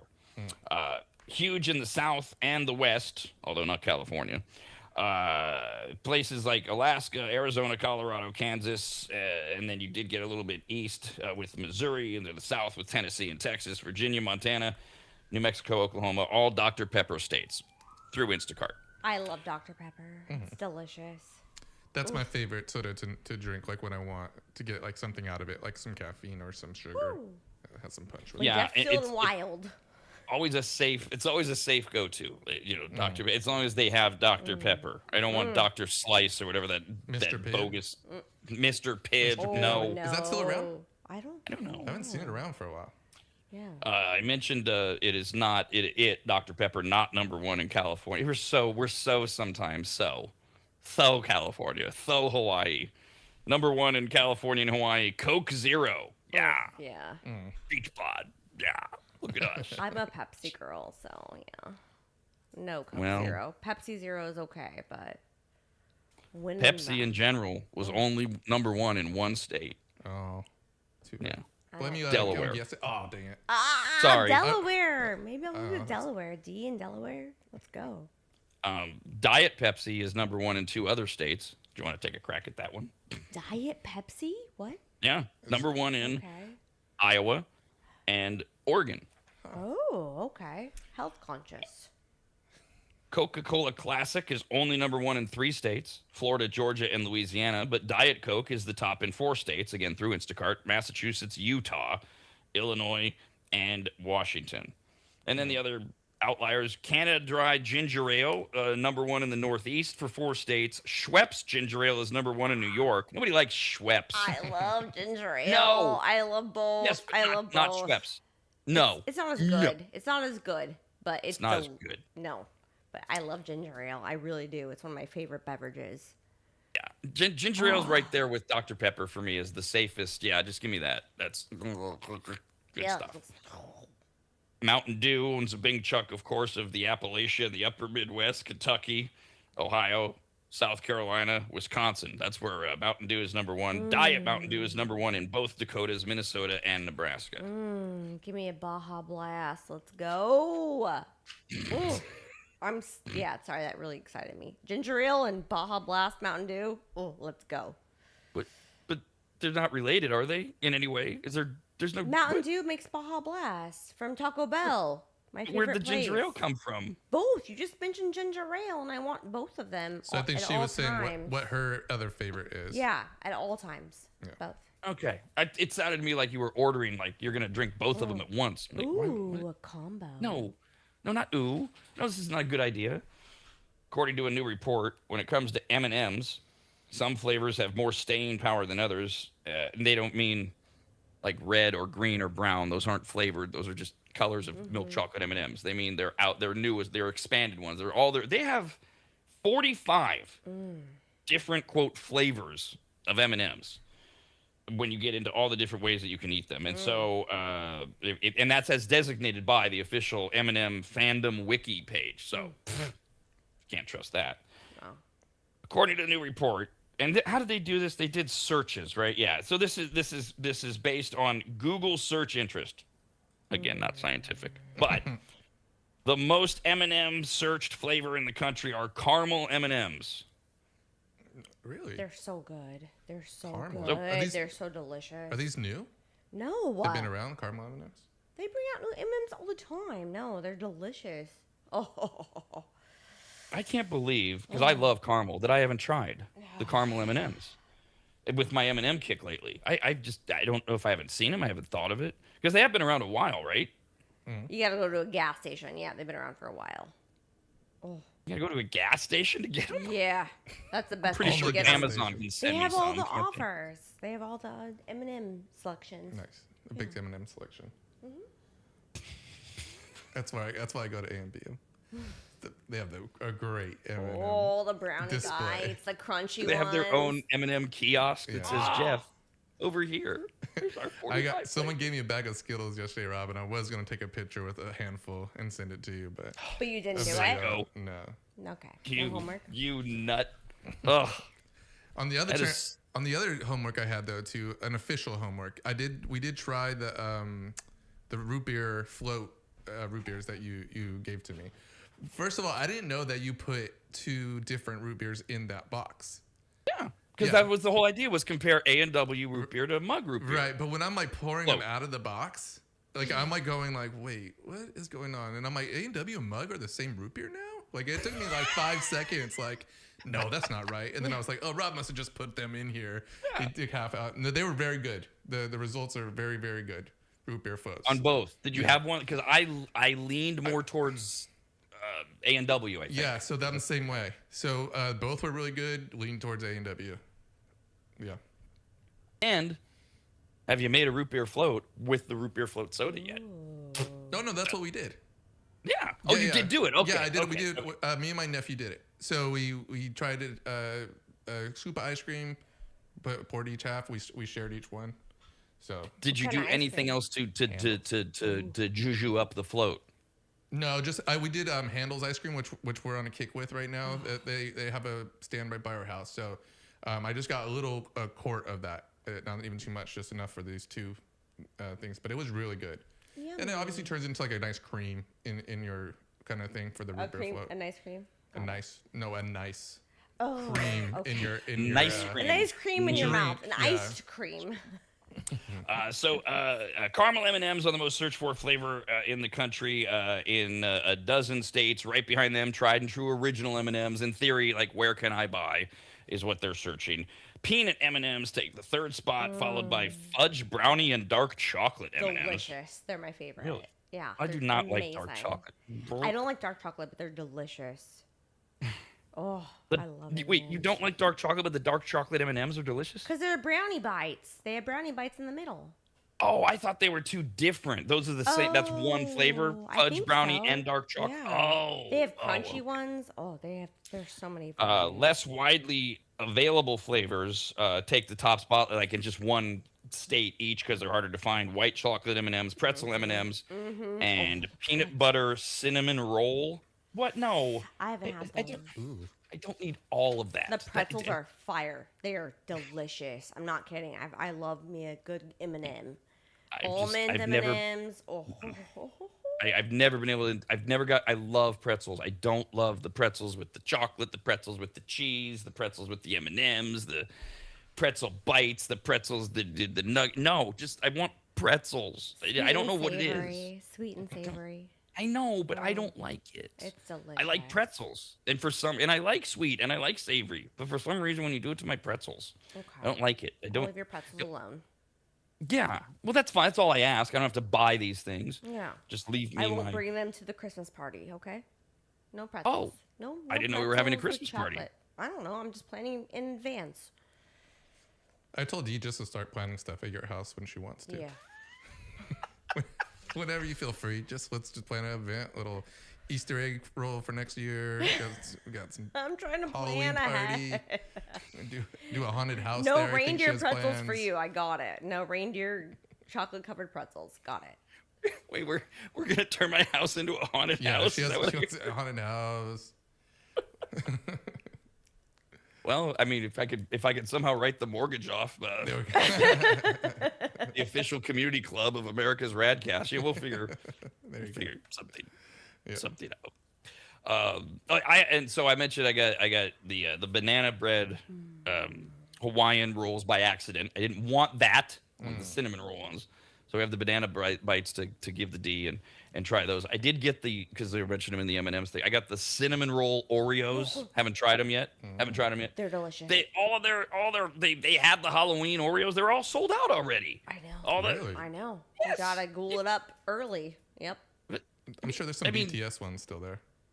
No. The BTS There were. Oreos. There actually were. Yeah. And I thought, wait a minute, this is the biggest band in the world. Where's the BTS people buying the? That was 6 months ago. That was a long time ago. Yeah, No. I mentioned it because I People just are saw over I that. just saw them too. And when I was at the grocery store, I saw a lot of BTS. Shouldn't Oreos. they have sold out? Their BT. They were sold out. The Post Malone ones, the BTS ones, they were sold out and they were hard to get. And now they had just have a lot of a extras plethora now. of them. Yeah. See, they overshot their coverage. They produced too many, or they reordered after all the BTSers went out. I don't even remember was there even a flavor twist to the BTS Oreos, or just that they were purple? Ube. I think it was ube. There was. I don't remember what the flavor I think was, it was but ube. yes. It was purple ube. Ube. Ube. What's that? In a cookie? Yeah. They had a different flavor. I tried them. They were delicious, but yeah, they weren't that great. They should have like a different stamp on them. I don't know what ube actually I remember is the like stamp, but I thought, yeah, that there was a flavor twist. I mean, we do this every day. How many of these stupid when I'm trying to find things at the store, I'm always like, what did we talk about the last week in food news that I could try? And it's mind-numbing to try to remember it. But I remember the BTS cookies. They had the stamp of the BTS, but I thought there was a flavor twist. I'm seeing some here for brown sugar, like pancake. Oh, it was the thick pancakes. Yeah, it was the fluffy pancakes, but they're ube. Purple makes the color. Yeah, it's purple. Okay. And then it's all in a cookie. It's all in an Oreo cookie. Yummy. Oh. Yummy. Well, I guess I should have tried those. Well, I didn't. Whatever. Have a great day. We're back tomorrow. Okay, that does it. Screw you guys, I'm going home. Talking poo is where I draw the line. Go on and go home, you fat chicken. Bye, diddly eye. So long. God bless you. See ya. Goodbye. Bye-bye, Homer. Take care. Adios. So long. Very well. Yar. Bon voyage. Toodle-oo. So long. Bye-bye. Ta-ta. Bye, everybody. Bye-bye. Sayonara, dude. So long. Bye-bye. Bye-bye now. Bye. See ya. Bye. Bye-bye. So long, Stink Town. Well, goodbye. And don't think it hasn't been a little slice of heaven, because it hasn't. God bless the United States. America.